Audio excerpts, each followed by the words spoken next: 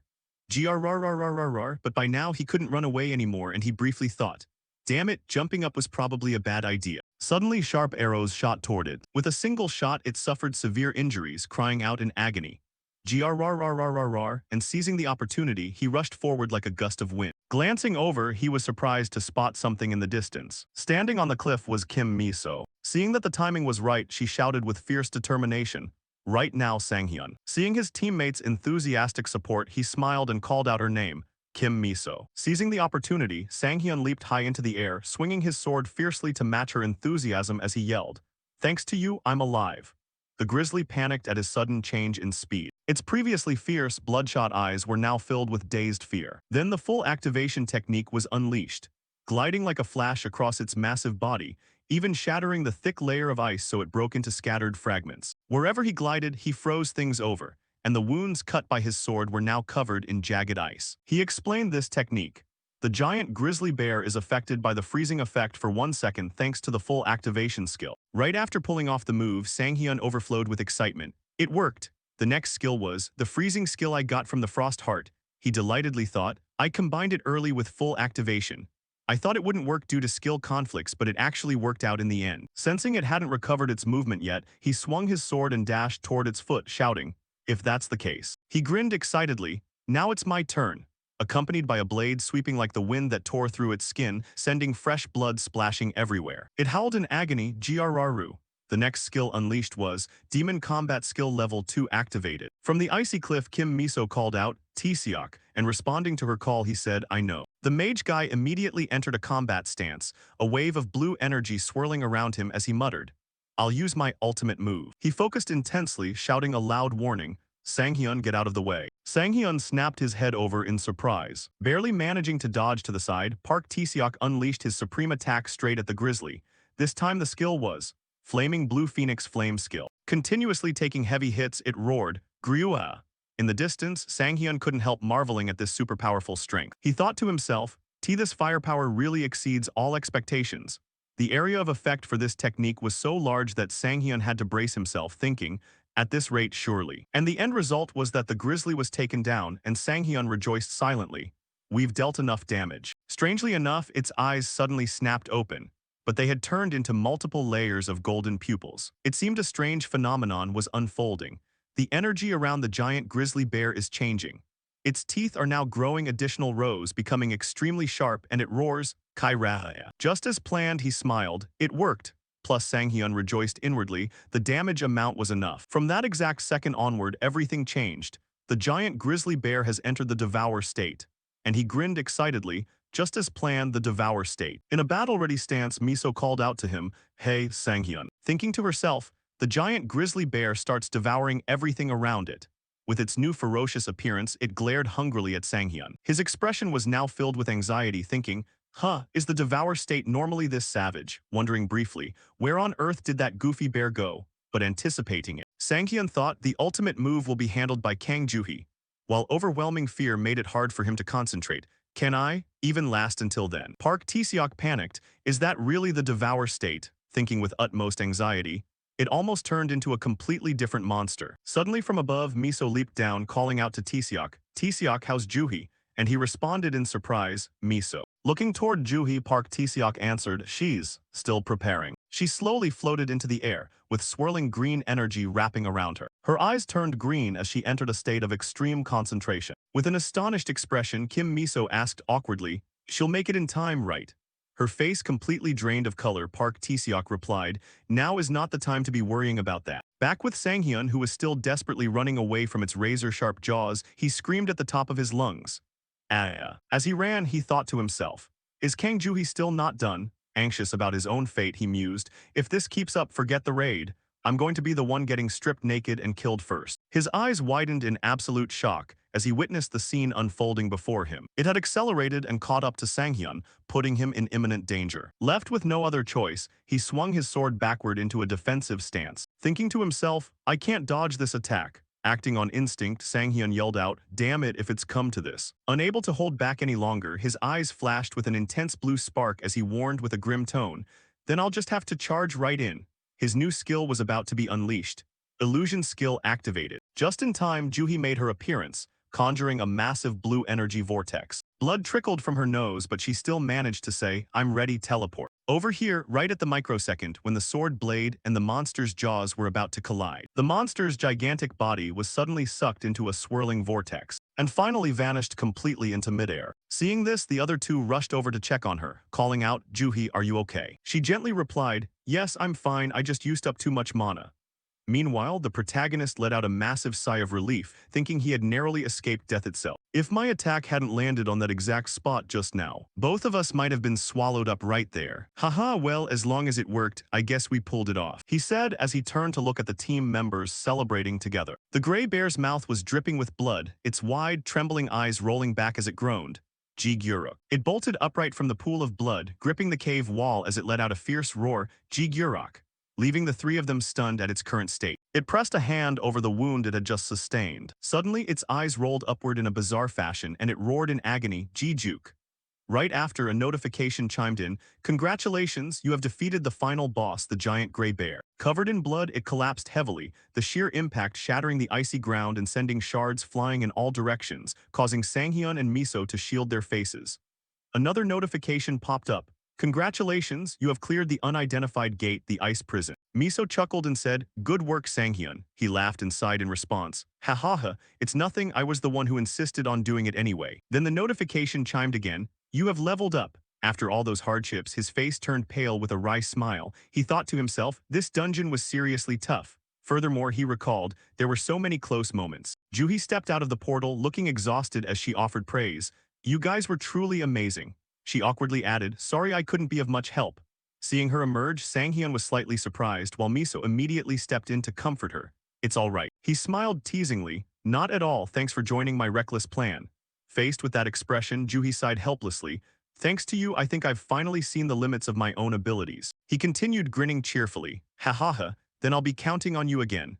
But inwardly, a wave of profound gratitude welled up. Honestly, I'm so grateful to my teammates for going along with such an absurd plan. Still, he harbored his own lingering concerns. Even so, he pondered a hypothetical scenario. Even if everyone hadn't followed me, I still would have pushed forward. Suddenly, he imagined the gates he had faced in his past life, witnessing terrified citizens running in all directions while someone screamed, over here, we need a medic, thinking to himself, the gates I faced in my past life. And his voice dropped to a somber tone. Always ended in tragedy. He remembered the moments he was severely injured, even ending up having to be taken care of by others, recalling the worried question. Are you okay? Thinking, the average survival rate for gates we targeted just for the juicy rewards is abysmal, but conversely. Still, since the raid was carried out by veterans rather than amateurs, the survival rate was quite high. He recalled the image of himself being dragged along out of exhaustion while people yelled for help. Check this side too. A look of helplessness flashed in his eyes. However, a 10% mortality rate always falls on the weaker players in the team. But then he asserted firmly, this time that person won't be me. He thought with a shudder, death is always breathing down a player's neck at any time and place. Returning to the present reality, Sanghyun thought to himself, growing stronger is important, but, he mused further, if there's one more goal I need to pursue in this life. He let out a quiet chuckle. Glancing over at his teammates, Sanghyun thought, it's to prevent unnecessary deaths among my companions. Seeing everyone chatting happily while Juhi complained, I'm so dizzy. The other two reacted anxiously, Juhi. A moment later, the group cheered, all right then. He walked over to everyone with an excited expression.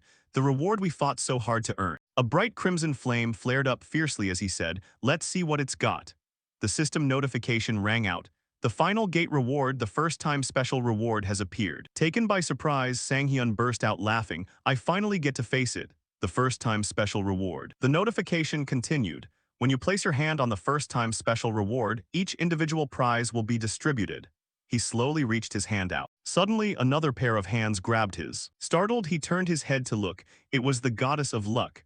The goddess of luck says you are now about to witness her true power. He curled his lips into an amused smile. True power, with all that showmanship. Moving his hands forward, he thought, I'm genuinely looking forward to what's about to come out. A ranking interface materialized before his eyes, leaving him astonished as the system announced. Player Shin Sanghyun has received a unique tier artifact. You can choose one from the artifact list. He gasped in surprise, unique, while the goddess of luck stood smugly right behind him. Sanghyun thought, even though I predicted it, the feel of a unique tier is truly on another level. Guessing, probably because it's the fourth highest tier. The goddess of luck smiled smugly, leaving the protagonist utterly bewildered. A blinding light flashed before his eyes, followed by a new notification. Due to the power of the goddess of luck, unique tier artifacts and above are guaranteed to unlock and inherit their hidden effects. A look of surprise crossed his face as he remembered, right, I forgot. Thinking, wasn't that clause definitely in the contract? The next notification pertained to the goddess of luck. The goddess of luck requests that you sincerely call her Nuna, older sister. Hearing this, she beamed with delight while Sanghyun panicked. Goddess Nuna, thinking happily, I'd call her that 100 times over. Looking back, he felt helpless. Great, looks like the other teammates are too busy checking out their own rewards, thinking, they probably won't notice. Reaching his hand toward the light, he asked with excitement, so I really get to pick it now. He decisively thrust his hand in, no need to hesitate. A surge of pink light burst outward. Instantly, a sword materialized, prompting him to cheer. I've had my eyes on this artifact from the start. The item introduction read, Spirit Battle Greatsword, two-handed weapon greatsword class accompanied by its attack power and strength stats. He muttered to himself in delight, just as expected from a unique tier artifact, those stats are insane. Slowly reaching out to touch the hilt, he thought, from now on. Gripping the hilt tightly, he grinned, I'm counting on you. Its sheer striking power left him gaping in awe. Straining to lift the sword, he thought, What the hell, why is this so heavy? Realizing, where did the lightweight effect go? New effect, the lightweight passive effect is always active. He stared skeptically and blankly at the status window. New notification. Due to the skill Artifact Devourer, the mana consumption for existing skills has been removed and all equipped artifacts will feel a fixed weight of 100 G. However, the effects of duplicate artifact types cannot stack. Seeing this, he irritably snapped. What the hell is this, a contract update? Questioning. Since when was that clause added? Miso walked over and asked, is something wrong, Sanghyun? He froze for a second. Oh no, nothing's wrong, hahaha. Looking at everyone, Sanghyun said, oh, but guys. Seeing everyone beaming with joy, he asked, looks like everyone's happy with their rewards. Miso replied with excitement, that's right, we all got artifacts that match our skill classes. Adding a compliment, all thanks to you, Sanghyun. He awkwardly stammered, oh, I didn't really do much. Seeing him brush it off, she insisted firmly, there you go again, but there's no denying it's all thanks to you. Miso continued with a smile, so the team talked it over. She said, how about we leave all the byproduct materials like the boss corpse and magic stones to you, Sanghyun. Hearing that, he was struck dumb with shock. He flusteredly refused. No, you really don't have to do that. Juhi insisted adamantly. No, we need to be clear about things like this. We already calculated everyone's contributions in this battle, so don't worry about it. He let out a helpless gasp.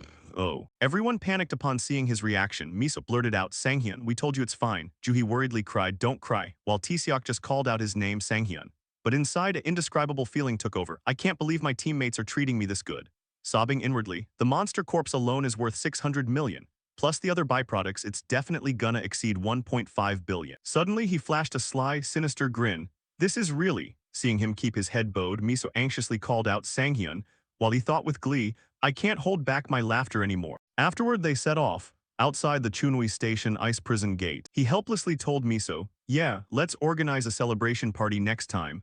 She turned to reply, is that so? What a shame, but it can't be helped, adding, I wish you could come eat with us. Inside, a spark of excitement ignited. I can't wait to see the results. Then the three of them walked away in the opposite direction, calling out their farewells. See you later, Sanghyun, Miso added, I'll text you. Sanghyun replied, yeah, thanks for all your hard work. But it seemed Miso still had something to say. She asked him, Sanghyun, do you mind if I speak more casually with you from now on? He looked slightly surprised. Forcing a smile, he agreed. Sure, go ahead, thinking to himself. I can't exactly tell her, how dare you talk down to an elder. She curved her lips into a gentle smile. Beaming brightly, she said, then, have a safe trip home, Sanghyun Oppa. He stood there completely unresponsive. Then breaking into a smile, he answered, yeah, you get home safe too. Thinking to himself, Oppa, how long has it been since I last heard that word? Perhaps assuming the two of them were getting closer, Juhi and Taeseok started reading into the word. Oppa. Juhi and Taeseok began sensing a hint of sweetness in those words. A little while later in an alley behind the Chunwi station gate, Sanghyun placed the massive sword before him and began channeling his mana. Instantly, the system voice chimed in, you have absorbed worn-out greatsword. The condition for the lightweight effect has been met, the effect is activated. The sword gradually dissolved, and he offered a wry smile as he looked at it. As expected, since it didn't come with any substats, it couldn't absorb much, but whatever. Since it's like my favorite spicy tuna gimbap, I'm pretty satisfied. Sanghyun slowly raised his hand and activated the system interface. Alright, so everything's all set. Time to check my progress so far. He tapped the confirm button with eager anticipation. A broad smile of excitement plastered across the hunter's face. The player status window quickly popped up, showing his current level at 51. With his stats showing a plus 150 bonus to strength, and a plus 50 bonus to agility. Sanghyun had also unlocked a few new skills, including Knockback Burst, a knockback effect skill costing 27 mana to use. And our hunter friend had also acquired the title Clever Hunter, which granted him 1 HP restored per defeated monster by absorbing their blood. Observing each and every fruit of his labor, Sanghyun was immensely satisfied, wearing a content smile. He could hardly believe it. I never expected that just switching to a new sword would boost my strength this much, plus 2 titles and a skill. This gate is an absolute goldmine. What if I dump more points into luck? Without missing a beat, Sanghyun reached out and tapped the screen, causing the system to announce right after. The player's luck stat has exceeded 200. Critical hit damage scaling has been recalculated to roughly 120% to 600%. Starring at such an astronomical figure, our hunter friend couldn't help being astounded. A 600% critical hit. So if I get lucky, I can land up to 6 hits worth of damage. I've come so much further than in my past life, reaching level 50 in just 2 weeks, something that took Yoon Dekyung years. Finally, Sanghyun just flashed a calm smile. All right. While our hunter friend was still basking in his joy, gotta keep up this momentum, just wait for it, Magic Swordsman Do Kyungsu. I'm definitely catching up to you in this life. A strange, ominous demonic aura began creeping up behind him. The system urgently warned, the atmosphere around you is growing increasingly bone-chilling. But Sanghyun hadn't noticed yet, remaining entirely carefree, now to go find Shin Terry for a rematch. Mid-sentence, the glaring red light of that aura shone so brightly it forced him to take notice. The moment he laid eyes on it, the smile on our hunter friend's face froze stiff. Huh, this familiar feeling. The system promptly followed up. 3 new constellations are approaching you. Lion King is intrigued by your swordplay. Sower of Beauty and Flames acknowledges your fierce fighting spirit. Shadow Hunter questions your existence in this world, asserting that you do not belong here. As Sanghyun watched all 3 of them materialize before him at once, he couldn't hide his internal astonishment while the system chimed in. Goddess of Luck says a few decent constellations showed up this time and Sanghyun coins are skyrocketing. Hearing that, our hunter friend could only sigh in exasperation. Where on earth did you learn to talk like that? A moment later, Sanghyun was still standing frozen, staring blankly at the newly arrived constellations. He forced an awkward smile, feeling utterly incredulous inside. I didn't expect the next wave of constellations to show up this fast. Must be because my growth rate is absurdly terrifying. The friendliness and social nature of Goddess of Luck is probably the main reason. Don't act like you can read my mind, you. No sooner had that thought crossed his mind than the Goddess of Luck cheerfully gave him a thumbs up, leaving Sanghyun flabbergasted. Wait, can she actually read it? Recovering from the shock, our hunter friend slowly raised his eyelids. Well, let's see who's here. Lion King and Sower of Beauty and Flames, everyone knew these two. They were historical heroes who achieved apotheosis and became constellations, leaving Sanghyun with a lingering doubt. Could they have spotted the warrior's potential in me? Or maybe the real reason is, suddenly, Sanghyun locked eyes with both Lion King and Sower of Beauty and Flames, causing the 2 constellations to startle and slightly frown. Instantly, they flared up in annoyance while the system reported, Lion King reprimands you for glancing back and forth in front of your seniors. Sower of Beauty and Flames yells that if this were back when he served as a general, your head would have already rolled. Witnessing their sudden burst of anger, our hunter friend could only offer an awkward apology before thinking to himself, that's exactly why former heroes are such a pain. If I formed a pact with them, I can already imagine how much they'd nag me. And then there's the one extremely dangerous individual who just showed up. With that thought, Sanghyun warily averted his gaze. This time, he looked toward Shadow Hunter, who was staring right back at our hunter friend with a cunning smile. She was the very last person Sanghyun ever wanted to cross paths with as a player. She constantly monitored the spatial strips in real time, roaming everywhere to hunt down players who milked system bugs for excessive gains. She operated as a bounty hunter specializing in dealing with dirty players who overstepped their boundaries. Suddenly, a memory flashed in Sanghyun's mind. In my past life, something similar happened, apart from special cases like Goddess of Luck, a ranker who managed a double pact. She hounded them relentlessly until they completely crumbled, absolutely terrifying. The more he dwelt on those horrific thoughts, the more terror gripped our hunter friend, draining the color from his face. Damn it, none of these constellations suit me at all. Though Lion King boosts stamina and Sower of Beauty and Flames boosts strength, forming a pact with constellations is undeniably crucial. It's a decision that can completely alter a player's entire life. However, for now, having the Goddess of Luck is more than enough. Meaning, if I hold out just a little longer, might I end up receiving something even more incredible? Suddenly, Sanghyun thought of the Divine Thrones. Throughout history, you could count on one hand the number of players who had forged pacts with truly mythological entities. He wasn't one for gambling, but with no other options left, our hunter friend slowly shifted his gaze back toward the constellations. Then he bluntly delivered his answer, sorry, but I don't think I'll be choosing anyone today. The swordsman's declaration left all of them utterly thunderstruck. The system promptly announced, Lion King is stunned, stating he has never been treated this way before. Sower of Beauty and Flames leaves in a huff, declaring he might visit you 3 times like a sworn blood brother. As Sanghyun stood frozen watching them leave one by one upon hearing the system's message, our hunter friend could only offer a wry smile. Even if he comes back 3 times, my answer isn't changing. Suddenly, Sanghyun noticed something, his eyes widening slightly. At that moment, Shadow Hunter was slowly stepping into the spatial gateway. Before completely vanishing, she turned her head to look back at Sanghyun one last time. Her hungry gaze and glowing eyes locked onto him, her lips curving into a sharp, cunning smile as the system chimed in. Shadow Hunter warns that one day she will expose the secret you're hiding. Sanghyun couldn't help shuddering at that chilling expression and the parting message she left behind. Feeling profoundly exhausted, our hunter friend muttered, "What a pain." Resigned to his fate, he thought, I wanted to avoid trouble as much as possible, but I guess it can't be helped. Gotta be way more careful around constellations from now on. Well, I guess I'm all good for now, right? Mumbling to himself, Sang-hyun pulled out his phone. After a tense period facing the constellations, it was now nearly 11:30 p.m. and the hunter muttered, "All right, if I leave now, I won't be late." Sang-hyun read the information on his phone and chuckled. The monsters appearing in the next rift are a pack of kobolds, just like that Cerberus earlier. They are also affected by the intersection of day and night.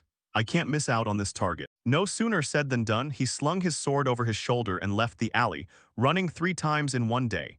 This isn't going to be easy, but let's give it a try until the throne takes interest in me. Thinking of this, he was so happy he couldn't help but grin broadly. At the same time, near Jamsil Station in the mission area, at the B4 Rift Management Sector of the Player Association, the staff were busily working away. Just then, a female staff member received a phone call and picked up. That's right, this is the Rift Management Department of the Korea Player Association. We're listening. It was unclear what the person on the other end said, but a few seconds later, her expression turned terrible and she widened her eyes, shouting, "What?" After receiving the information from the other end, the staff member turned to look at the others in disbelief. No way. A rift has appeared at exit 1 of Bupyeong Station. All combat personnel get ready to move immediately. Then she hurriedly replied to the caller, "Confirmed, we will request nearby players to cooperate." So, before the staff member could finish, the other end spoke up. But here, someone has already started fighting. Hearing this, the staff member truly couldn't help but be terrified. What did you just say?" The girl on the other end repeated, "I mean, there's already a player fighting here." The staff member finally came to her senses. "Huh, how did they get there?" The girl replied, "I don't know, but he's fighting the monsters all by himself." Upon hearing this, the staff member became even more panicked. "Alone? That's too dangerous. Quickly tell him to evacuate." After receiving instructions, the girl hurriedly replied, "Got it, I understand. But Looking at Sang-hyun's energetic state as he fought the monsters, the girl hesitated and spoke to the staff. "Not really, this doesn't look too dangerous." The staff member grew even more confused, unable to believe her own ears, and asked again, "What?" From a rift, monsters began to emerge. They stepped out from within.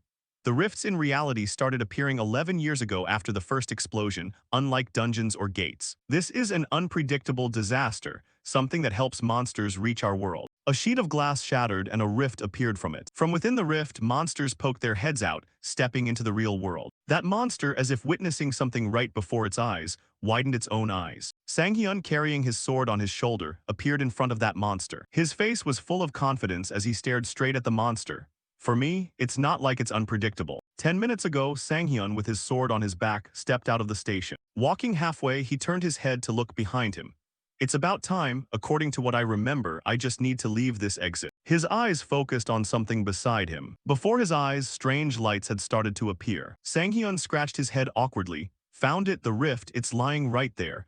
That's why I can remember this so clearly." He recalled from his past life the monsters that had emerged from there. Because of a special reason, this rift. It's a tragedy. Remembering the scenes from his past life, a fierce determination burned within him. It caused countless civilians to die. "This time, since I'm here, that won't happen again." With an expressionless face, he finally whispered his true feelings. "I'm so lucky to have regressed." Sang-hyun remembered the images of himself growing up with everyone. "Since birth, I grew up in an orphanage, so I don't remember what my parents looked like. But even so, I never felt sad or desperate." The photo he took with the people in the orphanage lay shattered. "But I know what it's like to lose someone." Images of monsters slaughtering everything everywhere flashed back into his mind. "Therefore, I will never forget this." At this moment, the silhouette of a girl appeared. She didn't turn around, simply asking, "Are you okay?" Sang-hyun, with a face full of confidence, drew his sword to prepare to fight the monsters. He stood alone, facing the giant monsters emerging from the rift. All their faces were aggressive, and they growled in warning. Just as he started, Sang-hyun unleashed his ultimate technique. Intersection of day and night, Lupin monsters will be frozen by this effect. The monsters could only stand still, growling, unable to move. Seeing this, he smiled in praise. "Excellent, it works really well." But then, Sang-hyun cast a glance to the side, thinking inwardly, "But it doesn't show its effects as clearly as when I fought Cerberus." At this moment, the starry sky appeared without a moon, which helped him guess the reason. Probably because of the moon has been completely obscured, so they haven't fully submitted to me yet. But that didn't discourage him. Instead, he felt excited. This is interesting too. The monsters on this side couldn't move and could only growl in anger. Sang-hyun gripped his sword tightly and charged toward the monsters in front. This time he used a new skill. Full activation, movement skill, skill level 1, concentrates an immense amount of power, then rushes forward in the blink of an eye to attack the enemy. The longer the charge time, the stronger the damage and the distance traveled. However, during this time, all other movements are restricted. A stream of blue light flashed right in front of the monster. It thought the light didn't hit it, so it flashed a triumphant smile. But at this moment, a small blue sphere appeared beside the monster. That sphere gradually grew larger, pressing the monsters backward. Knockback hidden skill, inflicts knockback state, consumes 27 mana to knock the enemy back. The success rate and knockback distance vary based on the target's skill resistance. Up to 183 mana can be consumed to increase the success rate and knockback distance. With just Sanghyun's very first attack, the monsters were quickly knocked far back. Those monsters were beaten backward, right back into the rift. Even he himself was surprised that this skill had such power. The knockback effect is truly wide-reaching. Plus the full activation, the damage dealt is also quite substantial. The monsters were beaten until they vomited blood. This has increased my area of effect attack capabilities. The monsters kept gasping for air, seemingly heavily wounded. Adding the luck stat to increase critical strike chance, my current critical strike damage is between 120% and 600%. Those monsters, upon seeing Sanghyun approaching, were instantly terrified. You guys still haven't died after the previous move, so I guess I haven't reached maximum critical strike damage yet. He leaped high into the air, preparing another attack toward the monsters, causing them to flee in fear. In that case this time, let's see what the maximum damage is. A car was speeding down the road at an astonishing pace. The person in the car drove to the rift. There it is, found it. The car quickly stopped right near the crack, leaving everyone outside wondering. Lee Hyun immediately stepped out of the car and introduced himself.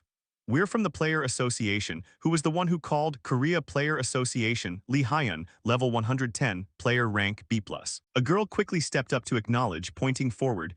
That's right, I'm the one who called, the monsters are over there. After hearing the whole situation, Lee Hyun advised the girl, all right, find yourself somewhere safe, we will. But just then someone next to him called out to Lee Hyun, sir. Lee Young looked at him and suggested, I think we should go check first. Korea Player Association, Lee Young, level 90, player rank B. Before their eyes, Sanghyun was fighting the monsters alone and they couldn't help but gasp in shock. What the? The monster in front roared, punching straight towards Sanghyun. Lee Hyun and Lee Young quickly gripped their weapons. Lee Hyun was surprised when he saw the monster. Is that a kobold warrior? Is this a kobold rift? Let's take it down quickly. Right. At this moment from far away, Sanghyun called out to reassure the two. I'm fine, you two shouldn't come here. He seemed very confident when declaring to the two, I'll take them down by myself. Not believing his own ears, Lee Hyun wanted to ask again, wait, you're saying. New skills and titles were activated by Sanghyun. Title True Clash activated, status isolated, Kobold Warrior. No allies within a 5-meter radius of the target except for you, all skills increased by 20%. I want to see for myself. Skill Body Enhancement activated. User's body has been enhanced, speed has been increased. The Kobold Warrior monster at this moment raised its sword, preparing to retaliate. But Sanghyun was not to be outdone. He channeled power into his sword, preparing his strike.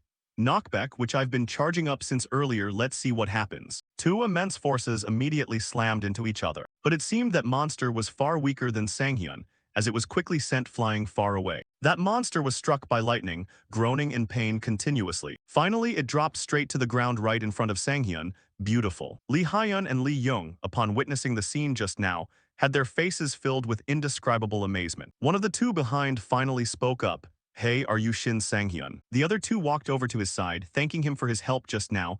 Right, are you two from the association? Sorry about earlier. No, thanks to you, no one got hurt. While this is a rift, truly a miracle. Lee Hyun stepped forward. I want to thank you. Hearing that, Sanghyun just chuckled, refusing credit. No worries, I just happened to be passing by. Lee Hyun also guessed Sanghyun's thoughts. I'm just guessing, but you're planning to fight more, right? The male lead seemed surprised that he could guess his next move. How did you know? But very quickly Lee Hyun explained. I've heard most high-tier players do that. If it's not too much, please let us follow you. Contrasting with Lee Hyun's determined look, Lee Young seemed worried. Sir. Lee Hyun really wanted to learn more from Sanghyun. We won't get in your way, I just want to watch how you act. Upon hearing that, he just smiled. Finally, he agreed to let the two follow him, but as he turned to leave, he sighed. Have it your way, rookie, truly adorable, I sound like an old man. Sanghyun led the way, taking down monsters to pave the path for Lee Hyun and Lee Young running behind him. Bupyeong Station, Rift, mid-tier arena. With just a gentle strike, Sanghyun quickly sliced the monster, blocking his path in two. Lee Hyun and Lee Young were panting as they followed him. Lee Young complained incessantly. Why is he running so fast? Is he really a low-level player? Forget about the level, just keep following him. Don't you remember his fight just now outside the rift? Although exhausted, Lee Hyun was determined to follow Sanghyun inside. There must be something special about his combat instincts or something. We need to observe and learn as much as we can. Lately, I haven't been able to increase my power much. Li Yong didn't hesitate to voice the question he'd been harboring all along. But still, isn't it strange that he still has so much stamina after the battle just now? Hearing that, Li Haiyan also realized the male lead's strange point. Honestly, I was confident that my stamina was stronger than most players, but that fight just now. Truly not easy. 30 minutes ago, Bupyeong Station rift entrance. The three of them entered that rift together. Suddenly, something appeared before them that left Li Haiyan and Li Yong wide-eyed in astonishment. In front of the three of them now stood a crowd of giant monsters awaiting them. The monsters on the upper floor aimed their bows straight at the three of them. Sang-hyun quickly grabbed the corpse of a monster nearby to use as a shield, telling the other two, "Everyone hide behind me.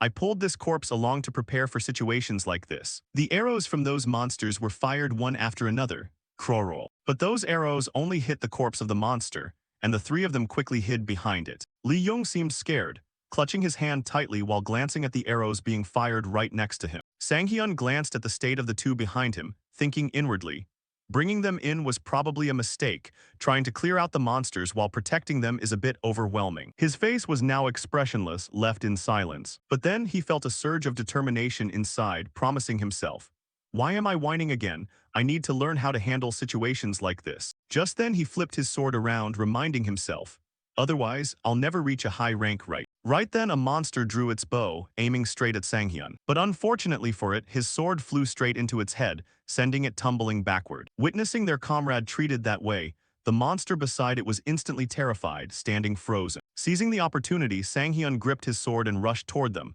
Don't get distracted, the arrows have stopped right. At the same time, he activated his skill, decapitating those monsters. In the blink of an eye, those monsters collapsed to the ground. Sang-hyun glanced back at his group and announced, "All right, next is to go to the second floor." But just then, a giant monster stepped out to block his path. Sang-hyun was knocked backward by that monster. What the hell, why suddenly? His expression seemed not to be satisfied, thinking, "Lucky I reacted in time. If I'd been hit, my body would have probably been smashed to pieces." A massive monster appeared, panting. That monster was Kobold Champion. I really didn't expect a monster this strong to be guarding the second floor. The Kobold Champion held its shield in front and charged at Sang-hyun. It growled and rushed to attack the male lid. It's coming to life again. Deep in Sang-hyun's heart, a question arose for himself. Can I push back this attack with knockback? No, I can't bet on uncertain situations like this, which means. After a moment of calculation, he finally decided to charge straight toward the Kobold Champion to fight. I have to take its attack head-on and try to mitigate as much impact as possible. The male lead's sword pierced straight into the shield in front of that Kobold Champion monster. That sword didn't just pierce through the shield, it also decapitated the champion monster. Even Sang-hyun himself didn't expect his strength to be this great. What the hell, this amount of damage? It didn't just pierce the shield. The monster's head was no longer on its body, but it even one-shotted a Kobold Champion famous for high defensive power. My stats shouldn't be that high, so is this the original power of the Greatsword Spirit? The Kobold Champion's head rolled to the feet of the other monsters, terrifying them. Sang-hyun looked at the monsters in front and flashed an evil grin, scaring them out of their wits.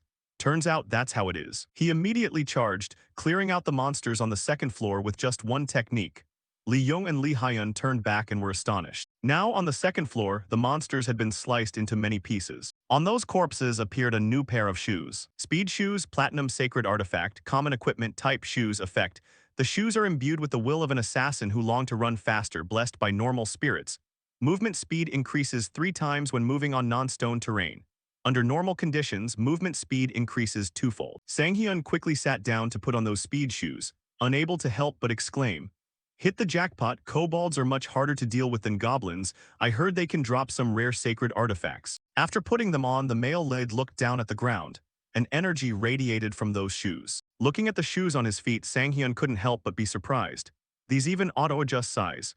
These kobolds don't have athlete-sized feet, do they? So things will be easier from now on. He walked to the second floor railing and looked down. Besides that, down below, Li Haiyan and Li Yong, after a period of struggle, had finally cleared out the monsters there. Looking at the two of them, Sang-hyun finally gave credit to their talent. These two fight better than me. The three of them quickly ran to the upper level. This trip has already yielded quite a lot of items. 5 silver, 4 gold, and 1 platinum. This much is already worth 1.5 billion won. I just need to clear out the kobolds along the way and my health will be full, so the boss probably won't be a problem. The health bar above Sang-hyun's head was full, and now he was confident to face the leader here. The new title is also pretty strong. Wise Hunter title effect. Restore 5 HP by absorbing blood every time you kill a monster of small size or larger. But suddenly, something ahead made the male lead's eyes light up. In front of him now appeared another door from which a red energy source radiated. This strange energy, so that's where it was. The deepest room in the rift, the king's treasury. Sanghyun quickly entered the room. In front of him now something shined, leaving him stunned. What? Why is that right in front of me? Before his eyes now lay a giant mountain of gold. What the hell is this? Sanghyun's gaze now became sharp, and he immediately sat down to look at the pile of gold coins in front. Forget that strange energy, sorry about that, you lovely things, what is this, can I retire early now? But just as he wasn't paying attention, a monster aimed an arrow at the male lad. While he was still indifferent, looking at the gold and silver below. Forget about getting stronger or whatever, with this much money, life is upgraded right. The monster from above shot an arrow toward Sanghyun. That arrow hit the pile of gold below. It didn't expect Sanghyun to have been vigilant for a long time. He immediately leaped to attack the monster. Another ambush. The Kobold King turned its head to look at him and growled. The male lead's sword immediately swung down. Not only that, he mocked it. Always the same move, so boring. The Kobold King quickly rolled to dodge Sanghyun's previous attack. Even he himself hadn't expected it to evade his strike. What, it dodged from that distance? What kind of movement is that? The Kobold King turned around, preparing to loose another arrow at Sanghyun. It feels like it deliberately lured me here. So this was the final monster he had to overcome. The final boss, the Kobold King. Fortunately, Sanghyun noticed it in time and turned his head back to look. At the same time, the Kobold King's arrow was fired. Luckily, Sanghyun managed to dodge the projectile. The technique he had just used was full strike. Staring at the arrow embedded deeply into the ground, Sanghyun felt a wave of relief. That was close. If I hadn't used full strike to dodge in time, my body would have probably been pierced right through. Sanghyun and the Kobold King simultaneously stomped the ground at the same exact moment. Sanghyun looked at the Kobold King in front of him with a suspicious gaze. This thing, seemingly unwilling to give him a single second to rest. The Kobold King plucked a hair from the back of its neck. It instantly transformed into a powerful arrow, making Sanghyun think to himself, this is getting annoying. Lee Hyun and Lee Young quickly tracked down the rift door. Has it already started? The two of them rushed inside, shouting, Sanghyun, sorry we're late. Inside, upon seeing the two newcomers, the Kobold King immediately let out a menacing growl to intimidate them. It grew to a colossal size, baring its razor-sharp teeth with a ferocious glare directed at the two of them. Due to the effect Imperial Gaze from the Kobold King, the immobilize effect has been applied. Looking at it with a terrified expression, Lee Hyun shouted, what the hell is this, boss? He finally realized something was terribly wrong, stammering out, my body. I can't move. Before they knew it, Sanghyun had appeared directly behind the Kobold King, raising his sword high into the air, preparing to bring it down. Wearing a triumphant, mocking smile, Sanghyun taunted the Kobold King. Did you really think you could take your eyes off me? Skill Cleanse, level 1 activated, Immobilize has been broken by recovery. The Kobold King finally noticed Sanghyun hovering right above its head, and let out an upward snarl. Sanghyun's slash landed squarely on the Kobold King's arm. As the Kobold King shrieked in agony from its wounded arm, an unexpected hitch occurred. Demon Smash could not be deployed due to the Kobold King's skill resistance stat. Sanghyun looked at it with a trace of regret.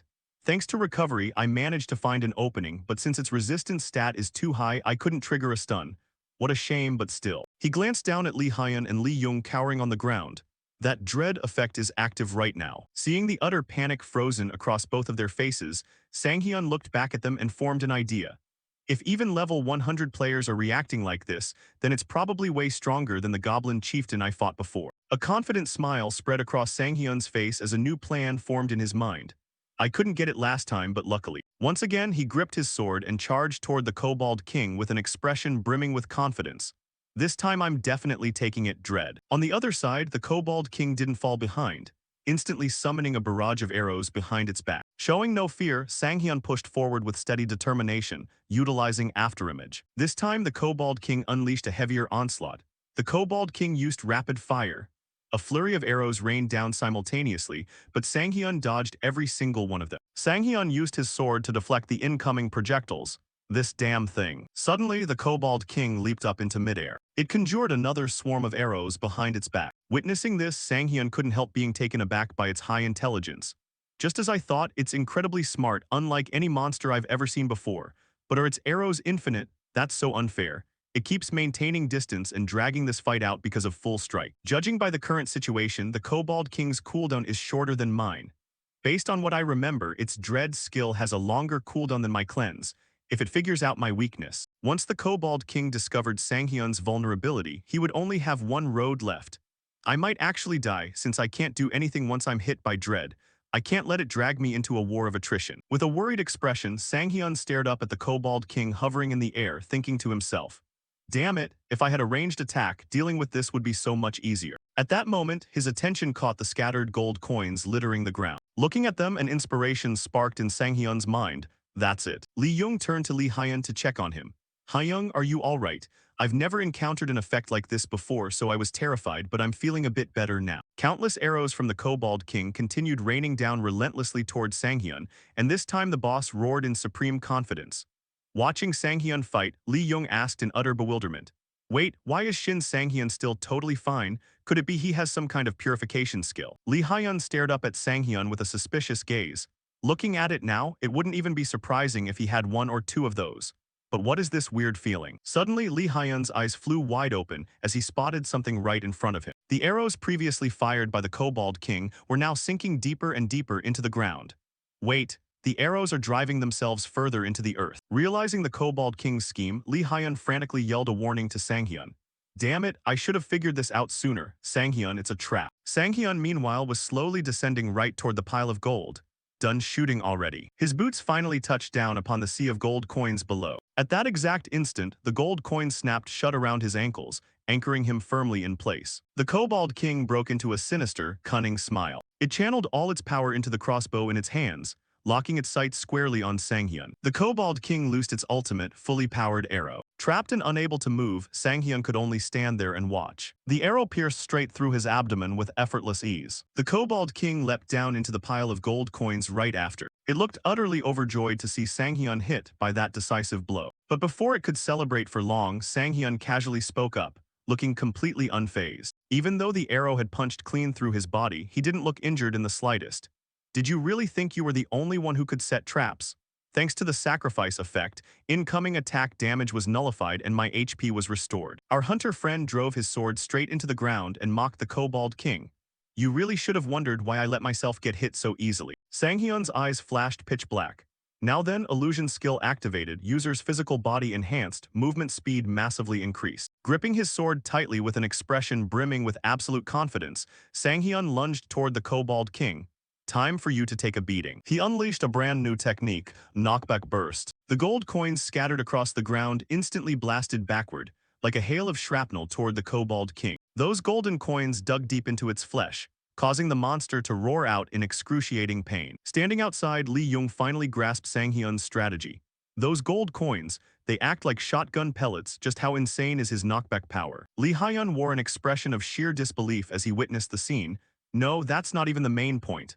I've met countless players before, but the Kobold King's body was peppered with gold coins, leaving Lee Hyun in absolute awe of Sanghyun's might.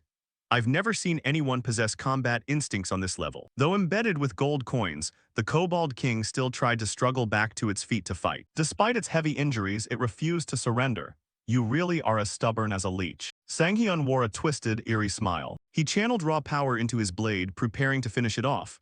Alright then, let's wrap this up. The Kobold King let out one final, thunderous roar. Sanghyun cleanly cleaved its weapon in two, before utilizing illusion to close the distance instantly. His assault was so blindingly fast that the Kobold King didn't even have time to register it. But it was already far too late. Sanghyun's blade had pierced straight through its body. Congratulations, you have defeated the Kobold King. Defeated at last, the Kobold King slumped forward, its tongue lolling out as it collapsed flat onto the ground. Sanghyun drove his sword into the earth while a surge of energy enveloped his entire body. Your level has risen significantly. You have received a C-rank title, Before the Drink Grows Cold. Title rank, see title description. A title forged from the memories of the one who sows beauty and flames. Within 2 hours of entering a dungeon, you and all party members are immune to the dread effect. A radiant halo emanated from his body. The sower of beauty and flames once proudly proclaimed, "Back in my youth, I lopped off enemy heads before my cup of wine could even grow cold." This is the first time I've ever received a title tied to a constellation I've actually met. Sanghyun turned his head back to look at the glowing lights left behind. Finally, on the ground lay the items he had been eagerly waiting for after leveling up. They're here, Dread. Amulet of Despair, Platinum Tier Holy Artifact, Auxiliary Equipment. Special Effect, Dread, emits a roar carrying the deep, bitter resentment of the Akatis Kobold tribe. Enemies struck by this presence instantly lose their will to fight. Stride boots, gold tier holy artifact, common equipment footwear type. Special effect. Retreat, specialized boots for high-speed evasion, moving backward faster than moving forward, creating massive counterattack opportunities when an enemy drops their guard. Pioneer's necklace, gold tier holy artifact, jewelry type. Special effect. Tracking, crafted by the Kobold King to quickly sniff out enemies. It senses murderous intent and displays targets within a 100 m radius as glowing red lights. Bending down to pick up the Amulet of Despair, Sanghyun couldn't contain his bubbling joy. And the rest of these items, just looking at them makes my mouth water. I'll stash them away and absorb them later since I've still got an audience watching. Right at that moment, a voice called out from behind him, Sanghyun SSI. Lee Hyun and Lee Young sprinted over to urge him.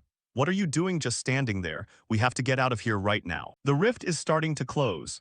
Hearing the news, his expression flickered with mild surprise. But Sanghyun just let out a helpless sigh. What? Oh, come on, everyone knows rifts close right after they're cleared. Why are these guys panicking so much? Then it suddenly dawned on him, wait, don't tell me. Clutching the items he had just gathered, Sanghyun glanced down at the pile of gold coins with a look of pure anxiety. Does that mean? He stared longingly at the vast treasure trove of gold and jewels, filled with deep regret. What about all this loot? Before he could do anything, Lee Hyun and Lee Young physically dragged him away toward the exit while he protested miserably. No, wait, pull me back. Let it go, man, just let me grab it. No, damn it. Outside the rift, a massive crowd had already gathered, complete with news reporters and camera crews. Emerging from the closing rift, the three of them stepped out to the utter astonishment of the onlookers. Huh. The people outside let out a collective sigh of relief, cheering ecstatically. Looks like they actually pulled it off. Holy crap, Sanghyun is so badass. Look at that, the rift is closing up. Suddenly the crowd froze, all expressions turning utterly blank. Clutching his haul, Sanghyun stood there looking thoroughly depressed over leaving behind the gold and jewels. Why is the atmosphere suddenly so dead? A microphone was shoved directly into the face of the brooding Sanghyun. A reporter stepped forward to greet him. Hello Sanghyun SSI, we're from Player Magazine. Beaming brightly, the reporter asked for his thoughts. As the hero who just saved Bupyeong Station, would you like to share a few words? Sanghyun could only force an awkward smile, looking thoroughly bewildered and suspicious. A hero? What on earth are you talking about? Player Town Building SB1 Advanced Training Room. Two girls were currently sparring with monsters inside. Jo Ihyun raised her staff and cast. Summon B-rank Golem. Alright, South Korean Player Association Jo Ihyun, level 120, Summoner Class Mage, Player Rating B+.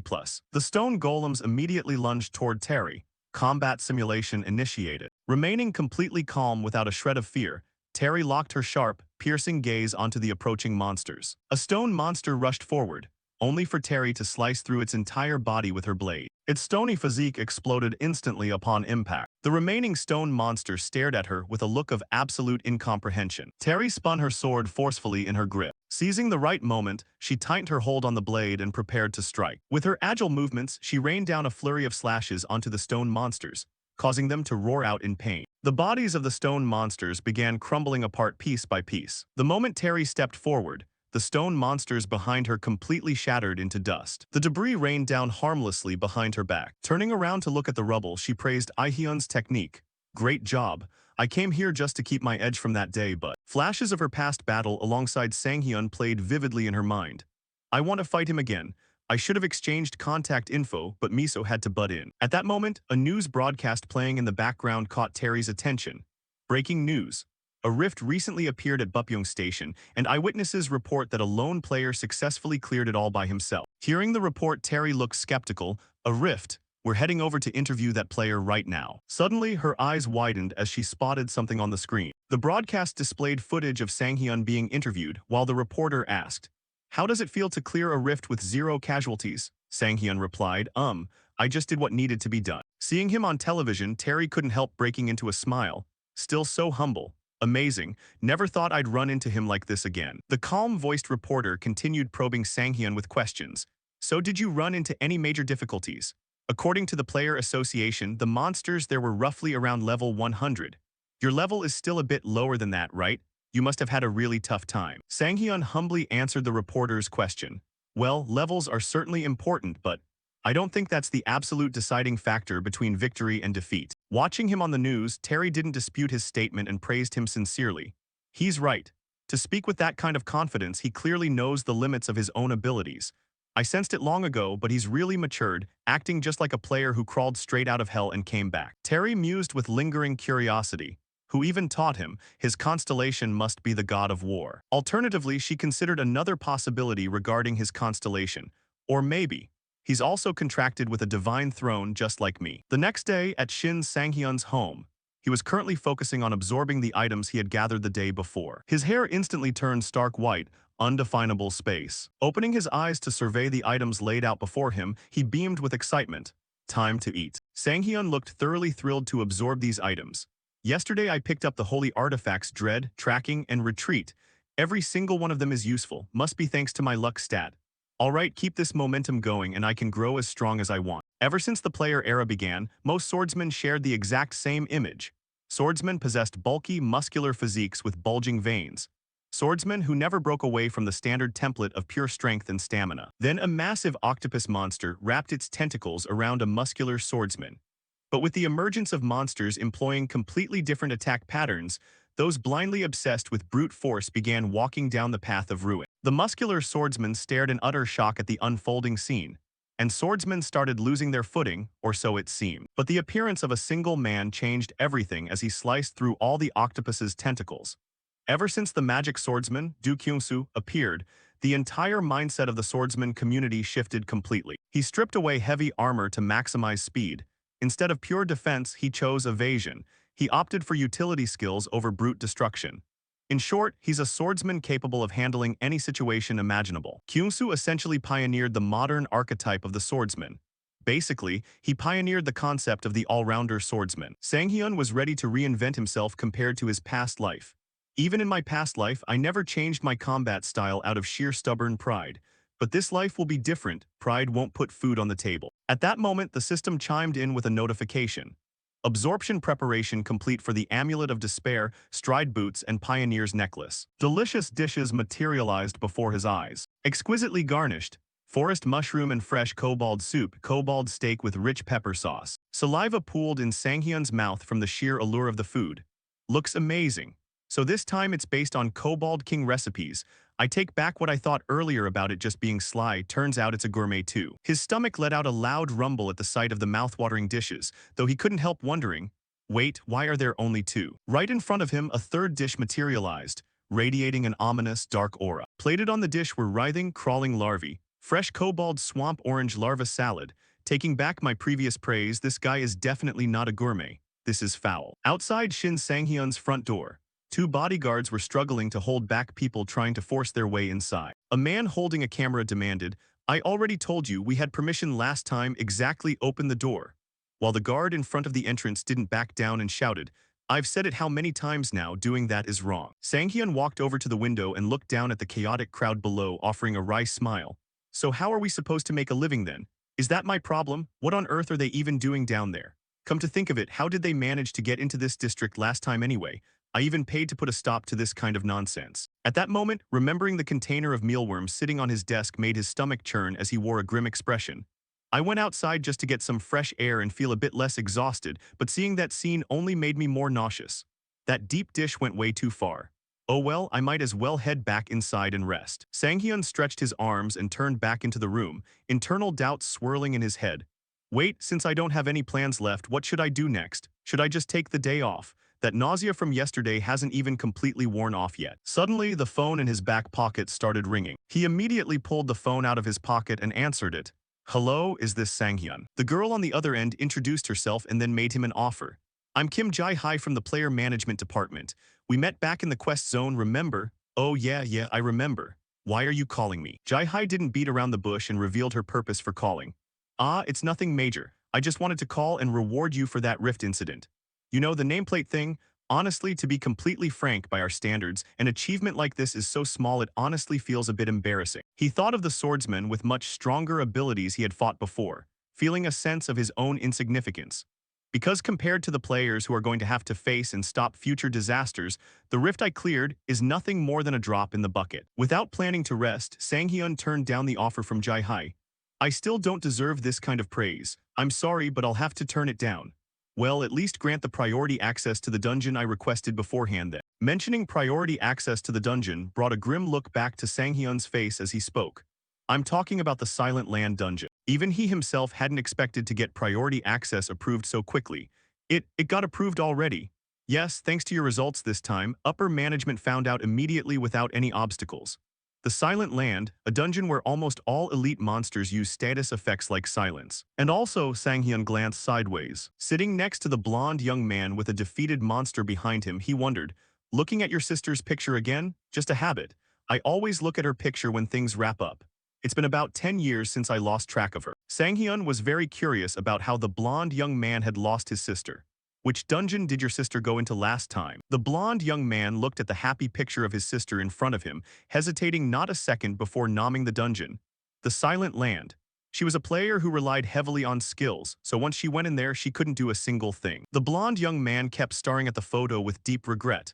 But now I could easily wipe that place clean. Regretting it now is useless anyway. The young man wished for only one thing, unless I could turn back time. Returning to reality, Sang-hyun was thrilled to hear the news that he could get priority access to the Silent Land. Alright, then get it ready for me right now. This is a dungeon I definitely have to visit. The car sped down the road at an astonishing velocity. Sang-hyun himself was the one driving the vehicle, and sitting inside, he couldn't help but marvel. Driving feels great when it's a new car, doesn't it? I originally only planned on spending money on artifacts. He recalled the image of himself carrying a long sword on the subway with every gaze locked onto him. But last week, when I went to Bupyeong Station to enter the rift, I learned a painful lesson. I like getting attention, but not like that anymore. I'm never taking public transportation again. At that moment, the phone mounted on the dashboard rang. He immediately picked up to answer the other end. Yes, I'm listening. Hello, Mr. Sang-hyun. I'm calling to confirm that today is your raid at the Silent Land. Yes, I'm on my way and almost there. Upon grasping the situation, the other end immediately replied. I see. Then another staff member will be there to assist you at the location since it's outside my jurisdiction. At this, Sang-hyun let out a sigh, thinking to himself, come to think of it, time really flies. He recalled how hard he had trained previously. I completely focused on training to check my accumulated progress. It's already been a week since I cleared the rift. Finally, Sang-hyun managed to crack a smile, humming a tune to himself while driving. I can't wait any longer to test out my new skills. My hands and feet are itching for action. At that exact moment, something caught his eye and shocked him. Ahead, police officers were redirecting traffic to alternative routes. Those police officers were trying to guide traffic on the road to avoid congestion. Could there still be a traffic jam at this hour? Move along, I purposely avoided rush hour. Sitting inside the car, Sang-hyun grew frustrated and grumbled. It's gonna take a while for the road to clear up.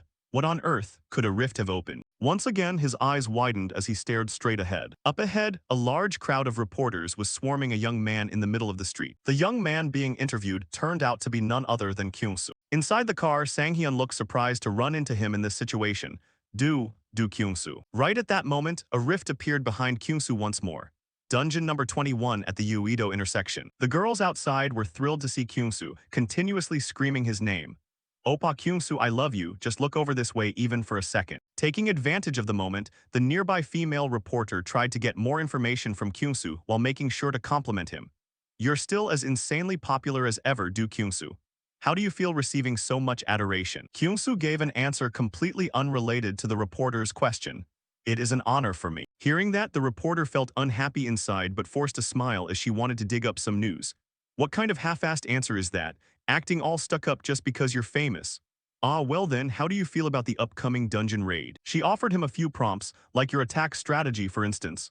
But Kyung-soo maintained the same attitude, answering vaguely, same as always. He looked at the female reporter in front of him and stated briefly, I'll just hack and slash all the monsters, that's all. The female reporter immediately swooned after hearing his strategy. Okay, now that I think about it, that blunt way of answering is kind of charming too. At that point, the cameraman next to her nudged the reporter, hey, focus. Before he even realized it, Sang-hyun leaned his head out of the car to look at them. Look at that. Seeing his sudden action, the crowd outside immediately began whispering. It's Shin Sang-hyun. Is he keeping an eye on Do Kyung-soo? I was so caught up watching that I drove right into this without noticing. Now I remember I'm someone who easily gets recognized too. Other reporters immediately turned around to broadcast Sang-hyun's presence. Breaking news, the clash between a god and a mortal. Is he challenging the throne of the demonic swordsman? The bodyguard standing next to Kyung-soo leaned in close to whisper in his ear. That's the guy who soloed a rift not too long ago. I heard his swordsmanship style is similar to yours. Hearing that news, Kyung-soo not only didn't get angry but rare formed a smile. Yeah, I know, excuse me. On his side, Sanghyun got out of the car to take questions from the press as they bombarded him. Mr. Sanghyun, why did you come all the way here? Is it just a coincidence? Did you come to challenge Do Kyung-soo? No, absolutely not. The barrage of questions left him completely dumbfounded. Why did you park like that? Is that the full option version? Can you reveal how much the car cost? It's just a coincidence. What? No, I meant the car has the full trim, damn it, I didn't want to get Do Kyung-soo's attention this way. From afar, Kyung-soo was also locking his gaze onto Sanghyun, leaving the latter flustered. What am I supposed to do? Kyung-soo looked at Sanghyun and offered a rare smile toward him, a mocking smile. Seeing him smile at him, Sanghyun was instantly startled and couldn't believe his eyes. Did he just smile? Was that a sneer? So did you buy that car with a loan or did you pay for it yourself? By now, he no longer cared about the reporter's questions, his mind entirely fixated on Kyung-soo's smile. I don't know what meaning was hidden in that smile, but regardless, I'm genuinely glad to see this. Both of them locked eyes simultaneously, their gazes filled with hidden meaning. Seeing him like this reminds me of how long the road ahead still is. Finally, Kyung-soo turned his back to leave and called out to his bodyguard. All right, we should get going too. Yes, sir. But for a brief moment, he sighed, thinking to himself, I've met a lot of promising players before, but this one is different. Kyung-soo recalled the look Sanghyun had given him earlier and pondered. He wasn't looking at me with admiration. He views me as someone he absolutely has to surpass. The demonic swordsman Do Kyung-soo walked away while keeping Sanghyun's name in his mind. Shin Sanghyun, was it? Wait for me, sir. We will definitely meet again. Dungeon number 661, code name, The Silent Land. Another rift opened right there. A person stepped out of a car and stopped at the scene. Sanghyun closed the car door while still deep in thought. Do Kyung-soo really is someone special, huh? He just stood there, yet I couldn't find a single opening. That aura is still right here. His face was now filled with resolute determination to conquer it. The bigger the target, the more thrilling the chase. Just wait, I'll catch up to you soon. Suddenly, a voice echoed next to him. Seriously, what do you mean by that? Over there, two people were arguing with Jai Hai, appearing thoroughly outraged at being denied entry. Today is clearly our turn to raid the Silent Land. Please calm down a bit. How did it become Shin Sanghyun's turn? At that moment, Sanghyun stepped up to check out the commotion. Is there a problem? Ah, Mr. Shin Sanghyun, you've arrived at just the right time. The red-haired girl who had been arguing turned around and scolded him as well. Are you abusing your power just because you're famous? Even as a player, you should know the basic rules. Has a situation like this ever happened before? Seeing the red-haired girl in front of him, Sanghyun seemed to recognize her from the past. Thank goodness it really is today. Yeah, exactly that face. I'm not entirely sure since my memories are a bit hazy. This girl in front of him turned out to be the younger sister of the blonde swordsman he had fought alongside in his past life. Today is the day her brother died in the Silent Land. Hey, are you even listening to me? Remembering the gentle older brother of the red-haired girl, Sanghyun mentally compared the two. I never expected her to have such a rude and wild personality, sir. She's completely the opposite of you, huh? You must have had a hard time dealing with this kid. Unable to hold back her anger any longer, the red-haired girl shouted, Enough! In a situation like this, there's no need to hold back. Hey, Shin Sanghyun. Standing tall and looking down at the red-haired girl, Sanghyun replied casually, So what? Sometimes you just need to be firm with people. He immediately stepped up to teach her a lesson she wouldn't forget. Even if you're angry, don't take it out on me. I'm just following the schedule set by the association. Is there a problem with that? After lecturing the red-haired girl, he turned around, waved, and walked away. Well then, I'm heading into the dungeon. I don't have much time. Ah, yes sir, stay right there. Furious enough to steam, the red-haired girl wanted to rush forward and attack him, shouting endless threats. You think I'm going to let this go? You better watch your back, Shin Sanghyun. Make sure you're careful after dark, understand? I should have just taken a day off. This is so annoying. Entrance to the Silent Land.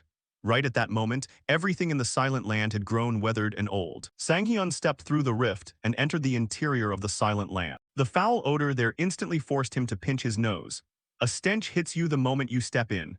Well, I suppose that makes sense since most monsters here are. Suddenly, a mysterious ray of light radiated from beneath his feet. Two hands emerged from the ground, crawling up as if trying to grab Sanghyun's legs. A monster with a massive mouth crawled up from the earth, constantly emitting low growls.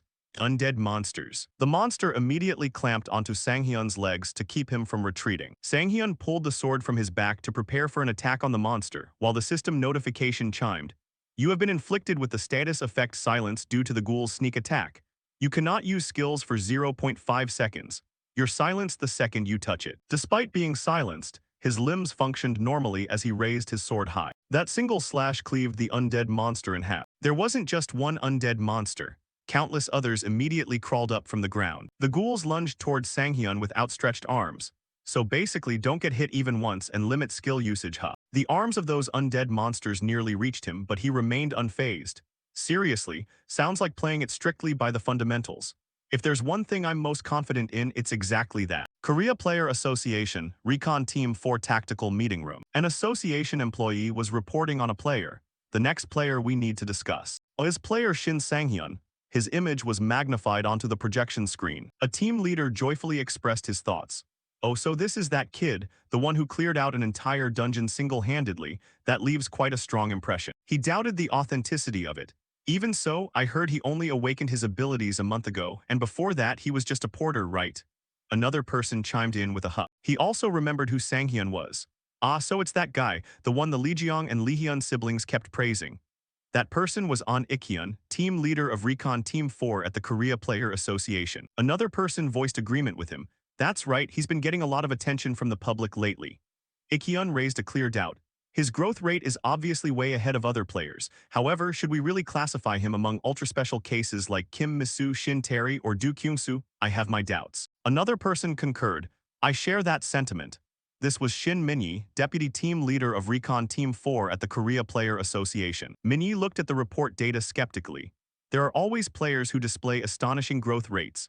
The way he managed to handle a rift all by himself deserves high praise. However, since we can't accurately verify the true danger level of the situation, we must be cautious when discussing his achievements. We also can't rule out the possibility that he's just good at manipulating the media. Suddenly, someone else spoke up, disagreeing with that thought. I don't think so. The rest of the meeting attendees groaned in helplessness. There it goes again.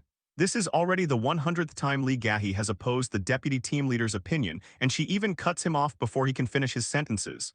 The deputy team leader growled in frustration and ordered, all of you shut up. Ik-hyun looked at the person who had just objected and asked, do you have something to say, Lee Gahi? Gahi stood up and honestly replied, yes, I'm sorry for cutting you off, but he is a player I personally tracked.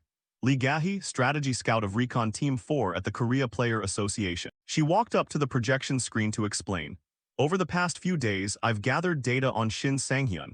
Even though it took extra time, I believe we had to do it. Because that's the only way for us to understand that Shin Sanghyun is not an ordinary player. She provided an example. As everyone knows, this is the growth curve of an average player. We set the parameters at level 50, assuming Shin Sanghyun has reached that level. The chart displayed only very minor fluctuations in player capability. Gahi clicked to the next slide, and now, this is the simulated growth curve for Shin Sanghyun.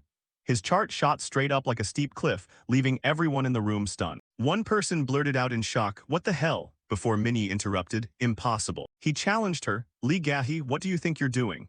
Have you lost the ability to objectively evaluate the player you were assigned to monitor? Don't forget your role as a scout. The number of skills can be overlooked, but what are your thoughts when looking at the number of titles? With a growth rate like that, are you implying he matches the packing of the demonic swordsman Do Kyung-soo? Gahi stood firm on her assessment. This is the conclusion I reached after looking at the data objectively. It's undeniable. She explained, I went and met everyone who has ever teamed up with Shin Sanghyun.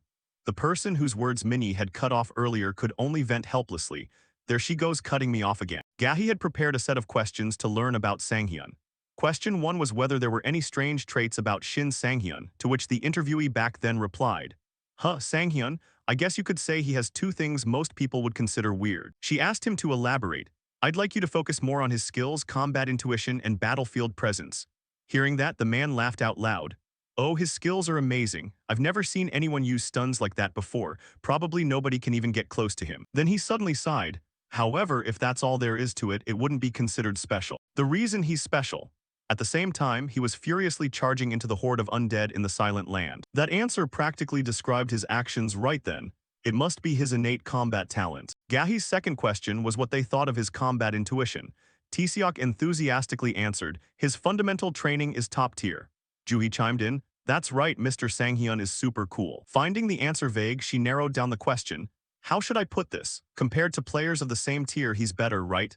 Juhi countered immediately. It's more than that. If it weren't for him, we wouldn't even be here talking. Taeseok enthusiastically added, it's hard to explain, but I think the gap between him and other players comes down to how hard he trains. It feels like I'm teaming up with a seasoned combat veteran.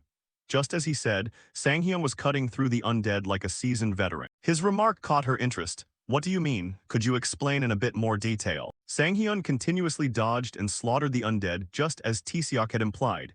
It feels like he knows what's going to happen beforehand. His intuition for predicting opponent actions is top-notch. The horde of undead showed no signs of thinning out as they emerged from everywhere to attack him. Sanghyun didn't hesitate to rush right at them, coinciding with Taeseok's explanation. I think for most people there are always moments where they leave openings. Gahi agreed. That's right, unless they have enough experience to defend themselves, they're bound to expose a few flaws. Taeseok continued, but Sanghyun isn't like that. It's as if his body moves automatically before he even has time to think about what to do. Sanghyun gracefully sliced away the undead while charging forward. Even when one suddenly appeared from a blind spot behind him, he easily evaded it without taking any damage. Gahi clarified Taeseok's point. In other words, it seems he possesses extremely sharp combat intuition. Naturally, that was what he meant. Spot on, finely honed combat intuition. No matter what situation Sanghyun is in, even when attacked by multiple creatures at once, he always finds a way to resolve it. He easily defeated them all. Based on those investigations, Gahi drew her conclusion during the meeting. To summarize what I just said, the trait that sets Shin Sanghyun apart is an intuition bordering on precognition. To add to that, Shin Sanghyun's combat intuition is on par with most A+ tier players. If we factor this into the analysis, then I believe he has what it takes to be considered an S-tier player. Looking at the scattered piles of defeated undead, Sanghyun let out an exhausted sigh. Man, there are way too many monsters. Minyi remained stubborn, unbelievable. He challenged Gahi, do you understand what being rated S-tier means? Naturally, she refused to back down. I understand perfectly. The deputy team leader grew even angrier. Then what was that about precognition? Are you saying Shin Sanghyun knew beforehand that the rift would open and took advantage of it to snatch titles? He wanted to blow his top. Why don't you just say he regressed? Gahi looked enlightened. Regression, that's also convincing. I knew the team leader would. Minnie barked her name, Lee Gahi. With a headache, Ikkyun stepped in to intervene. Everybody be quiet. Why do you guys argue every time we meet? Are you children? I understand why you're saying Shin Sanghyun isn't an ordinary player. He commanded, Lee Gahi, starting today, your sole assignment is to monitor Shin Sanghyun. Minnie wanted to object, team leader, but Ikkyun continued his order. However, you are to work entirely alone. Understood. Having achieved her wish, Gahi answered cheerfully, yes, I'll do my best. Inside the silent land, Sanghyun continued scouting his surroundings. Walking along, he complained with annoyance. I hate the smell of monster blood, but ghoul blood might actually be even worse. That's why I bought new clothes. Because they keep popping up out of nowhere, they're a real pain to deal with and they don't even drop any holy items. Suddenly, he remembered something. Wait. Sanghyun helplessly massaged his forehead. Now that I think about it, I didn't use that skill. A brilliant golden flash sparked in his eyes. I should have used it right from the beginning. Localization skill, active skill, support type, skill level 1, activating detection eyes. If you possess a support skill of the same type, the effect will be nullified. All monsters within a 100-meter radius will be marked. Monsters leaving the individually marked zone can be tracked up to a maximum distance of 500 meters. Suddenly, a swarm of undead ghouls surged up in front of him. That caused Sanghyun to break out in a cold sweat. What the hell? Why are there still so many monsters? I thought I cleared out almost all of them. Should I just skip a few? Something strange appeared before his eyes, catching him off guard. A red thing was floating in the air, prompting him to guess. A fly, does that even count as a monster? Why did the localization skill mark it? He reached out his hand to touch it. With a loud bang, the fly exploded into a massive blast. Only then did he realize it's a suicide fly. Looking at his slightly scorched hand, Sanghyun felt a wave of relief. Good thing I reacted in time or I wouldn't have just gotten burned, I would have lost my whole arm. If there are any more suicide flies around, there must be some magic-type monster nearby. True to his thought, a swarm of suicide flies came closing in. If I don't get away from them. Those flies detonated once more, triggering a huge explosion that could be tracked from afar. And in the distance were the zombie mages who were actually controlling those flies. Returning to the meeting of the Korean Players Association, Minnie finally calmed down and called out, Lee Gahi, leaving her puzzle. He asked her seriously, I understand you hold Shin Sanghyun in very high regard, but besides his combat intuition, do you have any further information on his skills or titles? Because as you said, he probably has some special way of gathering them, am I right? She replied, no, actually I've thought about it too, even though it's just my hypothesis. However, at that exact moment on Sanghyun's end, one of the zombie mages noticed something. Her voice remained even if it's only partially true. He appeared with a shield blocking the path of the zombies. Seriously, don't you guys have any lives? Skill Guarding Sword, active support skill, uses the sword to create a barrier blocking attacks aimed at the blade. While active, the user cannot move forward and can only retreat. Consumes 2 mana per second. If the barrier is shattered, Guarding Sword must be reactivated. She asserted Shin Sang-hyun is a player who shatters all conventional limits. On the other side, he also called out to them, guess it's my turn now. A few days prior, inside the underground training room of Building C in Player Town, someone was frantically practicing swordplay against a barrage of incoming arrows. Arrows fired continuously without a single moment of rest. That person fought fiercely, precisely slashing down each and every arrow. That person was Sang-hyun, who mused as he trained. Looks like I've been sticking to this training routine for 3 days now. Aside from special circumstances like consuming holy artifacts, the way to acquire skills is quite simple through repetitive habits. If you follow widely known guides, unlocking basic passive skills is pretty easy. However, acquiring active skills like Full Strike doesn't work that way, because it requires repetitive habits that meet very specific conditions. Players who discover these methods usually keep them under wraps to hoard them for themselves, making it nearly impossible to acquire them unless you stumble across them by pure luck. But, returning to the present, he had just weathered a massive explosion in the Silent Land. He assessed himself, I'm a player with a decent amount of experience by now. Skill Guarding Sword, active support skill, uses the sword to create a barrier blocking attacks aimed at the blade. While active, the user cannot move forward and can only retreat. Consumes 2 mana per second. If the barrier is shattered, Guarding Sword must be reactivated. The zombie mages grew cautious upon seeing Sang-hyun still completely unharmed, continuously churning out more suicide flies. One of them let out a roar as if issuing a command. It conjured a pitch-black magic orb from its skeletal palm, causing the swarm of suicide flies to multiply. Then it directed hundreds of thousands of flies to swarm toward the charging swordsman. At the same time, he analyzed the skill once more. Guarded Sword, which I worked so hard to get, is definitely a great defensive skill, but its biggest drawback is the inability to move forward. However, hundreds of thousands of flies continued to detonate, sending thick plumes of smoke and dirt billowing everywhere. Sang-hyun steadily pushed through the haze of smoke and dust, pressing straight ahead. Enveloped by a spherical barrier, he charged forward fiercely, swinging his sword to cut them down and sending the monsters into a panic. He declared to them and to himself, there's always a workaround for every limitation. A group of zombie mages simultaneously channeled multiple hellfire spells. They hurled hellfire blasts continuously toward him. He leaped into the air to dodge while letting out a sarcastic chuckle. Sang-hyun shouted toward them, way too late. He activated his combat skill. A single slash split the zombie mages clean in half before they could even let out a proper cry of agony. That dying shriek caught the attention of a monster not too far away. It prepared to leave its spot and head in the direction of the sound. The zombie mages gradually dissolved amidst their own dying wails, leaving behind a crystal radiating an eerie purple glow. He picked it up and speculated, is this a purple mana crystal? Finally seeing high-tier drops like this. A high-tier mana crystal sells for an average of over 100 million won. Venturing into even higher-level dungeons will definitely yield even better rewards. He set it aside and decided, once I finish everything up, I'll come back and look for it. Sang-hyun set his next destination, now to head straight to the deepest part of the dungeon as he triggered his tracking skill. The system announced, monsters have been located via tracking. Looking at the system panel left him dumbfounded. Only one, where did that whole bunch of swarming monsters go? Meaning that monster, where could it be? The monster suddenly materialized right behind his back. Sang-hyun sensed it instantly, there's something right behind me. The monster was already winding up its sword swing, leaving him forced to rely purely on instinct. It's way too late to react normally. Front, back, left, right, damn it, whatever. I just gotta trust my gut to guess where it's attacking from. The swordsman decided to leap high into the air to evade. Please let me guess right. Right after, the ground beneath his feet was sheared into chunks, collapsing with a thunderous crash. Sang-hyun watched in sheer horror, insane. It suddenly clicked for him. I get it now. Of course the monsters wouldn't just vanish for no reason. They all fled for their lives just because this thing showed up. A monster that annihilates both enemies and allies without distinction. The Death Knight, the monster spotted him dodging and instantly lunged forward. Watching its aggressive movements made him even more panicked. No idea why a monster that's supposed to be tucked away in the deepest depths of the dungeon wandered all the way up here. But fighting it head-on made me realize, right, it's because of that. He recalled his former teammate and that teammate's younger sister. It killed my teammate's little sister. Sang-hyun swung his sword to retaliate, a mid-level boss, the Death Knight of remorse and wrath. He constantly reminded himself, In this life, I won't let that happen again. Two swords overflowing with raw power clashed directly, unleashing a massive shockwave. Sanghyun struggled fiercely to block each blow, cursing inwardly. Damn it. Every single one of its strikes carries insane impact. Just like its name suggests, the Death Knight is basically an undying monster. A knight born from death.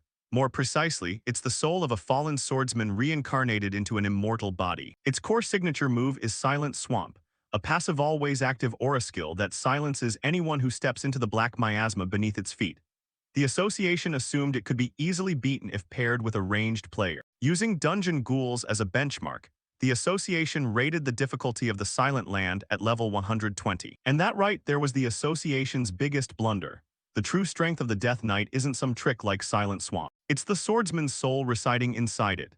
In other words, if that swordsman possessed high skill, the Death Knight becomes exponentially more dangerous. The association realized this far too late and drastically ramped up the threat level of the Silent Land. Sanghyun recalled as he blocked, "Damn it," and what followed next. After discovering that the Death Knight in the Silent Land possessed a danger rating between A+ and S, the monster rained down another devastating blow toward him. Sanghyun could no longer sustain his defense, taking the full brunt of the brutal strikes as he crashed onto the ground. Agony racked his body as his eyes widened in shock, spitting out a mouthful of blood as he realized the grim reality.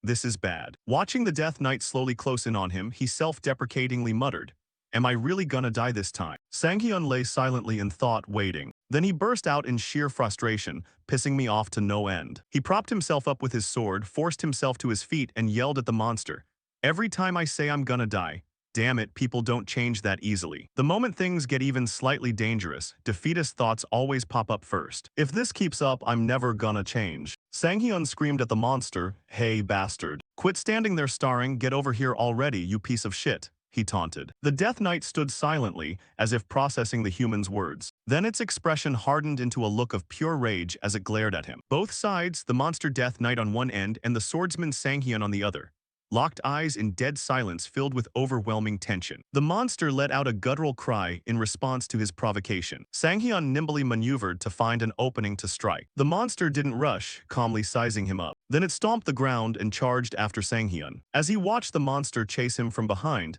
he calculated rapidly. "All right, it's chasing me without a second thought. Trying to face it head-on with my current stamina is plain suicide. I need to find a way to recover even a shred of stamina." The system chimed with a notification. Tracking has located monsters 17, 18, 19 as multiple monsters appeared ahead of him. Sanghyun chuckled triumphantly. Just as expected, they're trying to seize the advantage the moment the Death Knight wanders off. Turns out you bastards were hiding deep down just to dodge this fight. A doorway appeared right before him. He casually kicked it wide open and bolted inside. Dozens of zombie monsters lurked within, glaring at the uninvited intruder who had just burst in. They let out a furious chorus of howls. Sanghyun hardened his expression, assuming a combat stance to charge in. He tore through their ranks, chopping them to pieces as their shrieks echoed throughout the chamber. The Death Knight quickly caught up from behind. The system announced, "Cunning Hunter C-rank title acquired. Title description, every time a mob is slain, absorb their blood to restore stamina." He cheered happily, "All right." The system notification kept going. "Thanks to the Cunning Hunter effect, you have restored 35 HP. Everything went according to Sanghyun's calculations. Thanks to the holy artifact I grabbed from the rift, my speed has increased so much that shaking him off was a breeze. All right, as long as I keep recovering stamina like this, I can make it all the way to the deepest part of the dungeon." The monster continued hacking down everything in its path to close the distance. Sanghyun finally burst into the deepest chamber of the Silent Land. The ghastly sight awaiting him made his face twitch in shock. Countless hordes of zombie monsters crammed the area. He grew even more ecstatic. "There's still a ton of them here. At this rate, I can recover most of my stamina. Okay, next up is..." Before he could make a move, the monster behind him practically reached his position, leaving him startled. He scrambled frantically to dodge. Damn it. Unlucky zombies that failed to evade were cleaved clean in two by the Death Knight's blade. Sanghyun looked surprised. "Wait a minute, don't tell me its attacks weren't even aimed at me. Instead, it's..." The monster systematically mowed down the surrounding zombies. He finally figured out the reason. It noticed I was recovering stamina by killing them, so it's slaughtering all its own kind first. Talk about insane. Sanghyun nimbly dodged the relentless onslaught coming from the monster. Then he lunged forward with his sword drawn, triggering a system alert, preparing counterattack. Even if it figured it out, it was already too late. Doesn't matter, I've recovered enough mana. The opening is here, I'm using counterattack to face it head-on. Suddenly his skill icon was slashed through with a red cross, rendering it unusable. Right as Sanghyun prepared to strike, the system explained why. You are currently inside the Death Knight's silent swamp. All skills are disabled. Sanghyun gasped, what, right as the monster's strike landed squarely on him. Its terrifying impact resounded heavily as he took the full force of the blow. Propelled by the sheer momentum, his body went flying backward before slamming hard against the ground. Blood spewed from his mouth once more as he reassessed the situation. What a damn fool mistake. I swore I'd always stay wary of silence, but all the stamina I farmed up until now got wiped out in a single hit. If I hadn't managed to throw my sword up to block in time, I'd be a goner. He clenched his teeth in bitter frustration. Damn it. Me ending up like this, he recalled comrades who had fallen in the past. I can't just give up like this. Sanghyun remembered cradling a dying teammate in his arms from his past life. The comrade choked out his final request. Hyung, please, there's just one thing I want to ask. Sanghyun, when you bury me, please lay me next to my little sister. He had desperately tried to hold on to him. Stop saying such jinxed bullshit. Do you actually want to die, you punk? The collapse is almost over. Just hold on a little longer. The rescue team will be here soon. But the teammate only offered a relieved smile. Really? That's such a relief. He struggled to call out Hyung, while Sanghyun firmly reassured him, yeah, you bastard, stay conscious and wait. The most horrifying nightmare he never wanted to see unfolded right before his eyes. That teammate passed away peacefully after hearing those words, leaving Sanghyun to endure the aftermath all alone. He finally screamed out at the top of his lungs as if trying to reach his departed comrade. I know. Back in the present, the Death Knight maintained its stance after beating Sanghyun to a pulp. It stood in dead silence, listening closely for any sign of life from its prey. His voice rang out, defying its expectations. Right, I guess I've been wrong this whole time. He stepped out from the shadows. Must be because I was playing it safe and hoarding stamina for the final boss fight. Yeah, I misjudged everything, repeating the exact same mistakes over and over. It's over. This is genuinely the end. So sink or swim now, you son of a bitch. Abandoning all reason, he charged straight at it, triggering a system prompt. Skill frenzy activated. Sanghyun seemed to regain his faith. That's right, I absolutely cannot give up here, not because I'm stubborn about my goals or my past. It's just that, he slowly approached the Death Knight. The two of them rushed at each other in a flash. Trading fierce and continuous blows without stopping, Sanghyun constantly reminded himself, I cannot live while turning a blind eye to the things I can protect. He felt the pain of drawing his sword once again. Just parrying was enough to make the skin on my hands feel like it was being torn apart. If this is a battle of pure strength against strength, I cannot defeat it. However, during our exchange just now, I figured it out. The thing I'm better at than it is. He gathered momentum and stared straight at the monster in front of him. Then he quickly dodged its deadly, swinging sword strike and appeared right behind its back. The monster quickly noticed and turned its head to attack, but he was no longer there, having closed in right beside it. The Death Knight could hardly evade this strike. Sanghyun shouted right in its face. No matter how good you are at attacking, it's useless if you can't hit me. His blow landed squarely on the monster as the system announced. Critical hit dealt. Critical damage increases based on the player's luck stat, current rate 120% to 600%. He gripped his sword tightly and shouted, die. The Death Knight was knocked backward, crashing into the wall before bouncing off as the system announced once more. Critical damage this time increased by 600%. Taking advantage of the moment before it could recover its bearings, he quickly delivered another blow. It was knocked flat onto the ground. He paused to catch his breath, panting heavily. Wiping the blood from the corner of his mouth, Sanghyun ordered it, stop pretending and get up. I knew this wouldn't end so easily. Sure enough, the monster slowly propped itself up and stood. It let out an angry roar as the system instantly chimed. The Death Knight has used its final life flame as a sacrifice. All of the Death Knight's physical stats are surging drastically. He tightened his grip on the sword, here it comes, to retaliate against its enemy, the Death Knight. He frowned and bit his lip. Although the Death Knight's skill has been countered, they always share one common trait whenever their HP drops below 10%. Then after 10 seconds, it self-destructs, known as the definition of death. A colossal surge of power enveloped the monster. Just as he knew, the monster was self-destructing, radiating an immense wave of power all around it. Sanghyun weighed his options. With my current HP, taking just a single hit means death. Trying to go toe-to-toe with it now is practically suicide. In this situation, I've completely become its prey. But I can't let myself be swallowed up like this. Even prey has its own role to play. Only 10 seconds left, time to run for my life. He lunged toward the monster. The two of them were about to collide. The monster slashed down at him. Luckily, Sanghyun dodged just in time. causing its sword to plunge into the ground and nearly flip the earth upward. He watched the scene in shock. Sang-hyun clenched his teeth tightly to suppress his primal fear of the strong. He spun around and bolted away with the monster right behind him. 10-9. The death god began gathering a surge of energy into its palm. He felt a bad sense of foreboding. This thing, don't tell me. That wave of energy gradually connected with the sword that had been knocked out of its grasp earlier. The sword slowly lifted off the ground. Then, guided by the monster's control, it flew back to its master. Sang-hyun wasn't about to let it get its way, swinging his sword toward it. Where do you think you're going? Thanks to that, the sword lost control and flew far away. The Death Knight grew even more furious upon seeing the sword slip away just as it was within reach. Ignoring the weapon, it crazily lunged at him. Sang-hyun gritted his teeth and accelerated his escape. Talk about a stupid move, there's still way too much time left. He could feel it, my body is screaming in agony, it feels like my lungs are about to fall out. He reminded himself, just a little bit longer. Hang in there just a bit more, you damn body. The knight unleashed a terrifying blow that shattered the ground, but luckily the main character still came out unharmed. He poured all his strength into dashing forward before collapsing onto the ground, completely exhausted. He tried to crawl backward using his entire body. Naturally, the monster seized the opportunity to rush over and finish him off, while the system maintained its previous warning. You are trapped in the Death Knight's silent swamp, you cannot use any skills. Sang-hyun panicked and urged himself, think, hurry up and think. If you can't figure something out, you're going to die. The monster's hand was already right beside him. A horizontal slash swept across, cutting the ghoul undead monster in half. It could only gasp out a single word, you. He looked at the pile of defeated corpses scattered across the ground. Past Sang-hyun panted heavily, finally. He yelled, I finally killed these damn ghouls. Just how many more times were they planning to spam silence? His former teammate approached from a distance and called out loudly, Hayoung, are you done yet? He turned back to look at the boy and replied, just finished. He looked at the boy's still clean face and wondered, how come you look so surprisingly clean? The boy smiled awkwardly and answered, because honestly it wasn't that hard. He protested indignantly, what did you just say? Sang-hyun questioned him with a complaint.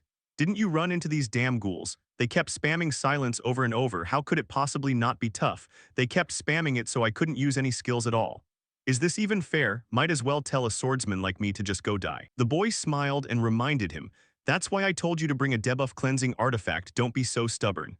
He argued back, it's not that I'm stubborn, but what's the point of carrying an artifact with a 2-hour cooldown if they're just going to silence me again? It's useless. The boy continued to advise him, that's why you have to use it carefully. He let out a baffled huh. The boy explained, even if it's unfair, at least you can use it once and use it to create an opening, right?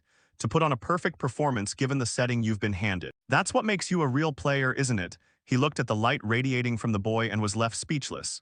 You. Sang-hyun pounced on him and pinched his cheek. You brat, acting all high and mighty with me now. If it were that easy, I would have gone to become a ranker instead of hanging around here.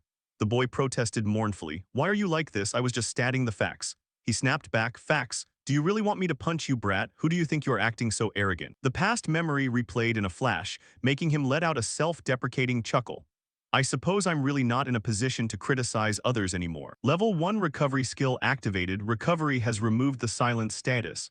Sang-hyun spoke in a soft voice. Step back. His feet immediately felt empowered to step back, activating the skill. Movement skill, rapidly retreating backward based on the feet touching the ground. The wider the contact area, the farther the retreat distance. If used against an opponent who is leaving an opening, it can create a massive opportunity. Thanks to that, he dodged the powerful attack, only getting blown back by the momentum. The Death Knight glared at him hovering above and roared loudly. Its roar dragged along a massive gust of wind, as if trying to blow him away. Luckily, he managed to grab onto the chandelier hanging from the ceiling just in time. Otherwise, he would have been blown away somewhere. He scolded it, you disgusting thing, Sang-hyun thought to himself. That last move drained all my mana. I don't have anything left to play with, not even a tiny bit. The monster rushed right in front of him. Sang-hyun let go of the chandelier he was holding. The Death Knight couldn't change direction in time, smashing the chandelier into 100 pieces while he managed to fall downward in time. Exhausted, he could only let his body fall freely to the ground. Sang-hyun spat out a mouthful of blood, nearly losing all concept of time. Right now, I don't even have the strength to lift a finger. How much time is left? He watched the monster frantically gather its power and curse it under his breath. Damn it, is this really going to be the end of my life? Sang-hyun asked himself, where did everything start going wrong? No, it must have been one mistake piled on top of another. Right from the start, I misjudged the opponent's strength and ended up taking a massive amount of damage for nothing. Then I kept making mistakes. I've really walked straight to the end. The monster's hand was right at his neck. Sanghyun felt helpless. I should have made the most of this so-called rebirth opportunity, damn it. Just as its hand was about 5 centimeters away from his neck, it began to dissolve. The monster had used up all its remaining time, its body gradually crumbling into pieces. Narrowly cheating death, Sanghyun let out a mocking laugh. He muttered to himself, I really thought I was a goner. Looking at the dissolving monster, he wondered, now it sort of feels like I've been reborn yet again, huh? The system announced, congratulations, you have defeated the intermediate boss, the Death Knight. You have received a massive amount of experience points. His level continuously shot up. The system announced, your level has increased drastically, HP has been fully restored. He laughed out of sheer joy. I completely forgot about this. Recovering HP through consecutive level-ups saved my life. But stamina and HP are unrelated. My stamina hasn't recovered yet. Sanghyun looked at his hands, which were still trembling slightly. And one more thing. The side effects from the frenzy skill earlier are still active. I can carry all these side effects and keep moving forward. But the final boss of this silent land isn't a pushover. True, that Death Knight was abnormally strong, but trying to push forward right now is completely unrealistic. He reached a decision, there's only one conclusion, what I can do is cancel Frenzy, there's no other choice but to accept the side effects to recover stamina. The Frenzy status vanished instantly. He deduced, since I didn't take any critical damage after activating it, I should be fine. As soon as he finished speaking, his body began to convulse. He felt agony all over. Sanghyun clutched his body in pain and screamed. The system announced alongside his screams. Due to canceling Frenzy, you have fallen into extreme fatigue from accumulated damage. Warning, accumulated damage has tripled, fatigue level increased drastically. Warning, prolonging this condition may lead to the player's death. He wanted to question the system, why didn't you give this warning sooner? But he couldn't, he could feel it. No, my consciousness is fading away. Entrance to the silent land. The gatekeeper felt something was amiss. Huh, that's strange. According to the organization's statistics, he should have cleared it and come out by now. The blonde man accompanying the younger sister of Sanghyun's former teammate speculated, could something have happened in there? The remaining woman also wondered, what should we do? Should we report it or something? The younger sister put on a fake arrogant front and refused. Report what? If he's that confident, he can take responsibility for himself. Someone disagreed with her. Still, I feel like something is wrong. The girl cried out in annoyance, so troublesome. A questioning voice echoed inside the silent land. What the hell is going on in here? Looking at Sanghyun collapsed on the ground, that voice grew even more suspicious. What on earth did he do? Sanghyun lay unconscious on the ground, while the monsters slowly tightened their encirclement. They targeted him directly. One monster even drooled upon seeing Sanghyun, and prepared to pounce and grab him. But the goddess of luck declared, she would not forgive anyone daring to harm her player. That declaration was strong enough to send the monsters fleeing in panic. The goddess of luck scolded him not to cry like a baby anymore and told him to get up. She delivered a hard slap across Sanghyun's face, then continued grumbling to ask if this was really all he had. Yet there was no reaction at all. Seeing that, the goddess glanced around and noticed something. A mischievous smile appeared on her lips. She dragged Sanghyun's unconscious body right against the wall, then lay down beside him and even fell fast asleep. Finally, Sanghyun woke up. He jolted awake, panicking as he wondered how long he had been unconscious. He couldn't believe he had passed out right inside a dungeon. When he tried to get up, his entire body ached as if he'd been run over by a truck. Sanghyun swore when he realized the side effects of the strong hallucinogen were this severe. But facing an enemy like that, he had no other choice. From now on, he'd have to be even more careful. Luckily, the ghouls didn't seem to chase after him, though he still found that a bit absurd since those things supposedly loved corpses. Right at that moment, he spotted something lying right beside him. Sanghyun couldn't believe his eyes. Seeing the goddess of luck fast asleep from exhaustion, he immediately understood that she had saved him. He didn't know what happened while he was out, but he figured the goddess would explain when she woke up. While waiting, he had to do what he could. A ring had appeared. Sanghyun walked closer. He was slightly disappointed that it was the only artifact. The item name was Silent Ring, a platinum tier support artifact. Its special effect was mana circulation. Just by wearing it, mana recovery speed increased fourfold. However, this effect only worked inside dungeons at night under the moonlight. During the day, it was the opposite, cutting mana recovery speed in half. Strange as it sounded, this ring, forged by a mana-starved vengeful spirit, possessed a terrifying mana-gathering capability. Sanghyun grew angry that after working so hard, he only got this kind of reward, and it didn't even have any silence effect. He grumbled that it was probably because the Death Knight wasn't the final boss. But then he realized something. Before passing out, he had defeated the Death Knight and received an unprecedented amount of experience. A status window he had never seen before had popped up. so he decided to check it immediately. The player stats window appeared before his eyes. Name, Shin Sanghyun level 83, titles, Clever Hunter along with 8 other titles, Constellation, Goddess of Luck. Exclusive skill, Devour Artifacts, consumed 29 artifacts. HP 238, MP 247, EXP 1738. Stats, Strength 250, Stamina 109, Dexterity 83, Mana 71, Luck 229, Evasion 33, Defense 65. 25 unallocated stat points remaining. Sanghyun went into shock seeing his level had reached 83. His jaw dropped in utter disbelief. Last time when he defeated the Kobold King, he had only reached level 58. Now just by taking down the Death Knight, he had skyrocketed past 20 levels. He guessed that to compensate for not getting many artifacts, the system rewarded him with a massive amount of experience instead. Sure enough, his rate of progress was growing exponentially. If he kept this pace up, becoming a top hunter was just a matter of time. He laughed so hard he coughed up blood. Naturally, that laughter woke up the goddess of luck. Sanghyun was bleeding quite heavily. Afterward, the two of them built a campfire and relaxed around it. It had been a long time since Sanghyun last sat by a campfire like this. He couldn't remember the last time he had a comfortable rest inside a dungeon, even if it was just a short break to recover stamina. But he noticed the goddess was relaxing a bit too much. The goddess of luck told him that if you don't know how to enjoy the little things in life, luck won't come to you either. Sanghyun smiled faintly, admitting he used to try living like that. But now everything was different. He resolved to seize his destiny with his own hands. The system announced, starting monosynchronization with the silent ring. Preparation for absorption complete. A bone marrow dish garnished with quiet forest greens was served in front of him. Sanghyun was amazed. He never thought he'd get to eat such a rare bone marrow dish. In his past life, he only ever watched it on YouTube, always wondering what it tasted like. In the videos, people usually scooped it out with a spoon to eat. Now it was his turn. The system announced, Silent Ring has been absorbed. Sanghyun contentedly remarked that eating meat by a campfire felt like a dream. The goddess of luck looked at him with a dazed expression, wondering who on earth was actually relaxing too much. She curiously asked him how he obtained such an ability. Abilities with no growth limitations were extremely rare. Sanghyun explained that when players awaken, each receives a birth-given ability. At least that's what he knew. The goddess of luck admitted she didn't know much about individual player traits. She said if that was true, having an ability like this was a terrifying stroke of luck. Sanghyun smiled wryly, agreeing that he was indeed very lucky, though he thought to himself that this kind of luck only came from having regressed. The goddess of luck also said she was very lucky to meet a growth-type player like him. Becoming his constellation was a fantastic decision. Sanghyun pondered his growth rate. With his current pace, his name would quickly spread across the entire country. But he knew human greed was endless.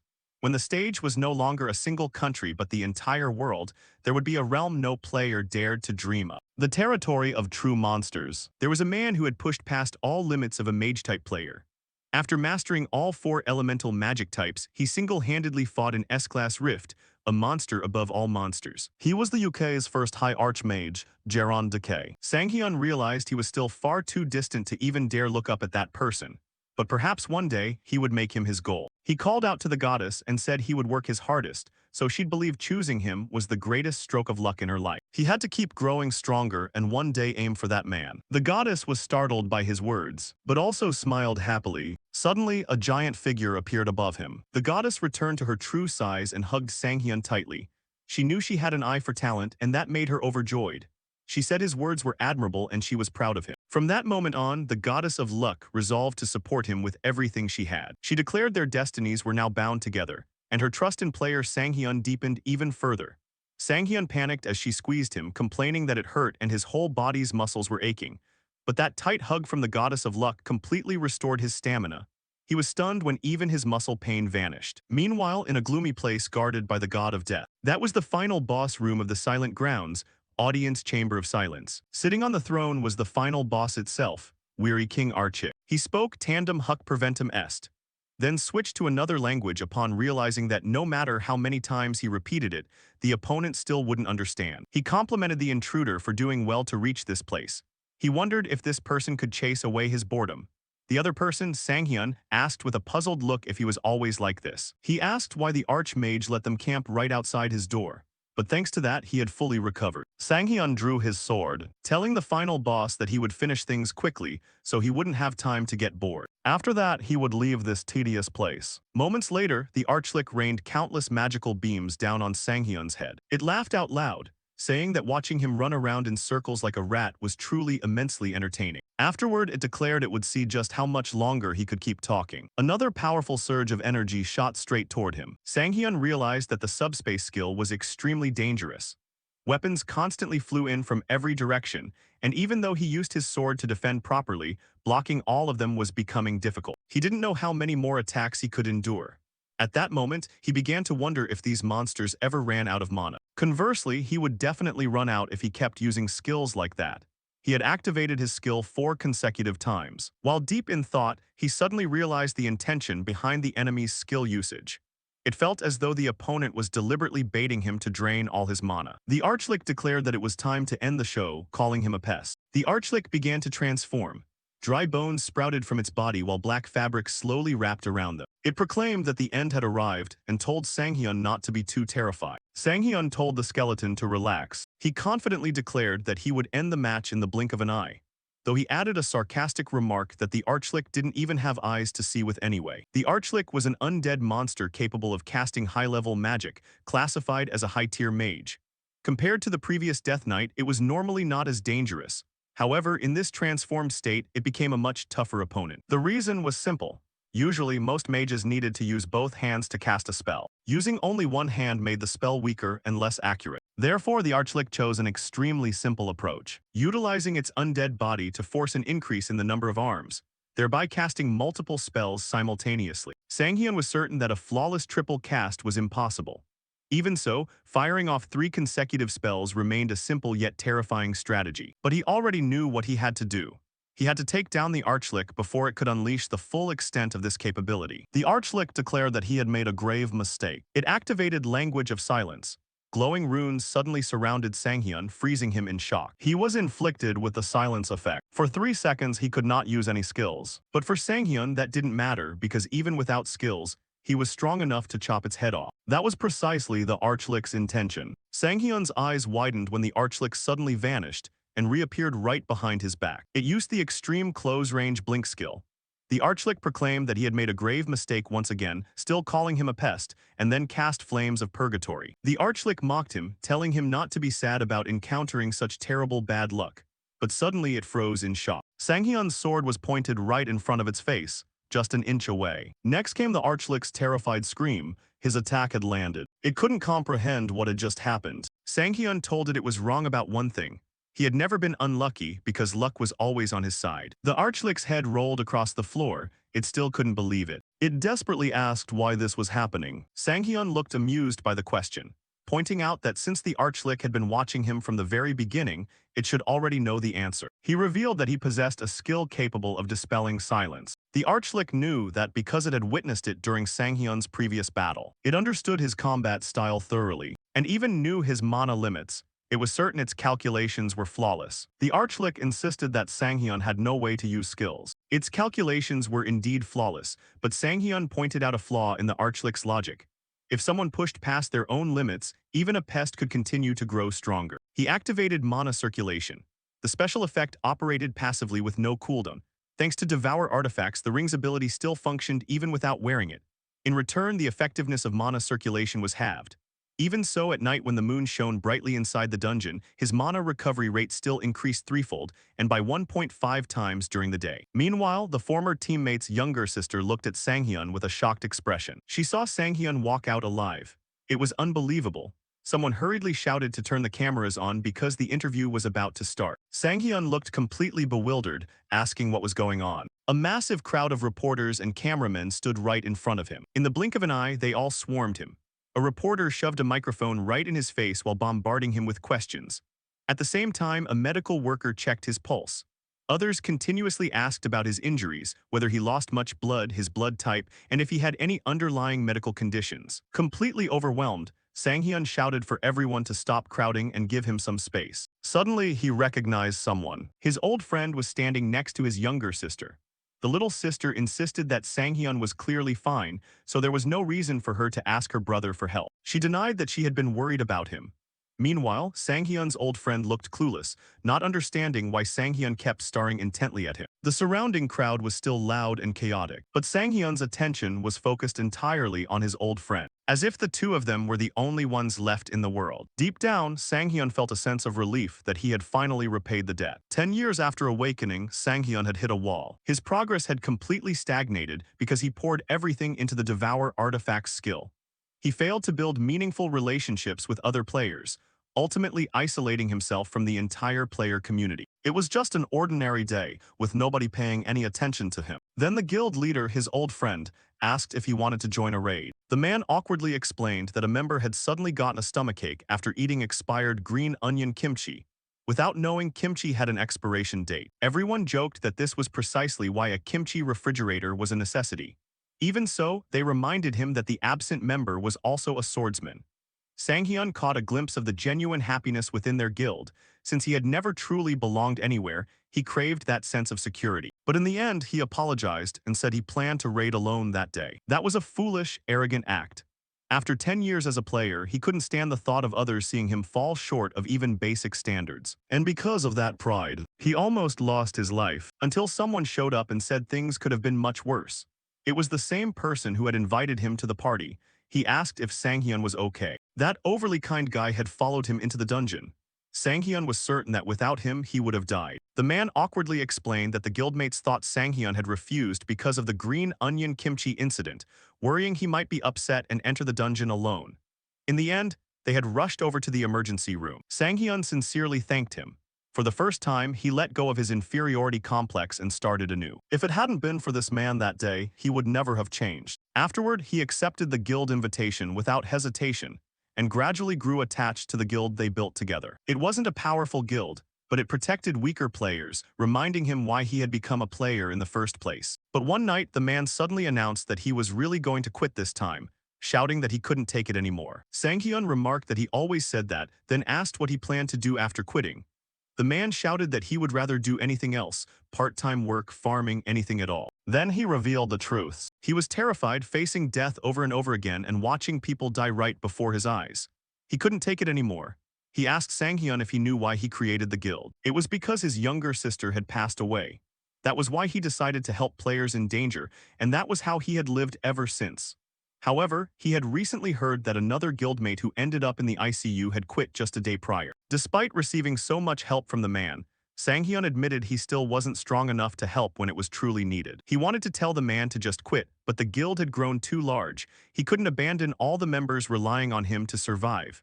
Sanghyun was left speechless. Returning to the present, Sanghyun stepped forward and gently tapped his fist against the man's chest. Finally, he had the chance to say those words in his place. He told the man never to even think about starting a guild. He warned that it would only make his life miserable. The man stared at him in complete shock. Then he awkwardly apologized, admitting he didn't remember ever meeting him before.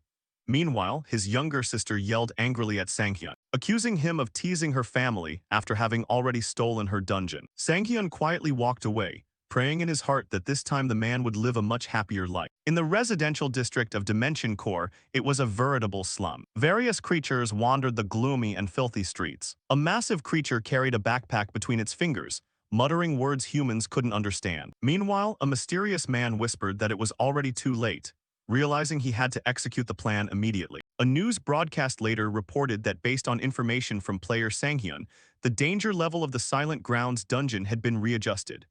Previously, the Silent Grounds had been notorious for having an abnormally high mortality rate relative to its assigned rank. It was revealed that the monster known as the Death Knight was far more dangerous than other monsters in the dungeon, resulting in entry to the Silent Grounds being completely banned until its true danger level could be reassessed. The broadcast added that the association's careless management policy had led to countless unnecessary deaths. Hearing the broadcast, Sanghyun quietly murmured to himself that it was a good thing, certain that the tragedy from his past life would no longer happen. He wondered if, after regressing, this was the first time he had truly saved someone. He realized he had gained a lot from entering the Silent Grounds. And it wasn't just artifacts and titles. He had also gathered information on the late bloomer model student. Additionally, he obtained some absurdly overpowered items. One of them was the Dimensional Bag, a platinum-tier support accessory. Special effect, subspace. According to the description, a mage's failed experiment had accidentally torn open a dimensional gateway, leaving behind only a bag connected to an infinite subspace. Thanks to this bag, the user could break the limits of physical reality, storing and retrieving items freely without worrying about weight or size. The next item was the Lick Ring, a gold-tier support artifact. Special effect, Silence, consuming 25 mana. This was the Archlick's favorite ring, required to cast the Swamp of Silence spell. The silent energy contained within the ring threatened to swallow all light and warmth in the world. Finally, there was the Telekinesis Necklace, also a gold-tier support artifact. Special effect, Telekinesis, allowing the user to move objects using willpower. Through the necklace, he could summon any designated item via telekinesis. However, objects weighing over 200 kg could not be summoned, and the heavier the object, the longer the summoning time took. Sanghyun was completely stunned. The rewards were simply insane. He had known silence would appear, but he hadn't expected subspace and telekinesis as well. These two skills alone exponentially increased combat flexibility, allowing him to step into a completely different league depending on how he used them. In his past life, he had never heard of anyone possessing abilities like these, and he wondered if he was about to earn the first title. The goddess of luck nagged that despite all the blessings she had bestowed upon him, he had never properly thanked her even once. Sanghyun hurriedly admitted his immense gratitude to the goddess, but she demanded a more sincere expression of appreciation. At that exact moment, the three artifacts suddenly began mana synchronization. Then bizarre dishes appeared one after another. Purple soul macarons, whispers of the void meringue, and the legendary mill of infinite layers. He stared at the plate of food with a bewildered expression, asking what the naming convention for this food was, and cursing the Archlick while wondering what kind of freaky things that undead old man ate all day. He decided to try the mill of infinite layers first. His taste buds were completely caught off guard. He was shocked to discover that, true to its name, it genuinely had countless layers. It felt as though the layers melting in his mouth would never end, with waves of flavor overwhelming all his senses. To him, it tasted like a dream. Suddenly, he felt remorse for having looked down on sweets his entire life, offering a heartfelt apology from the bottom of his heart to every dessert he had ever underestimated. Around that time, he began absorbing the three artifacts. Once the absorption finally completed, Sanghyun admitted that although the Archlick never stopped talking, it wasn't actually all that bad, even acknowledging that the Archlick had pretty decent taste. Looking at the panels in front of him, he realized he had to make a decision. He could choose to bind silence or telekinesis. When selecting the Great Sword of Fighting Spirit for the left side, the system automatically assigned telekinesis to the right side, which required no thought. The real dilemma was silence. Unlike stuns or freezes, it lacked a lingering duration effect. Therefore, he doubted binding it with full charging or knockback burst would yield much impact. He also had to consider skill delay. Since the risks were still unknown, he decided this was the safest choice for now, ultimately choosing to bind silence to his basic attack. An additional requirement immediately appeared. Certain conditions needed to be met to bind the absorbed silence effect to the basic attack. He looked at the notification in surprise. The system explained that by consuming 1 mana per basic attack, the silence effect would be applied, and then asked if he wanted to proceed. Sanghyun quickly realized that spending 1 mana per basic attack was an absurdly dangerous effect, meaning he could continuously apply silence to every single attack as long as he had mana. He recalled the mana-related title he received after defeating the previous enemy, a B-rank title named End of a Twisted Desire. The description stated that a mage's failed research led to a slow corruption into dark power, yet even amidst the warped destiny of darkness, the mage's pure passion remained intact, resulting in Sanghyun inheriting the mana the Archlick regretfully left behind upon death. Title effect, plus 150 mana. He realized that combined with mana circulation, he could maintain a stable mana pool. However, if swarmed by a large number of weaker monsters, this effect could become a dangerous burden. Sanghyun quietly wondered what he should do. After deep thought, a slow smile crept onto his face. He decided that sometimes humans had to take risks. He knew he could never continue growing stronger if he remained forever inside his safety zone. Finally, silence was successfully bound to his basic attack. From then on, whenever a basic attack triggered, the silence effect would also be applied, depending on the target's resistance. Suddenly, a portal opened behind them, and the surrounding energy instantly turned cold and gloomy. Sanghyun immediately asked the Goddess of Luck if she had summoned any other constellations, muttering that rejecting yet another person would make him feel guilty. But the Goddess of Luck looked genuinely confused, asserting she had nothing to do with it. 3 new constellations suddenly materialized before him. The great conqueror of the Mongols declared that Sanghyun had left a profound impression with his fierce, deeply masculine brutality, while Sunkin stated that a diamond in the rough like Sanghyun deserved a supporter capable of providing worthy rewards and guidance. The goddess of luck instantly flared up in anger, nagging that other constellations dared to show up even though they clearly knew she was already here, and demanded everyone leave immediately. However, an entirely new goddess suddenly stepped forward, and calmly declared that no player should be monopolized by a single constellation. The goddess of luck stared at the newcomer with disbelief. The new goddess casually told the great conqueror of the Mongols to step aside. The conqueror just laughed and obediently yielded space to her. Sanghyun looked at the newly arrived goddess and felt he could already guess who she was based solely on her appearance, wondering if her moniker matched her personality to absolute perfection. The new goddess smiled. She said she had been watching his courageous spirit for some time. She admitted his actions had left a strong impression, which was why she appeared in person,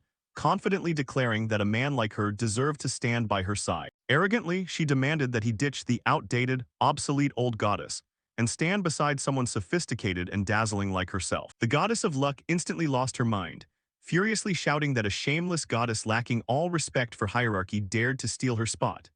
Meanwhile, the new goddess calmly ordered the other constellations to remove the archaic relics of a forgotten era out of her noble sight. The goddess of luck could only repeat the word archaic in a state of sheer disbelief. The new goddess mocked her, saying luck was the only thing she had. Sanghyun truly didn't know what kind of relationship the two of them had, but one thing was certain. These two goddesses utterly loathed each other, and he even began to wonder if this world was big enough for two goddesses. The new goddess announced she had confidential information to share. She insisted that if he listened to her information and signed a contract with her, she would tell him everything, while restraining the struggling goddess of luck. The new goddess calmly revealed information regarding the late bloomer model student. Hearing that, Sanghyun abruptly grabbed her arm. He anxiously asked if the other constellation had signed a contract with another player yet, then changed his question, demanding to know how that person was doing and what they had been doing so far. The new goddess explained that while traveling, she had accidentally spotted him in the slums of Dimension Core. She added that the man had become completely obsessed with eschatology of the Dimension Core. The new goddess smiled and stated that if Sanghyun truly wanted to know more about him, he had to ditch the goddess of luck and sign a contract with her instead. Sanghyun returned to his room. He repeated the phrase eschatology of the Dimension Core in his mouth with a bewildered expression, failing to understand what she meant. Back in their past life when they were together, that person had never mentioned anything similar. Right at that moment, he was startled when the goddess of luck suddenly appeared before him. He immediately asked if she had gathered any information. The goddess of luck apologized, saying she couldn't find that person anywhere in the slums. Sanghyun quietly thanked her for taking the trouble to investigate. Regardless, the goddess of luck cheerfully remarked that watching him humble that crafty bitch for once was truly refreshing. Sanghyun continued to wonder why that person was in the slums, a place typically reserved for those who failed to become constellations. Frustrated and confused, he muttered a curse under his breath. Above all, he desperately wanted to know where that person was and what they had been doing all this time. Meanwhile, at Hyunjeong Corporation, the company president was informed that the list of new participants for the upcoming open market had arrived. She looked slightly amused. As she reviewed Sanghyun's profile, a faint smile crossed her lips. She remarked that they were getting quite an interesting guest this time. This woman was Han Hyunjeong, a level 900 plus S plus rank player. Sanghyun drove, continuing to investigate the matter even while behind the wheel. However, no matter how much he searched, he couldn't find any information related to the late bloomer model student or the eschatology of the Dimension Core. Even so, he knew he couldn't recklessly sign a contract with the new goddess. He figured the new goddess probably wanted to sign a constellation contract with him so she could finally ascend to a mythical constellation.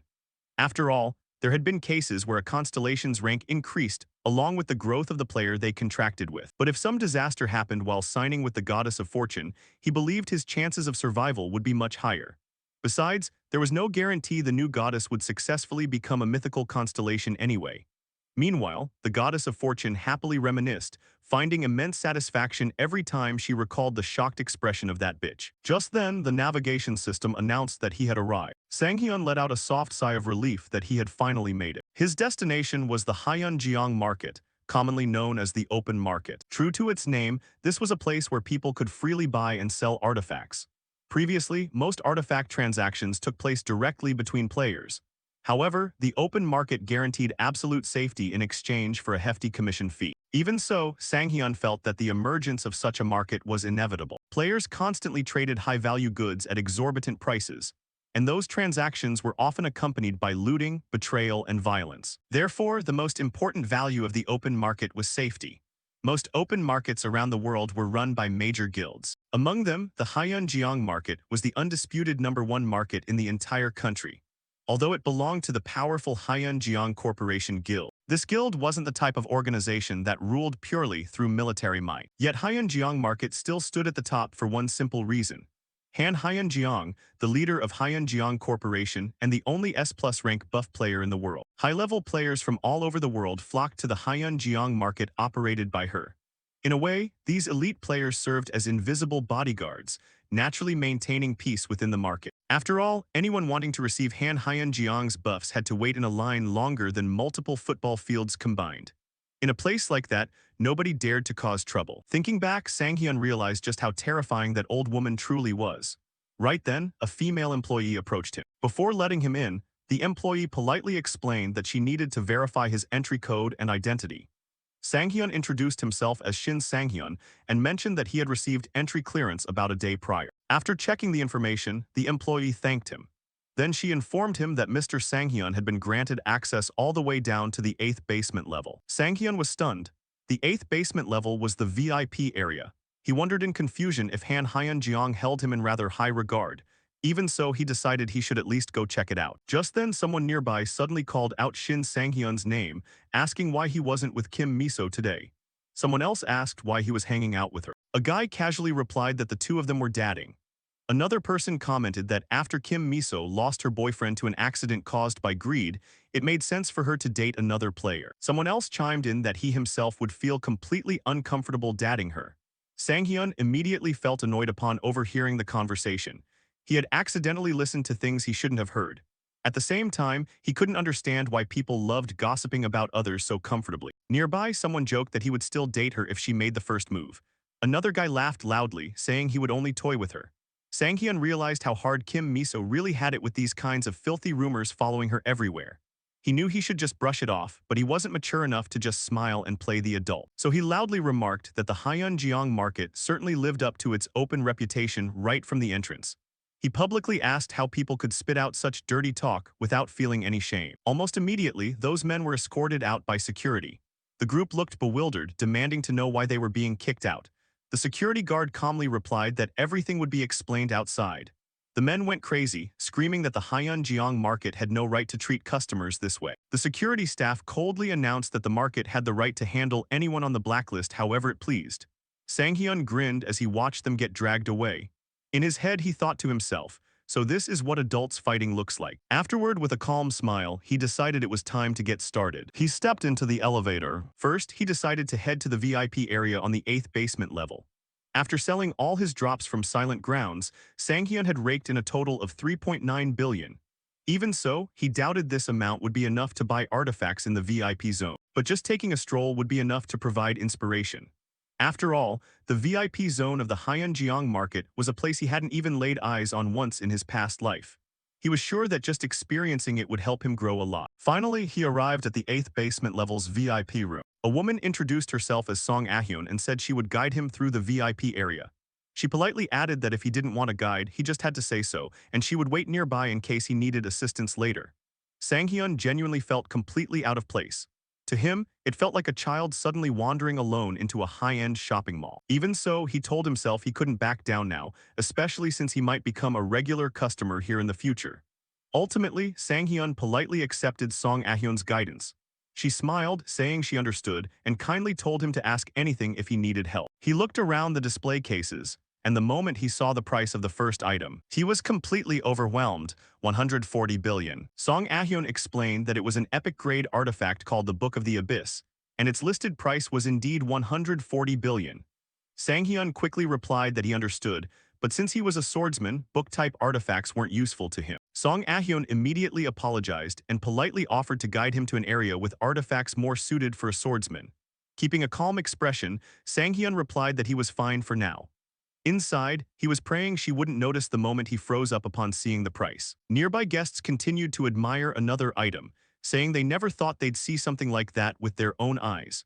Someone else wondered who on earth would buy an artifact this insanely expensive after bringing it home. Curious, Sang-hyun asked what people were looking at over there. Song Ahyun explained that it was a special display area for newly acquired items the market had secured.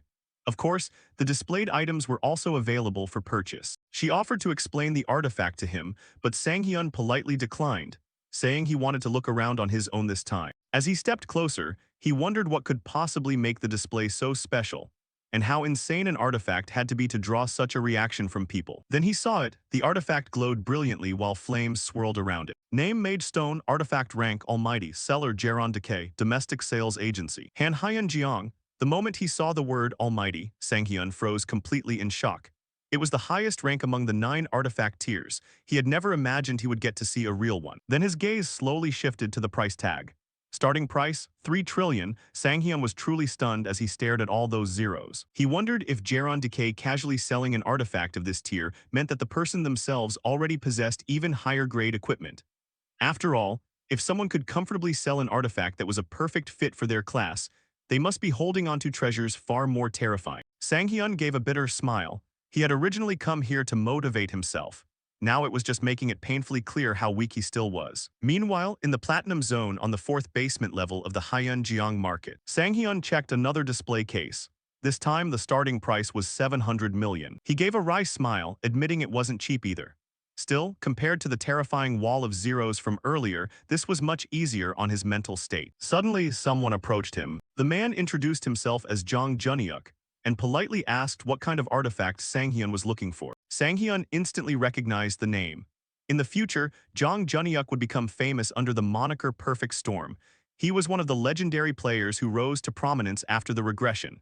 Sang-hyun replied that he wasn't looking for anything specific, just browsing. Junhyuk asked if he wanted to see some of his artifacts, explaining that he had one he was struggling with because it didn't really fit him. Then he pulled up the item info and showed it to Sang-hyun for a closer look. The artifact was named the Stream of Life Ring.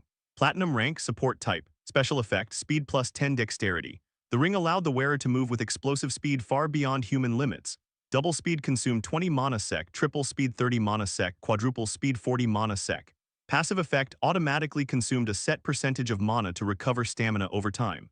Can recover up to 5% stamina every 10 minutes.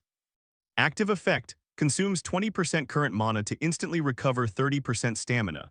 Additionally, when mana is below 10% and the passive effect is active, it automatically consumes mana to restore HP equal to 5% of max stamina. Cooldown 1 hour. Sang-hyun wondered if Jong Junhyuk intended to use the direct transaction fee exemption system right on the spot. Unlike other open markets, the Hyeonjeong market had a special policy called direct transaction exemption. Normally, the market collected a 5% transaction fee in exchange for safety and convenience. But if 2 players agreed to conduct a direct transaction right inside the market, they were completely exempt from fees. Sang-hyun conceded that the artifact was pretty good. Since he already had a mana-related title, this ring suited him extremely well. But he still apologized, explaining that the artifact was a bit different from what he was actually looking for. Jung Junhyuk calmly replied that it was no problem at all. Deep down, the artifacts Sang-hyun really wanted were the ones nobody bothered to buy because they were too useless. That way, after Devour, he could use their effects in entirely different ways. And most importantly, those items were much cheaper. Suddenly, the conversation was cut short by shouting nearby. Someone was yelling at a girl for eating in the market. A girl was sitting flat on the floor, holding a slice of pizza, with several pizza boxes piled up around her. The security guard looked utterly furious. The girl argued that she was only eating food she bought with her own money. She even pointed out that she didn't see any rules forbidding bringing food in. The employee retorted that even if there was no written rule, basic etiquette still existed since people had to deal with the smell. It turned out this had been going on for days, and she wasn't just bringing in a few slices. She was bringing whole stacks of pizza. The girl shyly asked if he wanted some pizza, but immediately clarified that she wasn't actually planning to share. The employee felt insulted and asked if she seriously thought he did that because he wanted her pizza. Feeling pressured, she reluctantly offered a slice of free review spaghetti she had received earlier. Jong Junhyuk nonchalantly remarked that she was causing trouble again. The employee yelled that he didn't want her food. The girl argued that the pizza did nothing wrong. Then she added that technically she didn't do anything wrong either. Sang-hyun stepped closer, politely apologizing for interrupting her meal. Then he asked if she could show him the info of the artifact she was selling. While still nibbling on her pizza, she told him to go ahead and pick it up to look at. It wasn't like he was going to steal it. Sang-hyun picked up the rings. The moment he checked them, he felt it instantly. This was the exact thing for him. just the type of artifact he had been searching for. The first artifact was the Ring of Speed, Platinum rank support type. Special effect, speed plus 10 dexterity. The ring allowed the wearer to move with explosive speed far beyond human limits. Double speed consumed 20 mana sec, triple speed 30 mana sec, quadruple speed 40 mana sec. The second artifact was the Potential Reinforcement Ring. Also Platinum rank, support type, special effect, just a little faster.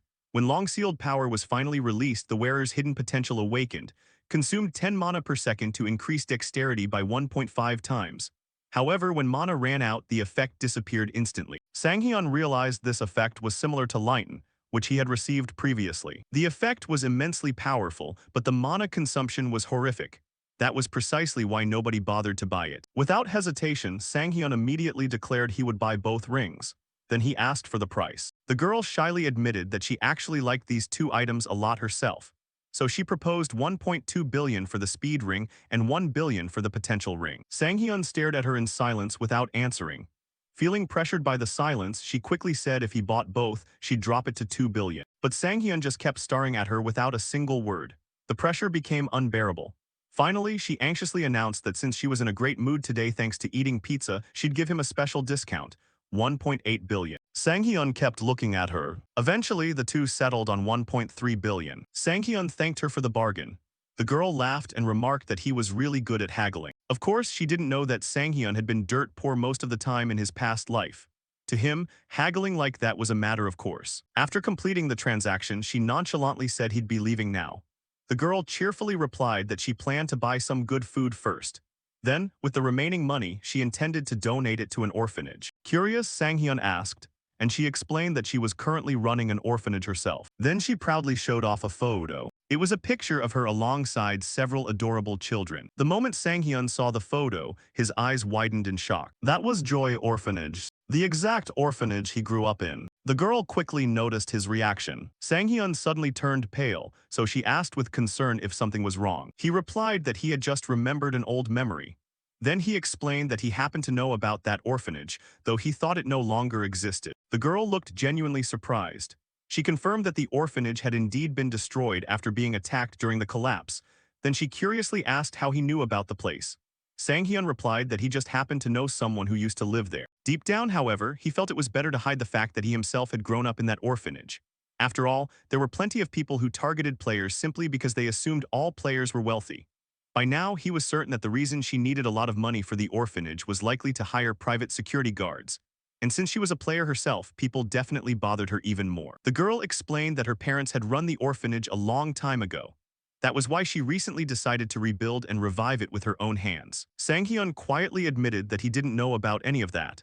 She smiled and told him to drop by if he ever had time. Then she handed him a business card for the orphanage. She proudly explained that the kids themselves had drawn the illustrations on it. Then she cheerfully asked if he thought it was cute. Sanghyun silently stared at the business card in a state of shock. He gave a wry smile and admitted that it was indeed quite cute. The basic drawings were just full of money scattered everywhere. Honestly, it made him think the kids had very realistic dreams. But behind that awkward smile, Sanghyun quietly swallowed hard. Suddenly, he felt strangely emotional. The orphanage he grew up in truly was a warm and wonderful place. Some of the kids there had survived the collapse and were later transferred to other facilities. He quietly wondered how all of them were doing now. Sanghyun tried to hold back his tears. For a moment, he almost cried in front of someone he had just met, but he immediately told himself he absolutely could not let that happen. He realized he was getting emotional over a small thing. Still, he had barely managed to keep himself under control. He had never realized that having someone cherish the same memories as him could bring such a sense of fulfillment. At that moment, Sanghyun quietly decided that he would visit the orphanage soon in a different way. At the Eden Guild headquarters in Yoido, Sanghyun stepped into the building. Someone immediately greeted him. A bulky middle-aged man wearing an orange jumper welcomed him and said they had been waiting for him. The man introduced himself as Jinho. Then he invited Sanghyun upstairs. Inside, Sanghyun gave a wry smile, thinking he hadn't expected Jinho himself to personally come out to greet him the moment he stepped in. Although he had initially just dropped by on a whim, he now realized he needed to take things more seriously. An hour earlier, Sanghyun had told the ring-selling girl that he would contact her later. She cheerfully replied that it was fine, and the kids would probably love to meet him too. Right then, Sanghyun suddenly received a phone call. He apologized and explained that he needed to take the call, asking if she minded. She quickly replied that it was completely fine and said she should get going too. She added that she was glad they completed the transaction smoothly today. Sang-hyun picked up the phone. It was Kim Miso. The moment he surprisedly said her name, Miso immediately realized he hadn't even saved her number. She was calling because they had an upcoming gate raid mission. It was a two-person gate with a minimum level requirement of 130. The location was known station. The dungeon name was Black Gate. The name instantly sounded very familiar to Sang-hyun. He remembered that the Black Gate was the dungeon that Kong Boa, the Arbiter of Swords, had first successfully cleared.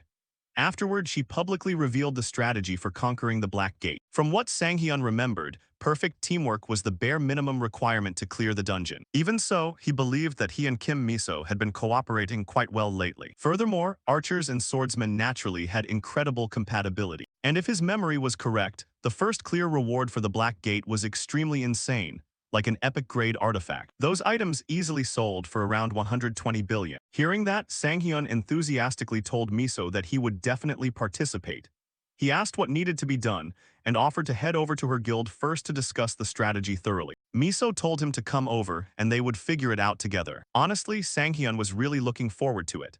At the very least, this would keep him from being a drooling loser lingering in the corner of Hyeonjeong Market. Jinho noticed Sang-hyun's strange expression and asked if something was wrong.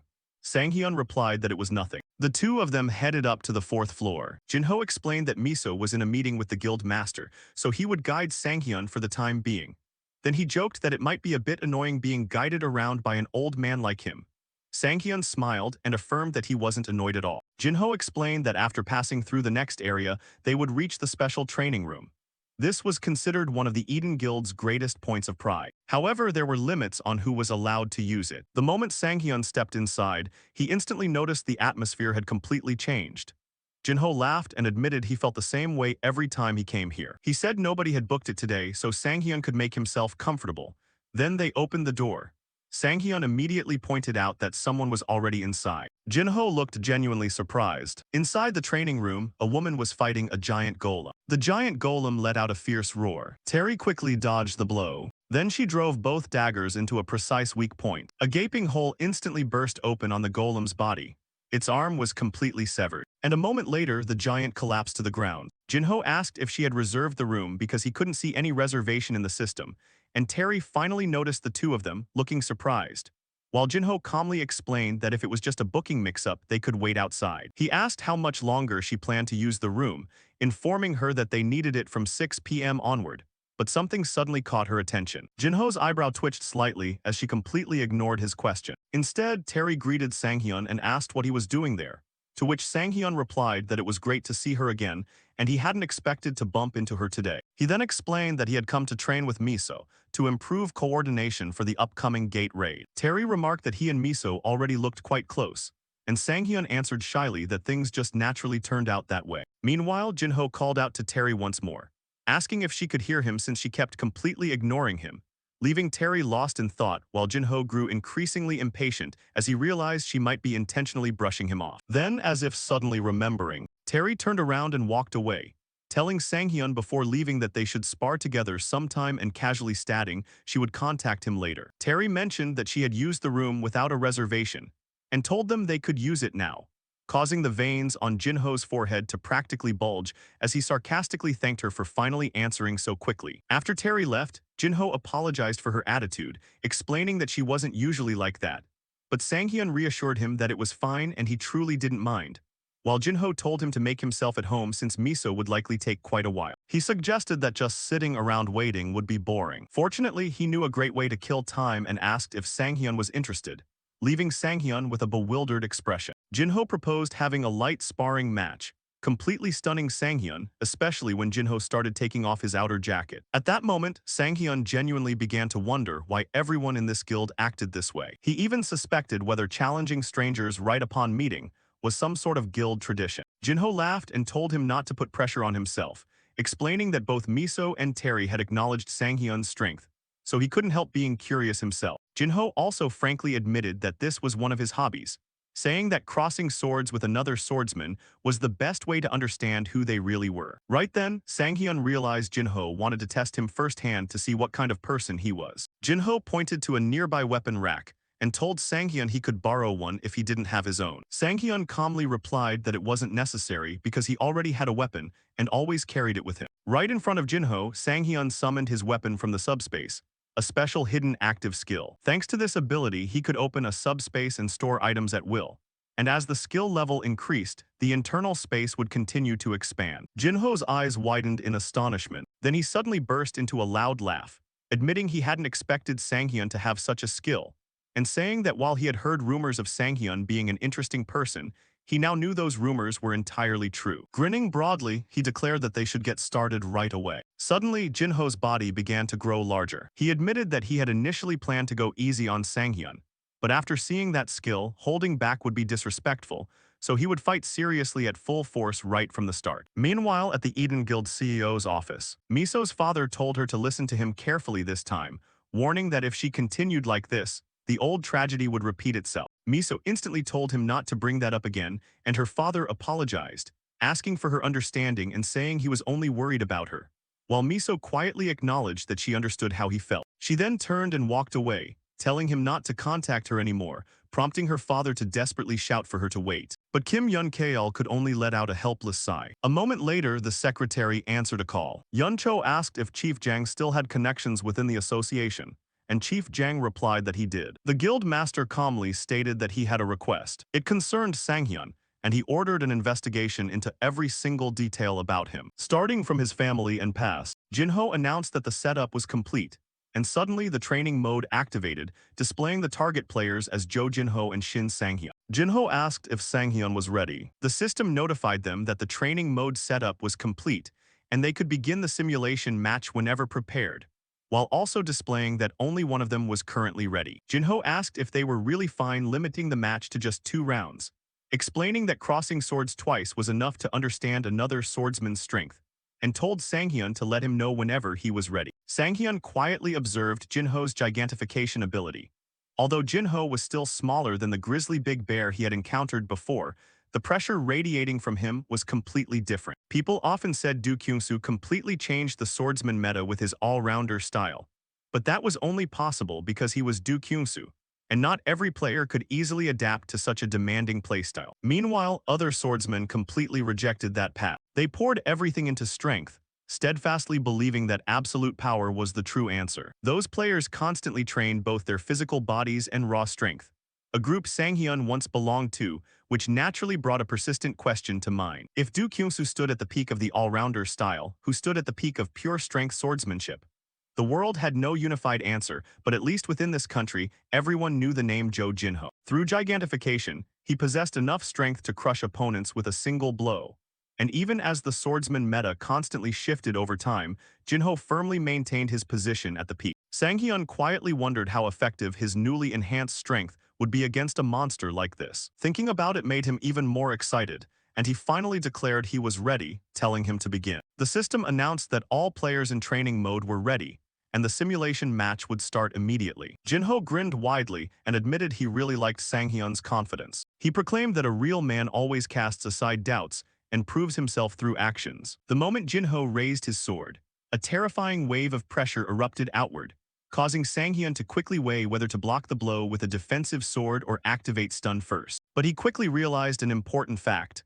Fighting Jo Jinho was completely different from fighting monsters. The only answer was to meet strength with strength, and right then the psychedelic skill activated, reinforcing Sanghyun's body and drastically increasing his speed. At the same time, the face-off title triggered as the system confirmed Jinho was isolated, with no one else within a 5-meter radius of the target except Sanghyun, successfully activating the face-off effect. Jinho swung his sword, and that attack was merely a light strike. Sanghyun tried to keep his composure, knowing that this was a direct clash of strength with Jo Jinho after all. Meeting him head-on with a direct collision would be suicide. Sanghyun instantly realized he needed to strike the weakest point of the attack's force, from the flank. Jinho was clearly taken aback. Not only did Sanghyun block the massive sword, but Jinho could hardly believe Sanghyun had blocked his blow, though what shocked him wasn't just that the attack was blocked. Out of all possible reactions, dodging, freezing up, or even throwing his sword away in panic, Sanghyun had chosen to meet strength with strength head-on, something Jinho never expected. Sanghyun calmly declared that it was his turn now. At that moment, Jinho realized he had lost focus for a single second, and the pressure following Sanghyun's attack was terrifying. Jinho instantly recognized that this blow was genuinely dangerous. The impact forced Jinho back several steps. Even so, he looked like he was thoroughly enjoying it, as it had been a very long time since anyone had pushed him back like that. Jinho immediately realized he had completely underestimated Sanghyun. He had only heard about him through Miso and Terry, assuming Sanghyun was merely a big fish in a small pond. Now he knew how mistaken he had been. Jinho gripped his sword tightly, wearing a wide smile as he regarded Sanghyun as a true man just like himself. He frankly admitted he was genuinely surprised, and Sanghyun simply thanked him. Jinho laughed loudly, saying he never expected someone with such a small frame to block his attack head-on, realizing at that moment that the rumors calling Shin Sanghyun a monster were true. While Sanghyun knew the real reason, Psychedelic had triggered a critical hit combined with knockback burst, a combo that would normally make most monsters explode instantly. But Jinho was a true monster. Sanghyun modestly said he just happened to get lucky with a critical hit, but Jinho burst into laughter and told him there was no need for fake modesty, asserting that a real man never hides behind false humility. Jinho then apologized for being impolite up until now, admitting he should have faced him seriously from the start. Hearing that, excitement surged within Sanghyun. Because the upcoming blow was the exact technique Jinho would use to save countless lives during the second cataclysm 20 years later, back when countless meteors summoned by monster magic rained down like a storm. And Jinho destroyed them all with a single sword stroke, his signature technique, Starbreaker. Jinho admitted the technique wasn't complete yet, and that this was actually his first time showing it to someone else, but he hoped Sanghyun would still be satisfied despite its flaws. Sanghyun honestly admitted he was already satisfied just because Jinho was willing to fight him seriously, which in itself proved how much stronger he had grown. But at the same time, he immediately recognized the terrifying problem. Even incomplete, this blow was almost impossible to block head-on, yet surrendering wasn't an option either. Therefore, Sanghyun decided to unleash the strongest attack currently possible, preparing to combine psychedelic full charging with speed enhancement and knockback burst. This was the most powerful blow he could dish out in his current state, and Sanghyun declared he was ready. The strategy remained the same: strike the flank where the force was weakest, though he couldn't help thinking how absurd the situation was as he attempted to overpower a level 700 player using pure strength. A terrifying burst of energy exploded around them both. Then they simultaneously lunged forward. Sanghyun remained confident because up until now, he had continuously overcome the impossible. And right now, he decided to overcome the impossible one more time. Meanwhile, Miso was walking down the hallway. She looked genuinely depressed, but tried to focus on her training with Sanghyun, refusing to remain trapped in her sorrow forever. Suddenly, the entire hallway shook violently. A nearby female staff member anxiously asked what the tremor was, but Miso instantly realized the shockwave came from the training room. The moment she understood, her expression changed instantly. She rushed straight to the room. Bursting inside, she loudly asked Sanghyun what on earth was going on. But the chaotic scene inside caught her entirely off guard. The entire area looked devastated, and Miso stared around in shock, wondering what on earth had just happened. Meanwhile, Jinho returned to his original size, using his sword to prop himself up as he panted heavily, bursting into a laugh and admitting Sanghyun kept surprising him, nodding that despite it being a training mode match, he had poured a massive amount of power into the final blow. Yet Sanghyun had met it head-on as if intentionally showing off. Jinho frankly admitted he hadn't expected this outcome at all, while Sanghyun thanked him for the compliment while acknowledging he hadn't walked away from the clash completely uninjured, quietly thinking his wrist was probably hurt from the impact. Jinho laughed and told him not to worry since Eden Guild had top-tier medical facilities, assuring him the injury wouldn't affect his upcoming training session with Miso. Deep down, however, Jinho realized he had sustained more damage than anticipated, finding it hard to believe he had fought on equal footing with an emerging rookie player. Yet oddly enough, he didn't feel annoyed at all. Instead, he was certain the answer lay in that exact moment their swords clashed. Because Sanghyun's sword didn't carry the feel of an ordinary rookie, resembling instead the strike of a seasoned veteran who had survived countless battles. The thought sounded hard to believe, but at the same time, Jinho realized something else. He still had a very long way to go. At that moment, training mode officially ended, and Jinho thanked Sanghyun for accepting his selfish request, admitting he hadn't expected the sparring match to turn into a moment of self-reflection. He then assured him that no one in Eden Guild would doubt Sanghyun's strength anymore, before extending a hand to help Sanghyun up. Sanghyun took his hand and joked that this had turned out to be a test after all, to which Jinho replied that it was only natural since Sanghyun had suddenly shot to fame out of nowhere, making suspicion inevitable. But now Jinho completely acknowledged him, proudly declaring Sanghyun a true man and immediately inviting him to join his real man club. Before he could elaborate further, someone abruptly interrupted. Miso had finally figured out what happened and she looked furious. She immediately scolded Jinho, pointing out that she had only asked him to give Sanghyun a tour of the guild. Yet the two of them had wrecked the training room, causing Jinho's expression to tense up as he realized they were in deep trouble while Miso ranted angrily that a real man never ignores a friend's request like that. Jinho immediately apologized without hesitation. Then Miso turned to Sanghyun, still looking furious as she pointed out that he had promised to train with her, yet ended up doing this instead. Sanghyun could only offer an apologetic, awkward smile. At the underground parking lot of the Playertown building, Sanghyun opened his car door. Right then he looked no different from a zombie, with sunken cheeks and a completely drained, lifeless appearance. Sanghyun knew this was entirely his own fault for ignoring Miso's warning and going to spar with Jinho. Earlier, Miso had coldly told him to brace himself, resulting in him being drilled continuously for 18 straight hours. Despite the hardship, Sanghyun had to admit the training session brought incredible benefits.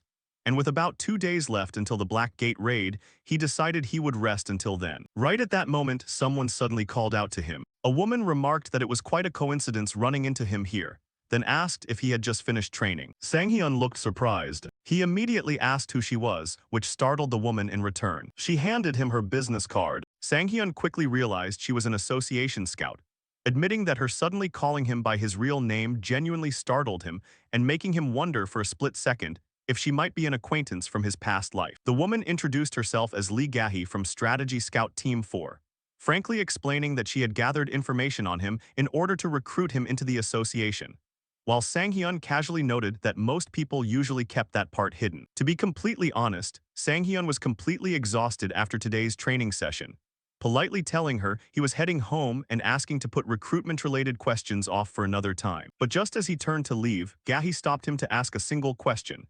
Did he truly have no interest in becoming an association-affiliated player? Sanghyun calmly replied that, at least for now, he had zero interest. Gahi nodded as if she had expected the answer, then admitted she had one more question, a more personal one, politely asking if she could ask one final thing. Even though Sanghyun clearly looked like he was about to collapse from exhaustion, he agreed while silently wondering why she was so bizarrely persistent, honestly feeling like he might pass out any second. But then Gahi suddenly asked point-blank, was his ability the kind of skill that could copy or even steal other people's abilities? She continued, or perhaps he possessed the power to see the future. Sanghyun was completely caught off guard. The next day, at the entrance of the Uedo Black Gate, a car slowly pulled to a stop. Miso stepped out and told the driver she would contact him later. She had arrived earlier than expected, but figured it was fine since it gave her extra time to prepare. Right then, she noticed someone sitting on a nearby bench. At first glance, she thought it was Sanghyun. Miso cheerfully called out to him, saying he arrived earlier than she expected and nodding that she had also gotten there faster than planned, before asking if he wanted to warm up together before the raid. But as she drew closer, she was completely shocked. Sanghyun looked so exhausted and haggard that she almost didn't recognize him. She immediately asked what happened and if he was okay, and Sanghyun quickly replied that he was completely fine. In his head, however, Sanghyun was silently cursing. Ever since his conversation with that woman, he had been so obsessed that he couldn't sleep a wink all night, genuinely feeling like he might pass out at any moment after spending the entire night digging up information on Lee Gahi, only to come up empty-handed while anxiety gnawed at him piece by piece. He had never imagined anyone would suspect his exclusive skill, let alone the fact that he regressed. He thought he had been extremely careful all this time, so how on earth had she figured it out so fast? Sanghyun knew the situation was dangerous, feeling as though a terrifying, freakish entity had just seen straight through all his secrets. Desperately, he racked his brain for ways to stop her from getting more suspicious, sometimes thinking he should lay low for a while, other times thinking he should get friendlier with her to dispel suspicion, even considering inviting her out for a drink before instantly realizing that might only make him look even more suspicious. Sanghyun finally snapped out of it when Miso called his name once again. Miso seriously told him not to hide anything and asked outright if something was the matter. She even suggested canceling today's raid altogether, but Sanghyun firmly insisted that he was completely fine and nothing was wrong. There was no way he was going to let this opportunity slip away. Trying to change the subject, Sanghyun suddenly pointed at her weapon. He mentioned he had never seen this bow before and asked if she got a new one. Miso immediately brightened up and admitted she was dying to show it off. The bow was an epic-grade artifact borrowed from Japan's Kurakawa Guild, thanks to the long-standing cooperative relationship between the Eden Guild and them. She explained she had done everything possible to prepare for this raid. Sanghyun gave a wry smile and admitted the bow was truly amazing. Deep down, however, he was deeply shocked that someone could casually borrow an epic-grade artifact so easily. Just thinking about its insane value left him dizzy. Even so, it also inspired him. He suddenly resolved that sooner or later he had to get an epic-grade artifact of his own. Sanghyun quickly told himself not to get jealous over such things. Right now, he needed to focus on getting an epic-grade item first, and Lee Gahee's matters could wait. He finished his preparations, even though it was earlier than expected. Sanghyun suggested starting the raid right away. Miso agreed. The two of them walked together toward the portal. Sanghyun looked miserable, but he didn't care as long as he got the epic-grade artifact. No matter how much the regression issue bothered him, he forced himself to focus solely on what needed to be done right now. Meanwhile, Miso thought to herself that Sanghyun truly lacked self-awareness. He hadn't even bothered to question why she went out of her way to borrow an epic-grade artifact for this raid. What she had witnessed in the training room a few days ago had genuinely shaken her to her core. She already knew Sanghyun's growth rate was abnormal. But around the 15th hour of their training session, Sanghyun had suddenly learned a brand new skill and demanded to test it immediately. Afterward, he had even panicked and asked if she was okay. The training ground, built specifically to withstand destructive force, had been blasted to pieces by a single blow from him. By then, Miso genuinely believed that without borrowing an epic-grade artifact, she wouldn't even be able to keep up with him anymore. That was the exact reason she had prepared so thoroughly, because she didn't want to spend her entire life just chasing his back. At the entrance of the hollow forest within the Black Gate, the two of them stepped into the forest side by side. Miso was still extremely tense. Sanghyun realized it was good to tell her to be careful, but she shouldn't worry excessively, otherwise she'd waste stamina for nothing. Miso quickly nodded and admitted that the current situation felt completely different from the preliminary investigation report. That was why she was nervous. According to the report, this forest had supernatural activity, but seeing it with her own eyes, the atmosphere felt strangely abnormal. Meanwhile, Sanghyun also recalled studying this gate very thoroughly in his past life, so he felt uneasy as well, since this was the first time he encountered a situation different from his memories of the past life. Suddenly, a giant monster appeared before them. Miso immediately identified it as an orc, but Sanghyun instantly corrected her, and at that moment he was completely certain that this gate was no longer like the one in his past life. That monster wasn't an orc, it was a big goblin, and this was no minor change. The monster suddenly charged straight toward them. Sanghyun immediately reached out one hand in front of Miso to shield her. Then he signaled the number 2 with his fingers. Earlier, Sanghyun had told Miso that after studying the Black Gate thoroughly, he had a proposal and wanted the two of them to strictly follow that plan. Miso asked if he was talking about the hand signs he mentioned before. Sanghyun nodded and explained that to prepare for high-pressure situations, they would simulate various possible scenarios and communicate entirely through hand signals during combat. Miso asked if it was even possible to prepare for every situation, especially when they only had a few days. Sanghyun reassured her not to worry, saying he didn't mean preparing for every single situation. Instead, just memorizing basic movement patterns and everything else would naturally fall into place. Even so, he admitted it wouldn't be easy to remember them right in the heat of combat. Therefore, they only had one true option: endless practice. By repeating patterns through continuous training, they would eventually react instinctively to any situation. And once hand signs became second nature, they would clear the raid flawlessly. During their training, Sanghyun had held up 2 fingers. At first, Miso didn't remember what the signal meant, but she eventually memorized it. Back in the present, the two of them immediately executed the strategy they had practiced. Miso instantly recalled the meaning of the number 2 signal. If the monster charged straight ahead, they would dodge in opposite directions. Then the monster would instinctively target the opponent who looked weaker. And in most cases, that would be Miso. While dodging, Miso immediately fired an arrow. And because she already knew where the monster would move before it even acted, she could aim precisely at its joints to restrict its movement. When the enemy's movement was restricted, she could naturally create an opening without using skills. Even so, Miso admitted this was already the absolute limit of her predictive shooting capability. She hadn't expected the attack to deal a critical blow, but the moment the arrow hit the big goblin, it completely severed one of its legs. Miso's eyes widened in shock. She hadn't even pulled the bowstring with her full strength. It was then that she realized the terrifying power of an epic-grade artifact. She had only pulled the string gently, yet the resulting power was overwhelming. For a split second, she even wondered if she used her full strength, would she kill someone instantly. The big goblin abruptly stopped its charge. Instead of retreating, it leaped straight toward Miso to close the distance. But during their prior training, Sanghyun had told her that even if she didn't deal a critical hit, it was fine. because from the start, he intended to capitalize on the opening she created himself. The very next instant, Sanghyun appeared right beside the monster. Then he swung his sword straight down at the big goblin's head. That was the exact strategy they devised to end the fight in the blink of an eye. Just like that, this monster was taken down with unbelievable ease. Sanghyun started to say something, but Miso instantly understood what he meant and finished the sentence herself. Her firepower had increased tremendously compared to before. Therefore, she thought they needed to completely review their strategy, factoring in her new bow. Sanghyun agreed. Right now, Miso's firepower was at least 3 to 5 times stronger than before. Sanghyun immediately realized that if they utilized this advantage well, the Black Gate raid would become much easier. Miso secretly felt relieved that their coordination was flowing so smoothly. Sanghyun agreed and praised her lightning-fast reaction in battle, which made him think she must have practiced the strategy on her own afterward as well. Meanwhile, deep down inside, Miso silently grumbled at him. She had spent countless hours watching and rewatching the training session recordings because she refused to be left behind by him. Sanghyun pointed out that the official practice round was over, meaning it was time to step into the real deal. Right on cue, several big goblins suddenly appeared all around them. The monsters growled angrily, they looked utterly furious. Sanghyun wondered if they were mad because the two of them had easily killed one of their comrades. At the same time, he realized an important detail. The monsters were extremely cautious. They weren't charging in blindly, but instead carefully observing the two of them first. If they intended to fight this way, the situation would become even more advantageous for Sanghyun and Miso. The system detected 10 monsters. Sanghyun immediately noticed the count was lower than expected. He guessed it was probably because they were still fairly close to the dungeon entrance. He informed Miso that there were 10 enemies in total, including a strange monster he had never seen before.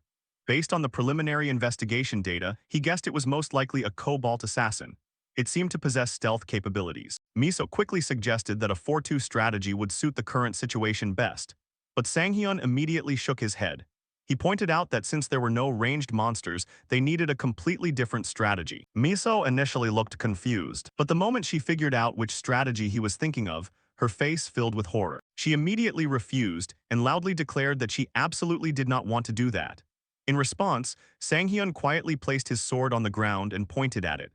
Miso desperately insisted that the correct approach here was obviously the 4-2 strategy. She even tried suggesting the standard 4 strategy, but Sanghyun just kept gesturing toward the sword without saying a word. Meanwhile, even the monsters looked bewildered watching the two of them argue right in the middle of battle. Finally, with a miserable expression, Miso slowly sat down on the sword while asking why they had to do this. Sanghyun calmly replied that she already knew the answer. Her firepower was now much stronger than expected, so there was absolutely no reason not to maximize that advantage. And logically speaking, this was truly their most optimal strategy. Miso quietly conceded that she knew that too. Then, realizing that once he made up his mind it couldn't be changed, she reluctantly told him to just get on with it. After all, if the dungeon truly lacked ranged monsters, placing Miso in the safest attack position would become a massive tactical advantage. The monsters slowly raised their heads, right as Sanghyun launched Miso high up into the air. Sanghyun proudly dubbed this technique the Kim Miso human cannonball strategy. Meanwhile, Miso screamed that she intensely hated hovering in midair like this. She loudly complained that she never even rode roller coasters because she hated that floating sensation. Even so, while in the air, she quickly stabilized her posture. At that moment, her level 4 flight skill activated. For the next 5 minutes, her falling speed from heights would be drastically reduced. Miso concentrated intensely and silently prayed that this ridiculous strategy would work. Meanwhile, the big goblins finally charged forward. Their target was Sanghyun. Then suddenly, one big goblin stopped dead in its tracks in confusion. Because the head of the monster right in front of it exploded without warning, Sanghyun immediately grew excited witnessing the sight. He had anticipated this happening, but seeing the insane one-shot one-kill power with his own eyes was still incredibly satisfying. And Sanghyun clearly understood one thing. This overwhelming power wasn't solely due to the epic-grade artifact. He wasn't entirely sure if it was thanks to Miso's rigorous training or the time that had passed since their last cooperation. But one thing was clear. Her precision had become vastly sharper. For a fleeting moment, Sanghyun seemed to catch a glimpse of her future self from his past life, Kim Miso, the divine archer of carnage. At that moment, he realized an important truth. He wasn't the only one getting stronger. Everyone else was evolving too. Honestly, Sanghyun admitted he was genuinely surprised. He never would have thought Miso could become someone who inspired him. Sanghyun shifted his attention to a more distant target. A shadow slowly formed in front of him.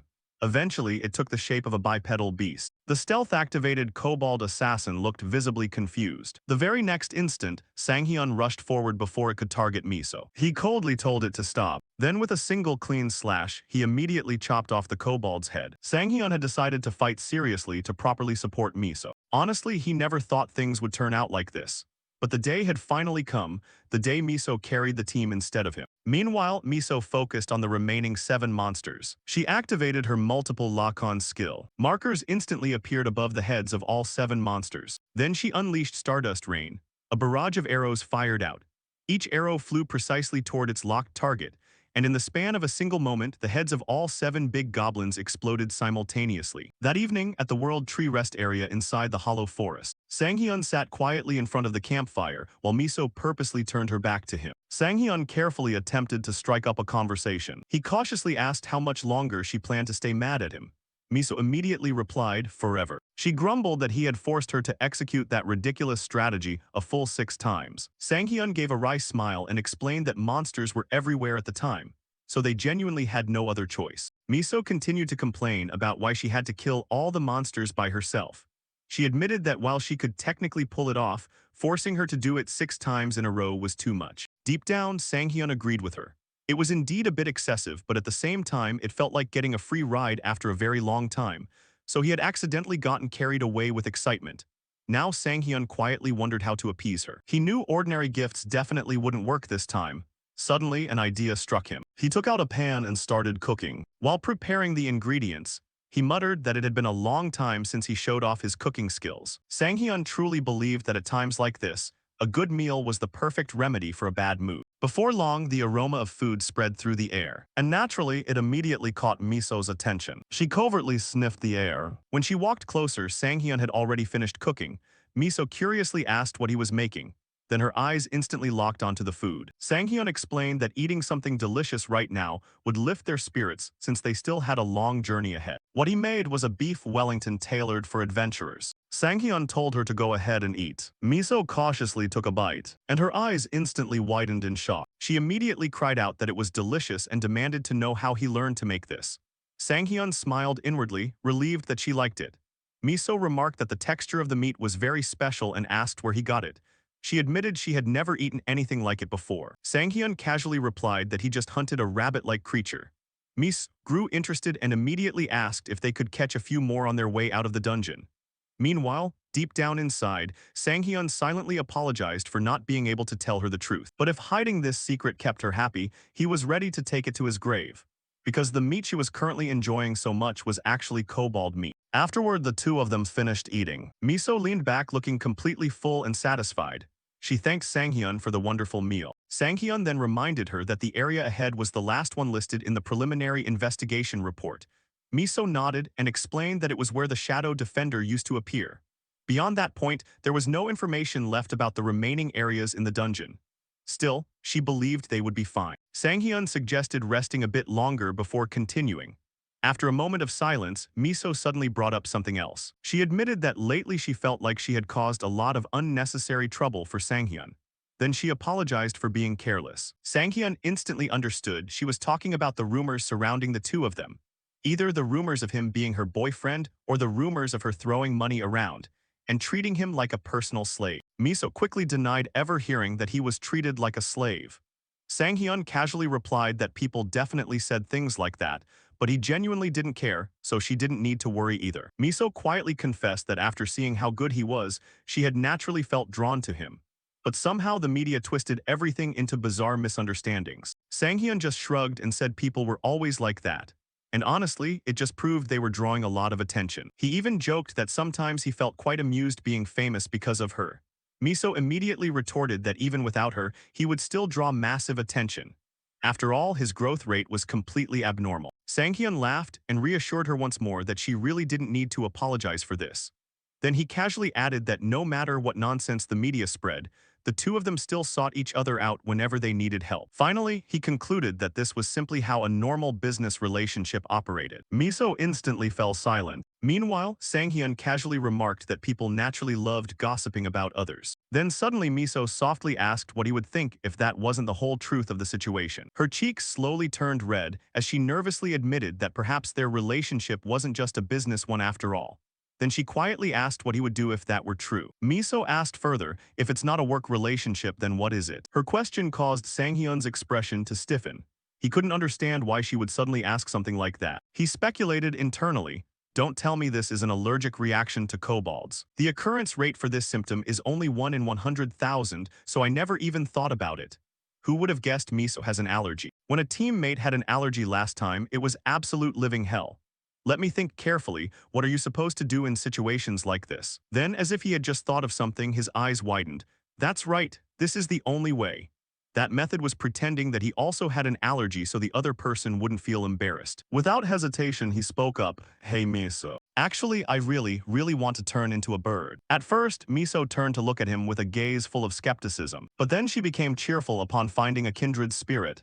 Birds. You idiot, are there fake birds too? Time quickly passed until the morning of the next day. Because of the incident the night before, the atmosphere between the two of them was extremely awkward. Miso turned to Sanghyun with an apologetic expression and said, Hey Sanghyun. Sanghyun jumped in fright and stammered, What is it? That dish was delicious, wasn't it? Haha, but I think it had a rather strange hallucinogenic side effect. Let's not eat it next time. Having said that, he reminded himself, at all costs, I must pretend I don't know anything. Even though I'm doing this so Miso won't feel awkward, I can't believe I'm pulling such ridiculous stunts at my age. Damn it, Sanghyun screamed internally, then shouted out loud, Hey, we're almost there, haha, let's get ready. Behind him, Miso was also inwardly beating herself up. This is totally insane. I should have just stopped instead of blurting out a random confession. But actually, she whispered in her softest voice, that wasn't a lie. Hearing her mutter, Sanghyun turned back and asked, What did you just say, Miso? Miso hurriedly forced a smile and countered, Haha, nothing at all. Before the young pair could fall into even more awkwardness, a monster's roar echoed, capturing both of their attention. Naturally, the two of them also noticed the monster's presence. Down below in the valley were 5 bulky monsters. They were a group of shadow guards. Sitting down to observe, Sanghyun asked for her opinion. Well, what do you think, Miso? Can we take them on? Miso frowned and said, I'm not sure, but it might be pretty tough. According to accurate information, their armor hardness is quite high. Isn't it extremely difficult to take them down with just a single blow? That means we can't rely on getting lucky like last time. Sanghyun muttered, then silently calculated a strategy. Even if Miso is using S-class tier stats, we still lack a bit of pure power to pierce through their defenses. Once my stats increase further, these guys will definitely be mere fodder. But for now, they aren't. So let's fight them head-on this time. As he spoke, he drew his sword while the female archer readily agreed, As long as you lead the way for me, I'll follow you to the end. Then our protagonist suddenly spotted something. He quietly said, Hey Miso, do these guys always move around in packs like this? This reminder made Miso take another look and click her tongue. That's true. But come to think of it, could there be some information we failed to gather during our reconnaissance? Down below, the group of monsters seemed to have detected their presence, casting cold gazes up at them, which instantly caused Sanghyun's expression to tense up. Damn it, they know we're coming. There's no way ordinary familiar monsters would move together in such a synchronized coordination. This definitely means there's a mastermind monster nearby. Without time to hesitate, the two of them along with Miso hastily leaped off the cliff. Immediately afterward, the spot where they had just been standing suddenly cracked open, and a gigantic rhinoceros crawled up from beneath the ground. This was none other than the sub-boss, the king of indestructible defense. The two of them jumped onto a nearby tree branch. If it hadn't been for Sanghyun's timely warning just now, Miso would have been done for. However, heavy footsteps continued to echo relentlessly. A rock monster charged straight toward them like a tank. Miso's expression began to shift. Things are looking bad. Is he signaling a 3-finger gesture? That meant preparing for a blitz attack with a continuous, chaotic rhythm. Just like that, he and the others started fighting wildly against these monsters. One of Miso's destructive arrows pierced straight into the face of a giant, causing its heavy body to crash backward as she shouted, I've got this side now. Before she could finish speaking, a dark shadow lunged directly toward her. It was the rhinoceros sub-boss, flying forward like a small mountain. Seeing her in danger, the protagonist hurriedly rushed over. The pressure radiating from it made him clench his teeth. Damn big-nosed monster. He activated his personal acceleration skill as he shouted, instantly closing in right beneath the monster and leaping straight up into midair. At the same time, he unleashed a knockback skill, forcing its massive body crashing back down to the ground. That guy is seriously a tank, It took that hit square on without a single scratch. The male lead frowned upon seeing his opponent completely unharmed, which only served to infuriate it further. So that indestructible rank isn't just for show, huh? If we keep fighting like this, we'll definitely take it down eventually. But I want to save some stamina for the final boss. I think it's time to use that trick. Thinking that, he raised a single finger, signaling Miso and asking if she understood his intent. Miso swallowed hard, naturally recognizing the meaning of that signal, the number 1 sign. She nodded, got it, I understand. She then vaulted up into the air, landing lightly on the high ground overlooking the valley. She reasoned inwardly, of course. Facing an enemy with defense this high, his current strategy is entirely correct. But that skill I saw that day, Sanghyun hasn't even tested it in actual combat yet. Is it really okay to use that move this time? Unaware of her thoughts, Sanghyun began warming up and said, why don't we get started right away? He stepped back to gather momentum, while raising his sword high into the air. The rhinoceros monster seemed to sense an invisible wave of pressure bearing down upon its body. Right in front of it, Sanghyun's body appeared as if it were beginning to burn with fiery energy as he chuckled. Hee, you still don't understand what's happening, do you? Don't worry, there's no need to think too much about it. I'm going to finish you right now. As if comprehending Sanghyun's provocative words, the rhinoceros monster instantly flew into a rage. Without a single moment of hesitation, it hurled its massive body straight forward. Simultaneously, Sanghyun's sword vibrated incessantly, as if holding back a terrifying amount of pent-up power. He stomped one foot down hard, and then thrust his sword straight forward. It's time to test its real combat potency. This was the Destruction Sword skill. Active skill level 1 consumes 1/3 of current mana to infuse the blade with destructive power. If total current mana does not exceed 50% of maximum energy, Destruction Sword will not activate. Destructive power varies depending on the amount of mana consumed. Across from him, the charging rhinoceros monster suddenly sprouted countless lacerations all over its body. Immediately afterward, the shredded remains of its corpse were blown far away by the shockwave generated from the attack. As a result, with a single strike, the protagonist sent this monster packing. The system quickly prompted, congratulations on defeating the sub-boss king of indestructible defense. This caused the male lead to laugh maniacally. Haha, this is exactly what I wanted. The output is pretty impressive. Finally, I've got my very first ultimate move since regressing. Unfortunately, he couldn't laugh for long before his expression stiffened completely as another notification popped up. You have consumed all your mana for Destruction Sword, entering a state of mana depletion. Flashing back to a few days prior at Eden Guild's special training grounds. Right at that moment, our protagonist seemed to realize something. He hurriedly called out, Miso, wait a second. The female archer immediately stopped her actions, causing the surrounding golems to instantly dissolve. She turned around, frowning. What is it now? It was just getting to the good part. Sanghyun looked apologetic, sorry, but he needed to check this. He looked at his interface screen, thinking to himself, I've finally acquired this skill. Destruction Sword, this was one of the ultimate techniques I used most frequently in my past life. So I've finally met the conditions to unlock it. Use mana control swordsmanship a certain number of times. Sure enough, it's fast. In my past life, it took years to obtain this skill. I never expected to get it within less than a month this time. Destruction Sword is an ultimate tier skill that almost any swordsman can achieve given enough time, to the point where people call it a swordsman's basic human right. Although it is normally used as a finisher, such as concentrating all destructive energy into the tip of the blade or pushing mana control to the limit to deploy an energy accumulation sword stance. For someone with my artifact devouring skill, mana control techniques are something I can master naturally. That's why it became the technique I used the most in my past life. But honestly, I didn't realize that until the very end of my life, so I didn't get to utilize it much. Thinking about that, the protagonist felt a bit embarrassed. But this time is different. If my current self also has a sharp weapon like Destruction Sword, it's truly like a tiger adding wings. My growth rate will skyrocket. Returning to the present, with an extremely simple slash of his sword, the shockwave generated by the attack pulverized the monsters right in front of him. The tremor was so massive that Miso, standing nearby, let out a terrified scream. She stammered in confusion, no way, its power is even more terrifying than last time. Did you see that? But how on earth did he pull that off? She widened her eyes as she looked ahead. The ground had been devastated beyond recognition by the attack. What made it even more special was that Sanghyun was lying face down on the ground like a dead dog, causing her to cry out in panic.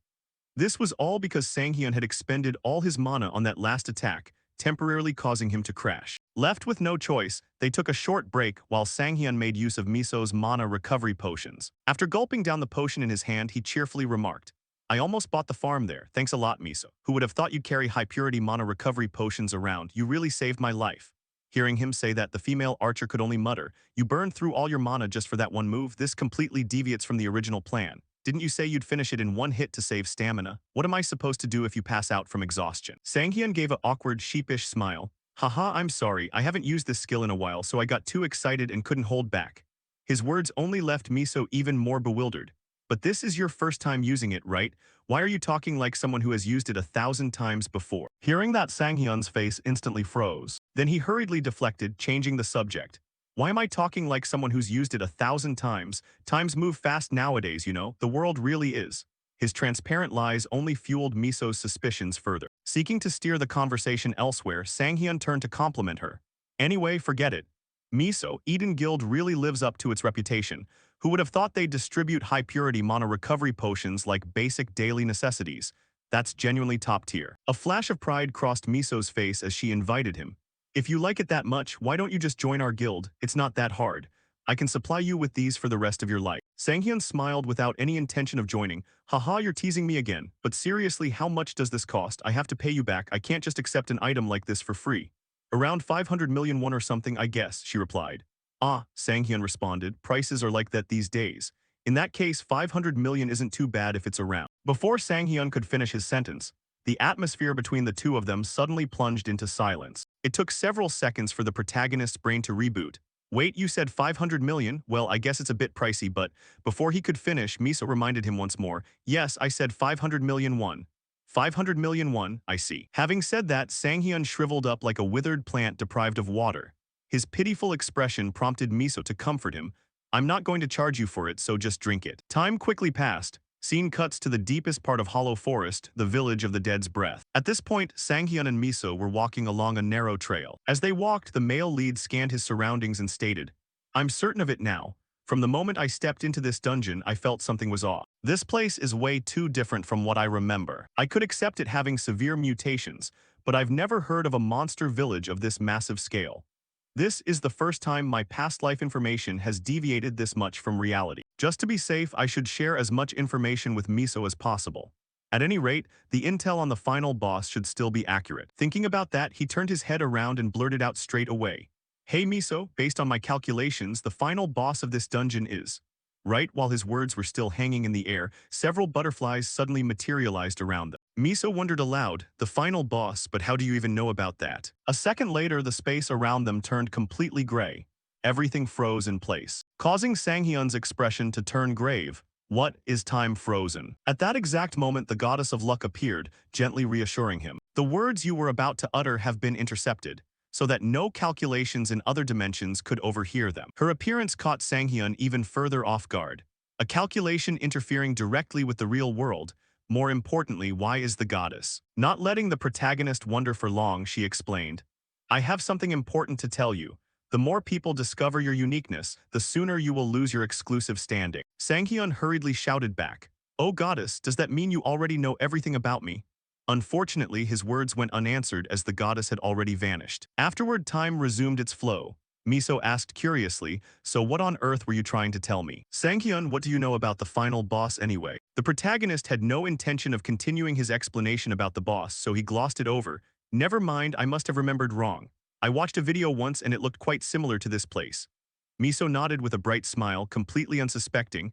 "I see, it's fine. My mind gets all mixed up like that sometimes too. But I think we should still stay on high alert for the final boss. It could appear at any moment." Ignoring her words, Sanghyun's expression remained deep in thought regarding the recent appearance of the goddess. Was that a warning for me? Or protection? Either way, the goddess of luck definitely knows at least something about me being a regressor. Have I become too complacent? That's right, I must never forget that I could fall into someone else's crosshairs at any time. If there are calculations treating my regression as a cheat code, just like that shadow hunter I met earlier, I'll become their prey. Even if I'm punished by them through those blades, I'll find myself in an immensely dangerous predicament. And there are still others, even more dangerous ones, that I need to watch out for. That's right, if I fall into their sights now, I'll have no way out. Predator, they are a group of rogue players who systematically murder other players using special methods to usurp the calculations those players contracted with, or absorb all their skills. They are formed by individuals on the blacklist who wiped their records or changed identities to evade the association's purge. The Predator Guild, they are the criminal organization that pushed this world to the brink of destruction even in my past life. And out of all of them, if I happen to run into that person, scrap any thoughts of power leveling or whatever right now, because at that very second I'll definitely be done for. To prevent that from happening, I must become strong enough to deal with those bastards quietly. I can't attract too much of their attention. Thinking about that, he spoke up. Let's check the surroundings now. We'll split up to search for clues. Miso completely agreed with the idea. Got it. If you find anything, give us signal. Sanghyun offered a faint smile, though he couldn't hide his anxiety. That's right. I don't know exactly what the goddess wanted to warn me about. But for now, my top priority is not letting slip even a shred of info about my regression. Even if conquering dungeons becomes more inconvenient, it's still better than losing my life right here and now. Time quickly passed. Inside the monster village littered with corpses. Up on a tree trunk, the marks of a very distinct set of claw scratches were visible. Sanghyun observed it in silence for a few seconds before offering a wry smile. Leaving such an obvious trail behind, like a child. It looks like they're dying to prove that this village is their own personal trophy. So this is the work of a hunter. Why don't I play along with him for a bit in this childish hunting game? Shifting scene to Miso's location. As she moved, she also picked up on a few things.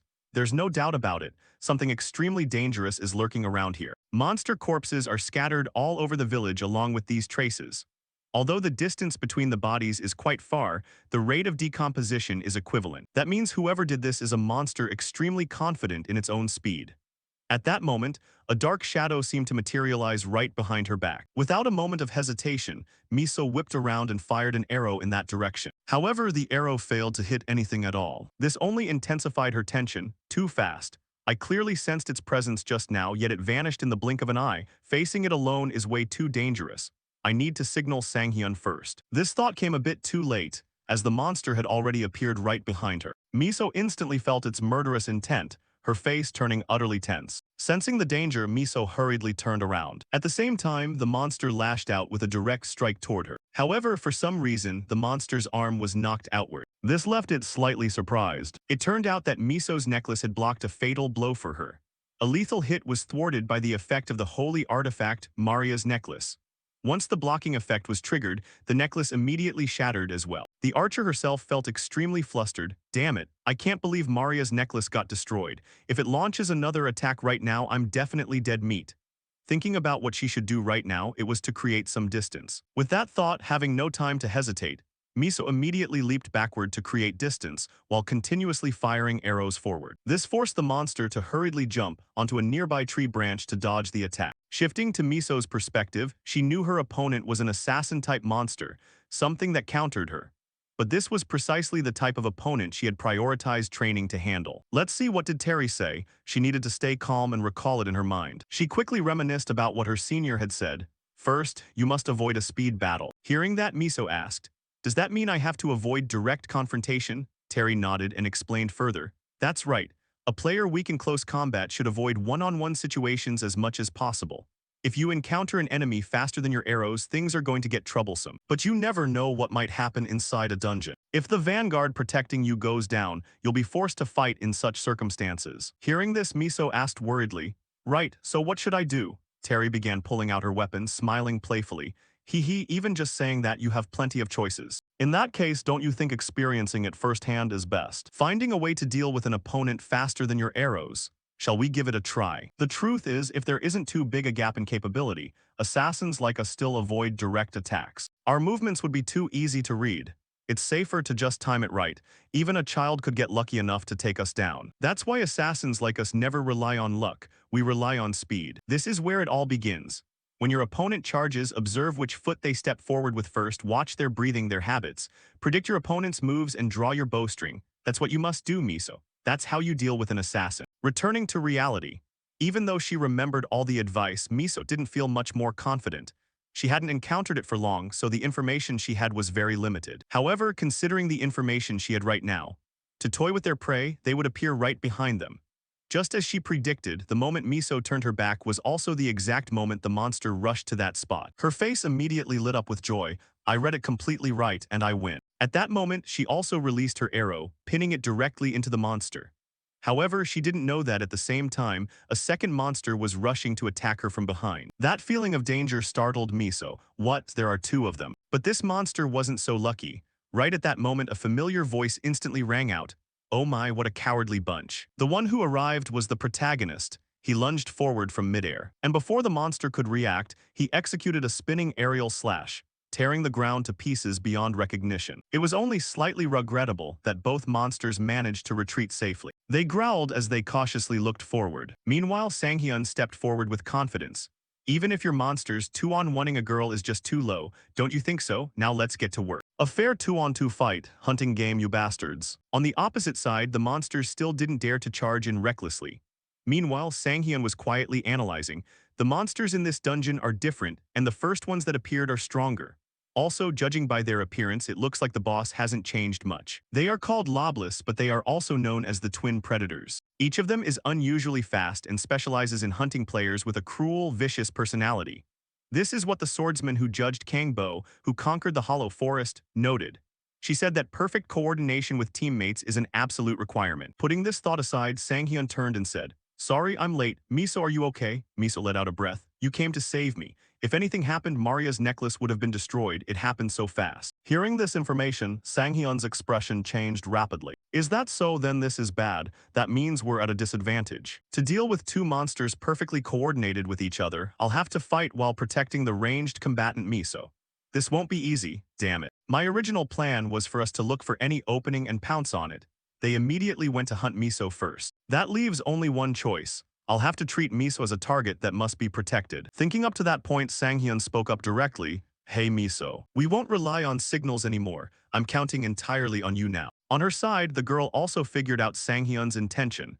He's going to move while placing his trust in me. All right, I'll just let you know what skill I'm going to use beforehand, right? Is that it? The male lead completely agreed. Of course. Deep down, Miso also thought to herself, that's right. I've decided I can't keep relying on him forever. If I want to stand tall beside him, I have to prove myself right here. She shouted, "My first skill will be continuous arrows." Saying that, she activated her skill, firing a barrage of arrows rushing forward at blinding speed.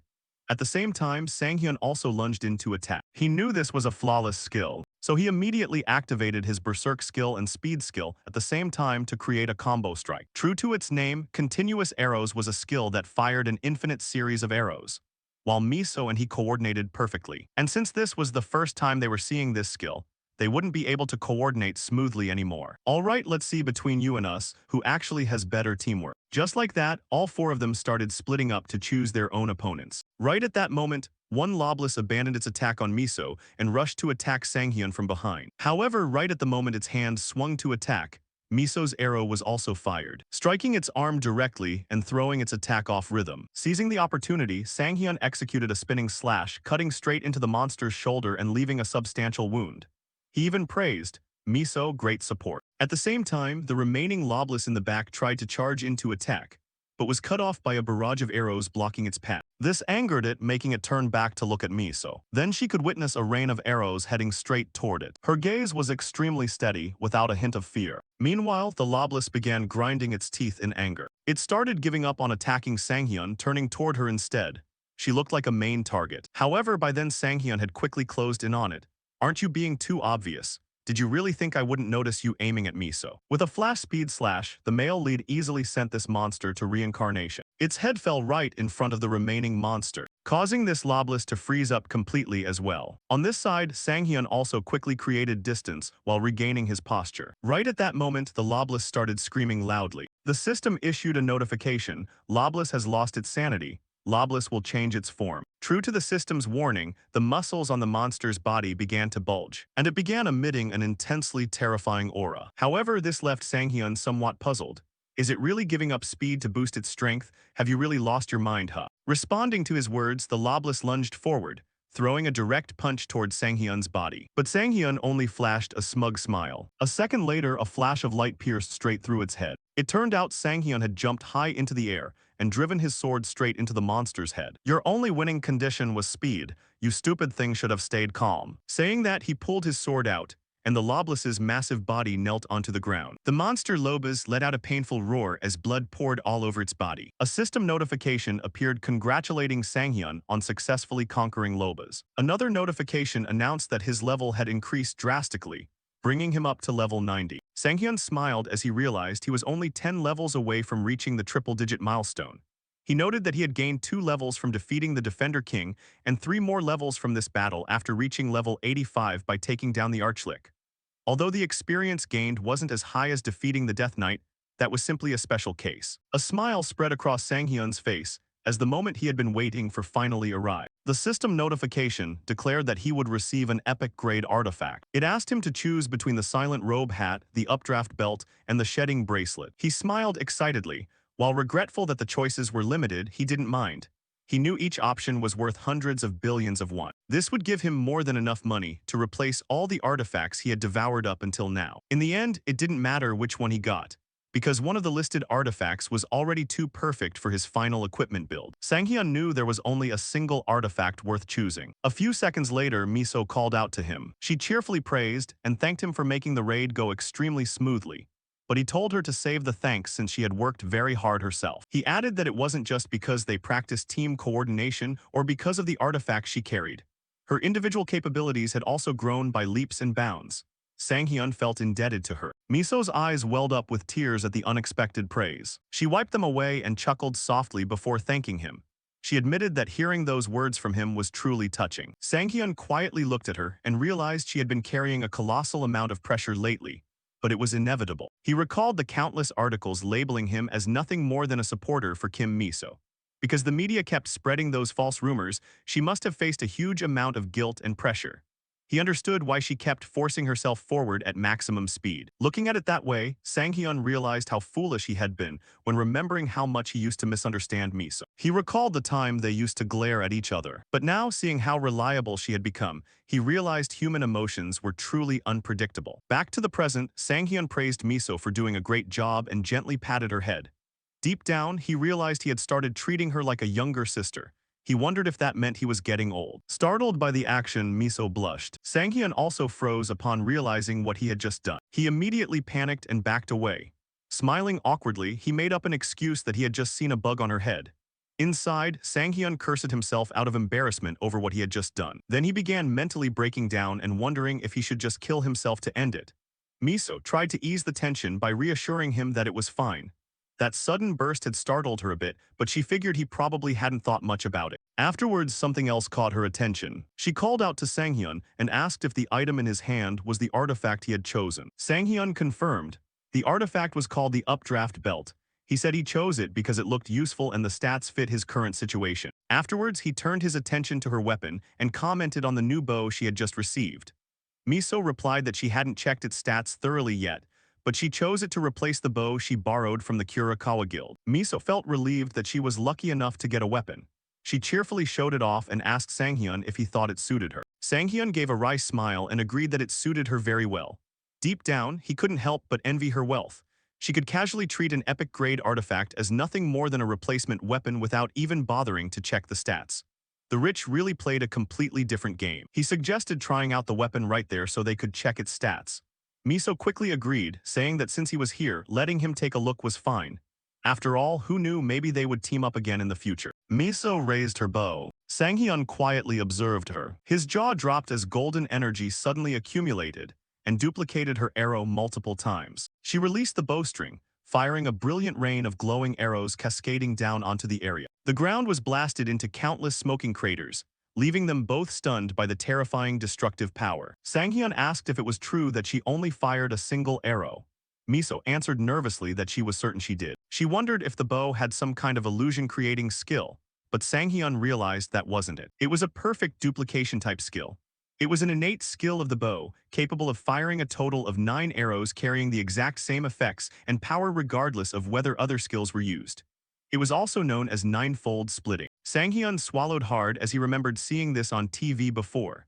It was thanks to this skill that Miso's title, the Doom Archer, spread across the world. While Miso was still dazed, not understanding what just happened, Sanghyun realized she was steadily reaching the same growth rate as the top players from his past life. Afterwards, Miso asked if he wanted to try his weapon too since they had the chance anyway.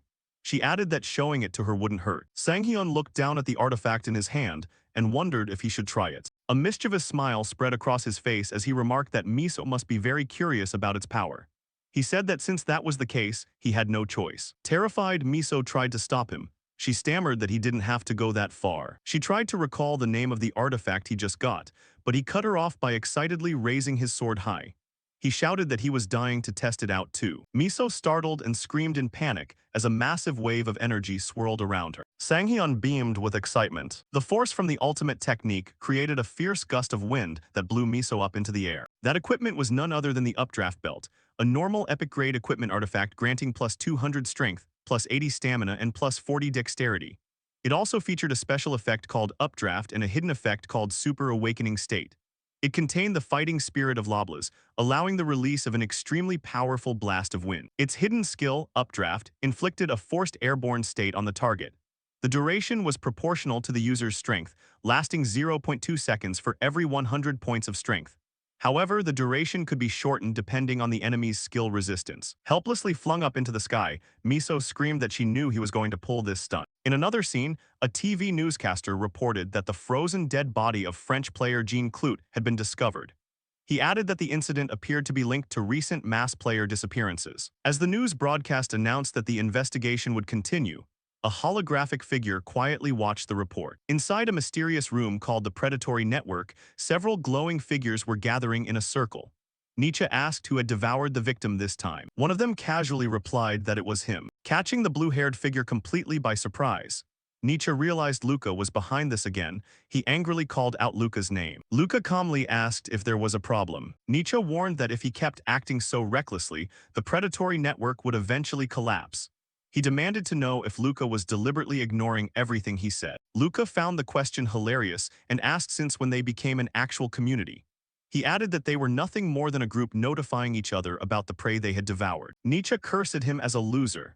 Luca shrugged it off, pointing out that it was never an obligation to begin with. Another figure sneered and sided with Luca. She asked how his latest meal tasted. Luca explained that Jean Clout's constellation was the immortal marathon runner, which was why his endurance-related stats had increased exponentially, adding that a player's stats were determined by the quality of their constellation, and advising everyone to keep that in mind. Torai immediately asked if that meant the victim was tougher than usual, which somehow remained her primary concern even in a room full of lunatics. Nietzsche watched silently as a red-cloaked figure announced she had selected her next target and invited everyone to take a look. She displayed the digital profile of a Korean man named Shin Sang-hyun, casually remarking that none of them would likely care about him. Nietzsche was shocked, though one by one, the figures around the room waved dismissively, saying they didn't care or shared the exact same sentiment.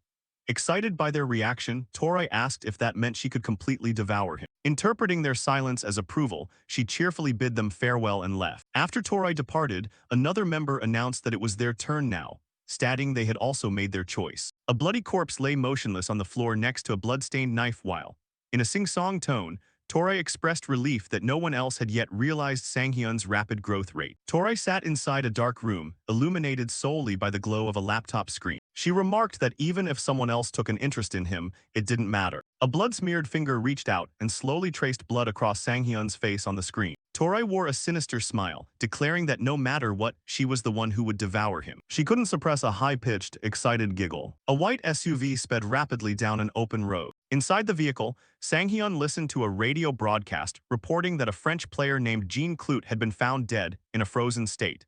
With the news noting the incident appeared linked to corpses discovered in recent player disappearance cases. He realized they were beginning to move in the shadows, recalling that around this time in his past life, the Predator Network had started taking much bolder steps. He knew their interest in Korea during this phase was still minimal. But after what happened in the recent dungeon, Sang-hyun realized things might turn out differently this time, forcing him to act more cautiously and even wondering if he should relocate somewhere with tighter security. He weighed whether he should remain passive, slow everything down, and keep a lower profile. Sang-hyun grew frustrated at failing to find an answer. Since they were targeting him anyway, this wasn't the time to fret over it. Sweat dripped down his face as he realized he was only 10 levels away from finally hitting level 100. Once he reached that milestone, he would receive a special point guaranteed to enhance one of his core skills, which was why level 100 marked the most critical turning point for anyone living as a player. Sang-hyun resolved to keep his rebirth a top-secret priority, knowing everything he had achieved so far would become meaningless if his growth pace slowed down because of enemies, and he vowed to devour anyone who came after him first. Suddenly, his navigation system announced he had arrived at his destination. He pulled over to the side of the road and stared in astonishment at the building ahead. He noted that he had arrived faster than expected. Stepping out of the car, Sang-hyun stood before Joy Orphanage. He found it strange since the place looked nothing like it used to, with only the name remaining unchanged, stirring up feelings of nostalgia, though he had expected everyone to be outside. But his train of thought was interrupted by shouting from around the corner, where someone was loudly complaining that a woman had eaten all the potato slices, yet stubbornly refused to touch the pineapple. Peering around the wall, Sang-hyun heard them arguing over whether Hawaiian pizza could even be considered pizza, while someone else asked why she ordered it in the first place. Inside the room, Ham Ji-yeon held a few slices of pizza, arguing that since the kids were young they needed fruit, telling them to eat the pineapple and leave the rest for the teacher, while a boy in a red hoodie complained it made no sense and asked why she ordered it at all. Her mouth full of food, Ham Ji-yeon insisted her plan was completely logical, before abruptly freezing in place upon spotting someone. Her jaw dropped in shock as Sang-hyun appeared in the corner of the room with a deadpan expression, while a little boy teared up seeing she had actually eaten all the potato slices. A moment later, the children stared with wide, round eyes of amazement. Before them lay a pile of brand new gifts, including a soft white stuffed rabbit and a Nintendo console. One of the boys cheered, having finally gotten the Nintendo Switch 2 he had always dreamed of, while Ham Ji-yeon told Sang-hyun he really didn't need to buy so many things. A boy in glasses rambled on about how popular the newly released game Dungeon Rider 2 was, and the boy in the hoodie bluntly called him a nerd. Ham Ji-yeon asked if Sang-hyun had eaten yet, mentioning they were having pizza and offering to share some. And with a forced laugh, Sang-hyun asked if she was just trying to pawn off the pineapple pizza on him because she hated it. Ham Ji-yeon choked on her words and clicked her tongue in annoyance, prompting Sang-hyun to remark that people usually tried not to make their aversion quite that transparently pathetic. Suddenly, a voice called out to Sang-hyun, causing him to turn around in surprise. The children came running over, asking if he was really a super famous player. This caught Sang-hyun off guard, and he stared at the boy in silence for a moment. Sang-hyun smiled warmly and squatted down to meet the boy's eye level, replying that while he wasn't sure about being famous, he was indeed a player, prompting the boy to gasp in awe and eagerly ask how to become one. He asked if the boy wanted to become a player. The boy answered, of course, explaining that players were super cool because they killed monsters and swung massive greatswords, while another child immediately argued that if someone just shot arrows from afar, swords would become useless. The first boy countered immediately, insisting swords were obviously the strongest weapon, while the other child argued he didn't know anything and defended archers. As they continued arguing, a third child chimed in, wondering why everyone ignored daggers when assassin players were clearly the best, causing Sang-hyun to chuckle softly as watching the kids brought back vague childhood memories of his own. Back then, he used to confidently declare to his friends that he would become a powerful swordsman, wielding a giant sword just like the protagonist in a famous story, though a friend had been completely bewildered by the idea at the time. That friend had explained very practically that such a dream was impossible in the modern world, where the only swordsmen were people suffering under piles of paperwork, leaving a young Sang-hyun discouraged as he recalled how brightly his eyes had shined when talking about his dream. Sang-hyun smiled faintly, but after seeing the back of the man who had saved him, he began chasing a new dream, much like how he once found hope by looking up to someone. The children kept arguing until Sang-hyun suddenly agreed that swords were the best. With a confident smile, he told the boy that if he listened to his teacher, he could grow up to be a cool swordsman just like him, realizing he had finally become a source of hope for someone. The boy looked up at him in awe, but right after that, the children started whispering among themselves, completely unimpressed with Sang-hyun as the boy asked why he should settle for Sang-hyun when his dream was to become a swordsman like Dongsu.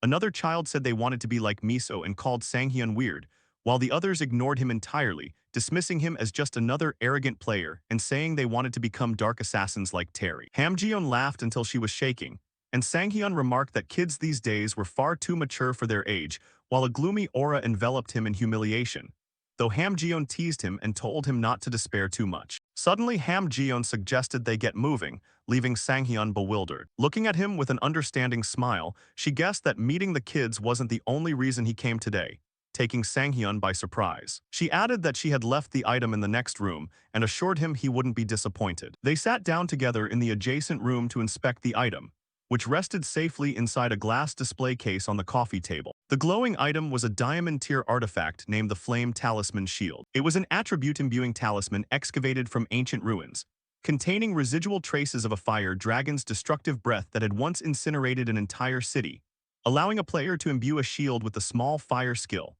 which could evolve through stages of fire, large fire, blaze, and great blaze. Sanghyun was amazed to see a highly coveted fire attribute imbuing artifact, while Ham Ji-yeon pointed out that its biggest drawback was that it could only be applied to shields, asking if this was precisely the kind of niche yet non-combat practical artifact he had been looking for. Inwardly, Sanghyun smiled because it was precisely the item he wanted. He weighed its strategic value, noting that among all attributes, fire was particularly prized for offense due to its overwhelming power, making it the choice of most swordsmen, archers, and even some assassins. However, tanks rarely use such an attribute, making it perfect for a vanguard shield user aiming for powerful one-hit finishers, though most tanks preferred impact enhancement in chance rather than spending a fortune on fire attributes. Ham Ji-yeon's uncanny luck amused Sanghyun, as she had a bizarre talent for digging up items that suited him perfectly. Sanghyun decided he needed to stay in touch with her from now on, while Ham Ji-yeon secretly wished the artifact worked on swords instead of shields. Beneath the full moon, a voice agreed to proceed. Inside the Eden Guild's communal meeting room,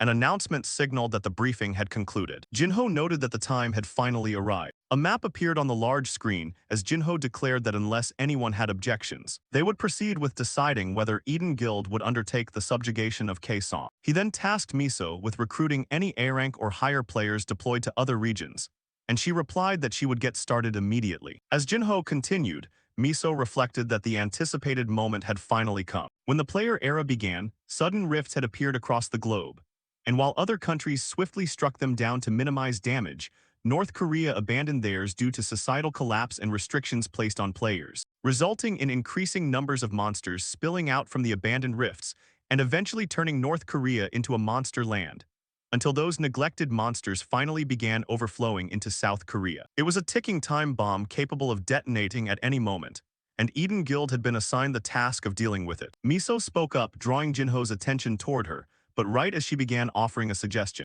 Terry abruptly interrupted and declared they needed a mercenary, shocking Miso. Jinho asked if she meant the person he had in mind, and Terry confirmed it was precisely who he was thinking of. She firmly stated that they needed Shin Sanghyun. Jinho admitted he had been thinking along the same lines, explaining that while the guild possessed overwhelming destructive power, they might lack the capability to deal with the unknown. Having read Miso's report on the Hollow Forest, he was fully convinced Sanghyun could perfectly bridge that gap, and Miso enthusiastically agreed, saying she had been insisting on the exact same thing all along and they desperately needed him. Jinho then assigned Miso to contact Sanghyun. Before she could respond, Terry volunteered to handle it herself, leaving Miso stunned and looking at her in confusion. Terry reiterated that she would go in person and make the offer. Standing up with a smirk, Terry announced that she also had matters to discuss with him. At the dining table, Sanghyun gulped down milk straight from the carton. He had already finished several cartons. His lips were swollen, and he complained that this was truly miserable. He understood that swallowing a fire attribute artifact would be spicy,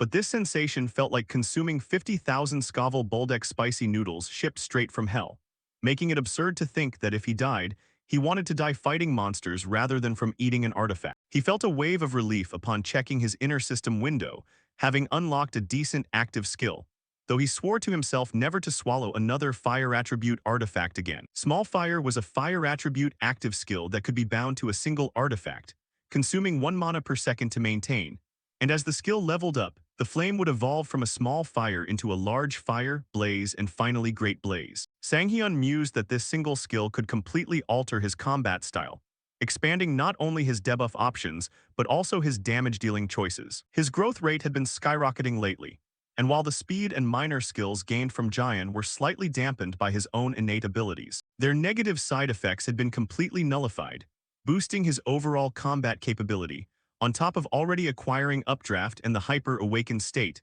which were more than enough to elevate his combat prowess by several tiers. He knew how he combined these new abilities would play a massive role in scaling his battle strength, yet many acquired skills would prove useless without knowing how to properly utilize them. So determined to accumulate as much experience as possible, Sanghyun realized his next step was to challenge a tougher dungeon or rift, prompting him to consider contacting the association. Since he still couldn't compete for dungeon entry rights with major guilds, he recognized he had no choice but to rely on them. He reached for his phone, but after thinking it over, he decided the association wasn't the right choice either, as his current level was still too low and his official player rank remained undetermined, which would impose limits on the dungeons they could assign him.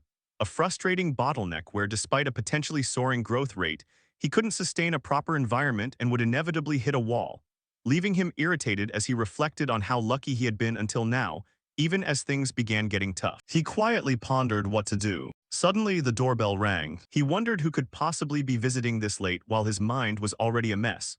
Feeling annoyed by how easily reporters always tracked down his home, and making him question why he paid such high rent for constant intrusions, he yanked the door open to confront the visitor, raising his voice to demand what they wanted at this time of night. But his shout cut off the instant he saw who it was. Terry stood in the hallway, leaving Sanghyun frozen in total shock as she apologized, explaining she had meant to notify him beforehand. However, she had been in such a rush that she came straight to his apartment, realizing she should probably leave right now, while Sanghyun stood there dazed. A moment later, a steaming cup of coffee was placed on the table. Sanghyun apologized for lacking snacks or refreshments to offer, and Terry countered with her own apology, saying she shouldn't have visited so late without prior contact. She paused briefly before continuing. Terry noticed the empty milk cartons on the table, remarking that he must really like milk, to which Sanghyun offered a sheepish smile and explained there were certain circumstances. She warned him that drinking that much milk would give him a stomachache, while inwardly our guy panicked, wondering why she showed up at his apartment this late and worrying he might have messed something up. Sanghyun asked why she was here, prompting Terry to suddenly remember her primary purpose. She apologized for not getting straight to the point, pulling out a file folder, and explaining that security reasons had prevented her from contacting him earlier, as she handed him the file. Sanghyun looked bewildered as he took it, his attention instantly caught by a large top-secret stamp. He asked if it was okay for him to read such a classified document. Opening the folder, he wondered what it was, and the contents instantly shocked him. Terry explained that the document contained proprietary information decided upon during an internal meeting, adding that she came to see him the moment the meeting ended. She smiled and assured him this wouldn't take long. The file contained detailed information on the upcoming K-Song subjugation campaign, and she officially requested his help, visiting in person to offer him a position as a scout mercenary. She told him he didn't need to overthink the decision, while Sanghyun realized this was precisely what he needed. Without reading the rest of the document, Sanghyun accepted the offer on the spot. He realized this massive event could wipe away all his worries. To him, it was an uncharted world and a monster zone that, once completely out of control, turned into a living hell known by various names, with its unique environment preventing anyone from accurately counting the monsters inside, eventually leading the world to recognize the K-Song Zone as having a difficulty of at least A+. Attacking it required deploying at least an entire large-scale guild, and for this historic mission, Eden Guild had been chosen. This historic campaign was known as the first K-Song subjugation, and among the 3 total subjugations launched over time. This very first battle set the record for the most monsters eliminated in a single raid in Korean history. It was a legendary battle that catapulted the names of Kim Miso, Jo Jinho, and Terry across the globe. And now he had an astonishing opportunity right before him, knowing A+ difficulty meant even ordinary monsters would exceed level 100, yet also recognizing it offered an equivalent chance to reap massive rewards. The textbook definition of high risk, high reward. Sanghyun asked how the campaign's spoils would be distributed, assuming rewards would be split based on individual contribution, and started to remark that if rewards were divided equally just because it was a large-scale guild campaign, before being cut off. Terry burst out laughing, leaving a confused Sanghyun to ask if he had said something funny. She apologized and explained she hadn't expected him to ask that, announcing that the raid would take place in 3 days at the same building as before, and promised to contact him once details were finalized. Sanghyun agreed to meet her there, thinking inwardly about the 3-day wait and wishing he could go the very next day, though he knew he had no choice but to wait. Once official discussions concluded, they bid each other farewell. An awkward silence immediately settled over the room as they stared at each other. Trying to break the ice, Sanghyun asked if she wanted to grab something to eat, but Terry politely declined, explaining she had already eaten and usually avoided late-night meals. Sanghyun acknowledged her habit, and the room lapsed back into silence. Sweat beaded on his forehead as he wondered why Terry still hadn't left, since despite finishing the main topic, she simply stared at him in silence, throwing him into a panic. He even wondered if she was pressuring him to liven up the atmosphere, asking himself if this was some sort of flex of power or her asserting dominance as an S-rank player. Terry cleared her throat awkwardly, startling him. A realization suddenly dawned on him. He cleared his throat. Trembling, Sang-hyun raised a finger to his lips and asked if she was hinting at that gesture. She remained entirely silent, prompting Sang-hyun to immediately start apologizing. Suddenly, Terry brightened up and cheerfully announced that he was right. Afterward, they headed to Jamsil Training Room 43. Terry watched as Sang-hyun warmed up and stretched. While limbering up, Sang-hyun viewed this as a prime opportunity to test how much he had grown compared to Terry. After all, there had been skill restrictions during their previous encounter. Sang-hyun wore a sinister smile. He proposed removing the skill restriction this time. Terry looked surprised. She asked if that would be okay, but Sang-hyun felt it would be pointless if the conditions were the same as last time. He added that doing so would be much more interesting. Terry quietly noted his words as she pondered over what he considered interesting. She suggested that the loser must grant one wish to the winner. Sang-hyun agreed, saying it sounded fun. He asked if a one-day with Terry pass would be alright since he wanted to train with her once more. Terry agreed as she drew her dual daggers. Then she declared her own condition. If she won, he had to join the Eden Guild. Sang-hyun complained that the stakes completely derailed the script since joining a guild was permanent. Terry then offered to give him a permanent pass to summon her whenever he needed. She even told him he could add more conditions, but Sang-hyun just sighed and refused. Sang-hyun looked at her in silence. Terry was shocked as a heavy aura spread across the training room. Our friend warned her that there would be no turning back from this point on. Sang-hyun drew his greatsword, its energy crackling loudly. She felt the atmosphere change completely. She recognized this feeling. It was the deadly aura she had felt back then, something Terry had never experienced no matter what monster she faced or what dungeon she entered. She vividly remembered the feeling of being toyed with by an opponent far stronger than her, even though he had been caught off guard and forced to use a skill during their previous encounter. Ever since that day, training, raids, and everything else had felt tedious. At the time, she never understood why. She realized she truly understood everything on the day Jinho and Sang-hyun sparred. Now she could feel that exact same sensation surging inside her once again. A fierce smile spread across her face. She finally understood what it was, the craving to defeat this man at any cost. A system notification appeared, declaring that training mode had begun for target players, Shin Terry and Shin Sang-hyun. Sang-hyun took a defensive stance as protective shields materialized around him. He knew everything was completely different from before. During their previous clash, even though Shin Terry was serious, their sparring session had relied purely on physical capabilities without using skills. As a shadow assassin, Terry hadn't used her skills back then, but now she activated her darkness mode. The pressure surged overwhelmingly, catching Sang-hyun off guard. He felt immensely exhilarated. Terry moved at a wind-shattering speed as multiple afterimages closed in on him. Sang-hyun felt like he was fighting barehanded in front of her without a weapon. On the rooftop of the players' building, Park Jeongmin and Jeong Yuna were sitting together on a bench. He was surprised by what she had just asked. As a player beat reporter, Jeong Min asked if she really wanted to know how to become an S-rank player. Yuna confirmed it. She explained that since he was her senior with many connections to major guilds and the association, she hoped he would know. Jeong Min replied that having connections didn't mean he had access to top secrets. He asked how he could possibly know something like that. Yuna nagged and promised to treat him to drinks. Sighing, Jeong Min insisted that he genuinely didn't know. Then something clicked in his head. Jeong Min said there were a few things he knew about S-rank players. Yuna eagerly told him to tell her. Jeong Min explained that he had once planned to write a special feature article on S-ranks before dropping the idea. He started by stating that they all shared one common trait. He declared that every S-rank player had a very high level. Yuna wore a speechless expression at such an obvious statement. Sang-hyun gritted his teeth. He had never expected Terry to use so many afterimages. The barrage of incoming attacks completely disoriented him. The afterimages closed in on him. Meanwhile, Jeong Min clarified that becoming an S-rank wasn't just about having a high level. He explained that S-ranks excelled in absolutely everything related to combat. This included extreme mastery over skill proficiency, physical capabilities, and basic skills. Jeong Min added that they were good at everything, even luck. S-ranks were literally the crystallization of power. A brilliant flash of light suddenly erupted. Terry and all her afterimages were startled. Sang-hyun had activated a glowing shield that blocked their strike. Terry was astonished that he possessed a defensive skill strong enough to block the shadow stab she had unleashed alongside her afterimages. She smirked, realizing he was a man worthy of her using her full strength to take down. A violent wave of energy surged as the attack drove deep into Sang-hyun's shield. The shield shattered, leaving Sang-hyun standing firm with his greatsword in hand.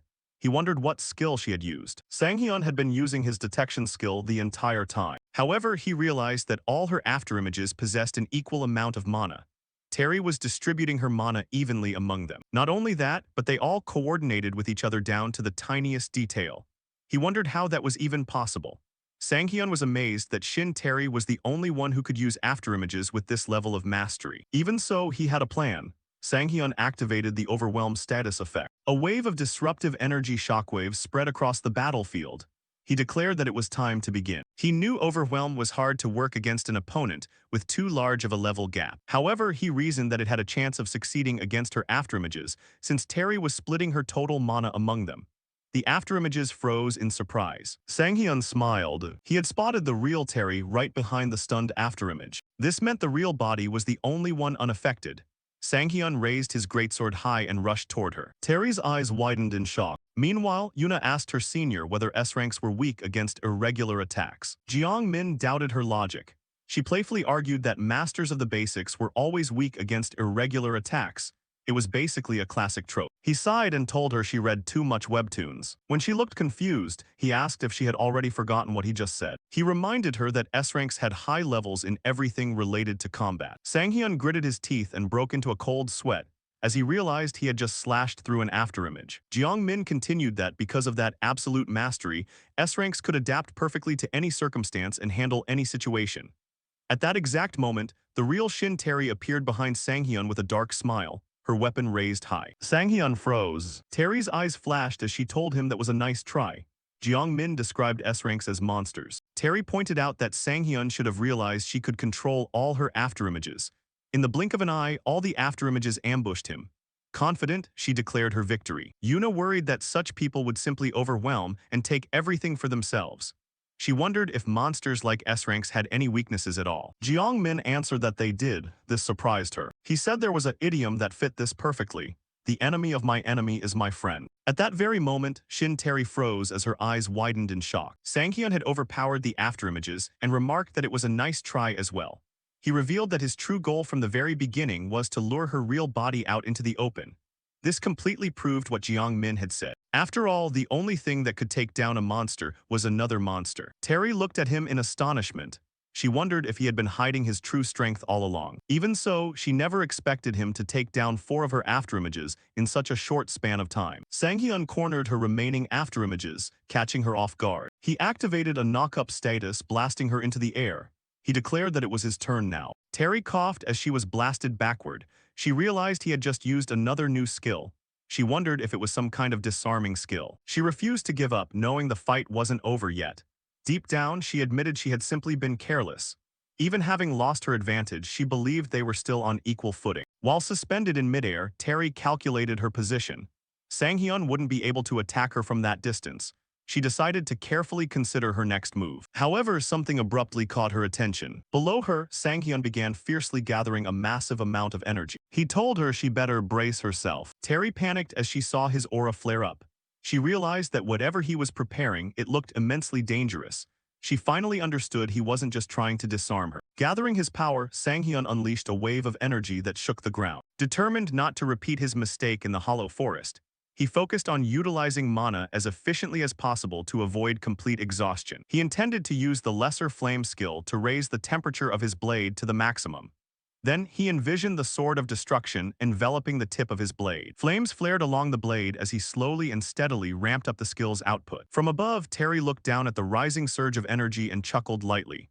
Just by looking at it, she knew that was Sang-hyun's finishing ultimate technique. She realized he had gone out of his way to disarm her just to buy enough time to unleash this finishing blow. She found the entire sequence of events fascinating. Exhilarated by the challenge, she decided to retaliate with all her might. Sang-hyun was shaken by the pressure radiating from her. Terry unleashed a violently explosive tempest of energy. Even though this was her first time using this ultimate technique against another person, she saw no reason to hold back. A system notification announced the activation of the pitch-black needle. Smiling, Sang-hyun said she really didn't have to go that far. He recognized it as Shin Terry's trademark ultimate technique, the pitch-black needle. He remembered seeing it once on TV in his past life. He had never imagined there would come a day when he would face it personally. Sang-hyun realized his own preparation was complete. All that remained was to find out whether his full strength could reach Shin Terry. It was time to find the answer. When both sides erupted to their maximum, their destructive energies collided violently. Sanghyun let out a fierce battle cry. Their overwhelming powers smashed into each other, creating a colossal explosion that shook the entire area. Outside, car alarms blared incessantly down the street. Terry smiled lightly as she lay collapsed in defeat. She admitted that he had surpassed all her expectations until the very end. Then she remained silent and looked up. Sanghyun still pinned her down, his sword planted firmly right beside her head. Looking at him, she openly conceded defeat. Panting heavily, Sanghyun listened as she acknowledged how much stronger he had become. His eyes widened in astonishment. The next morning, the alarm clock started ringing wildly to wake up the protagonist. It rang as if it wanted to shatter the phone completely. He woke up with an exhausted face and a body aching as if it had been beaten to pieces. Deep down, Sanghyun lamented that every time he got involved in an incident, he always ended up regretting it and enduring intense pain. He was even amazed at how he managed to survive before his regression. Meanwhile, right now at age 20, his body already felt like it was falling apart. His lower back felt like it was about to snap from forcefully using the sword of destruction during the previous battle. The alarm kept ringing persistently, as if scolding him to wake up immediately, until Sanghyun irritably snapped that he was already awake. Grabbing his phone, he froze after reading a text message from Terry. She said she really enjoyed yesterday's match and would keep her promise. Whenever Sanghyun needed help, she would come without a moment's hesitation. Sanghyun could only offer a bitter smile because Terry genuinely treated her promise like a permanent coupon that had to be fulfilled. After meeting her in person, Sanghyun grew even more convinced that Terry truly wasn't the type to treat a promise as a joke. That in turn made him feel relieved, since he had previously worried he wouldn't find an opponent strong enough to keep up with his rapid growth. Now, he could continue training with Terry and sharpen his combat instincts, an opportunity that was nearly impossible to come by. Sanghyun also recalled how Terry had conceded defeat after their sparring match yesterday. From that battle, he gained the reassurance that his current capabilities were enough to go toe-to-toe, even with an S-rank hunter. With his morale boosted, he planned to immediately prepare for the Kaesong extermination campaign to accelerate his leveling speed. However, the moment he tried to spring out of bed, his joints and bones sent a wave of severe pain through his body. Ultimately, Sanghyun had to yield and decided to rest a little longer. Elsewhere, specifically at the open market near Guro Station, the market atmosphere was bustling with merchants eagerly pitching all kinds of artifacts to hunters. One merchant caught the attention of many by claiming that the sword he had on display was the legendary weapon of the Ghost Blade, Dakyungsu, back when he was at level 200. He even claimed that this diamond-drank sword possessed a hidden stun skill, Dakyungsu's signature ability during his prime. Many people immediately scrambled to buy it, but the merchant continued to hype up the sword's quality. He advertised that the sword's sharpness could slice through steel as easily as a butter knife. From afar, Shin Sanghyun heard that explanation, walked closer and asked, "Is this sword really Ghostblade Dakyungsu's? If so, I'd like to inspect it myself." The merchant panicked slightly, but then flashed a crafty smile. He pretended to be friendly and said of course, Sanghyun could inspect it. He even prepared a special iron anvil to prove the sword's durability. Behind that friendly smile, the merchant was actually overjoyed, thinking Sanghyun would be the perfect prey to validate his scam. He wasn't entirely lying because the sword was actually a silver rank artifact with the toughness attribute. His plan was simple. He would let Sanghyun strike the anvil. If the sword couldn't cut through steel, he would simply blame the user's skill.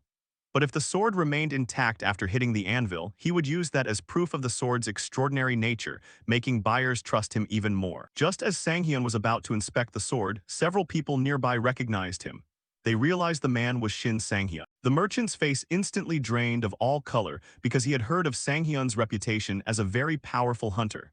He realized a cheap trick like this might not work. Oddly enough, Sanghyun's expression looked innocent, as if he genuinely believed the story the merchant had fabricated. Sanghyun said that he would now prove whether this sword could actually cut through steel. That statement threw the merchant into an even greater panic, causing him to frantically scream for Sanghyun to stop. Before the test could begin, a blue-haired man suddenly stepped in to stop Sanghyun. The person introduced himself as Ju Seung-hoon, the executive manager of this open market. Ju Seung-hoon praised Sanghyun's actions in directly protecting other players from a scam. He then explained that a low-quality artifact like this would shatter instantly with even a tiny bit of Sanghyun's mana, so there was no need for him to use any real effort. Right after that, the sword literally shattered into pieces. The onlookers were instantly astonished, while a few others quickly realized that the legendary sword was nothing more than a fake. They began cursing the merchant for scamming them and questioned the hidden stun skill that had never actually existed. The merchant could only grind his teeth in frustration,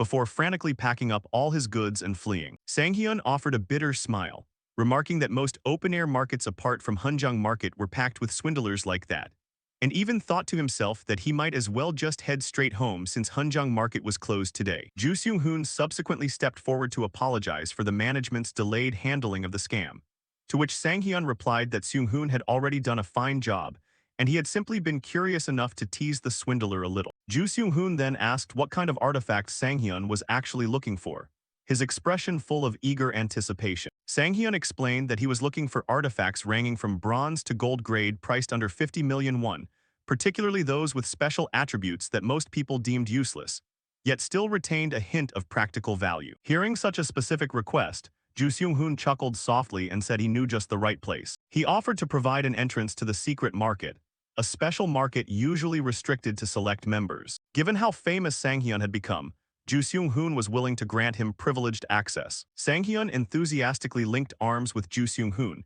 figuring that any market with the word secret in its name was bound to hide plenty of fascinating items, while Ju Seung-hoon smiled and assured him he would definitely be satisfied with what he found there. A moment later, they arrived at the secret market located deep underground. The interior displayed countless rare artifacts neatly arranged behind glass display cases, including an artifact emitting a golden glow that instantly caught Sang-hyun's attention. He admitted that items like this were nearly impossible to find in ordinary markets, and Ju Seung-hoon praised his refined eye as a great hunter. Sang-hyun then asked permission to touch the artifact, which Ju Seung-hoon granted, even offering a special discount on the membership fee since the item was of unique rank. However, the moment the artifact touched Sang-hyun's hand, it instantly shattered into pieces. Ju Seung-hoon, who had just been smiling and talking amiably a second ago, instantly shifted his expression to a serious one and asked Sang-hyun when he had figured it out, to which Sang-hyun smiled lightly and replied that Seung-hoon smelled so reeking of blood it was impossible not to notice. He even wondered aloud whether the guy had actually tried hiding it at all,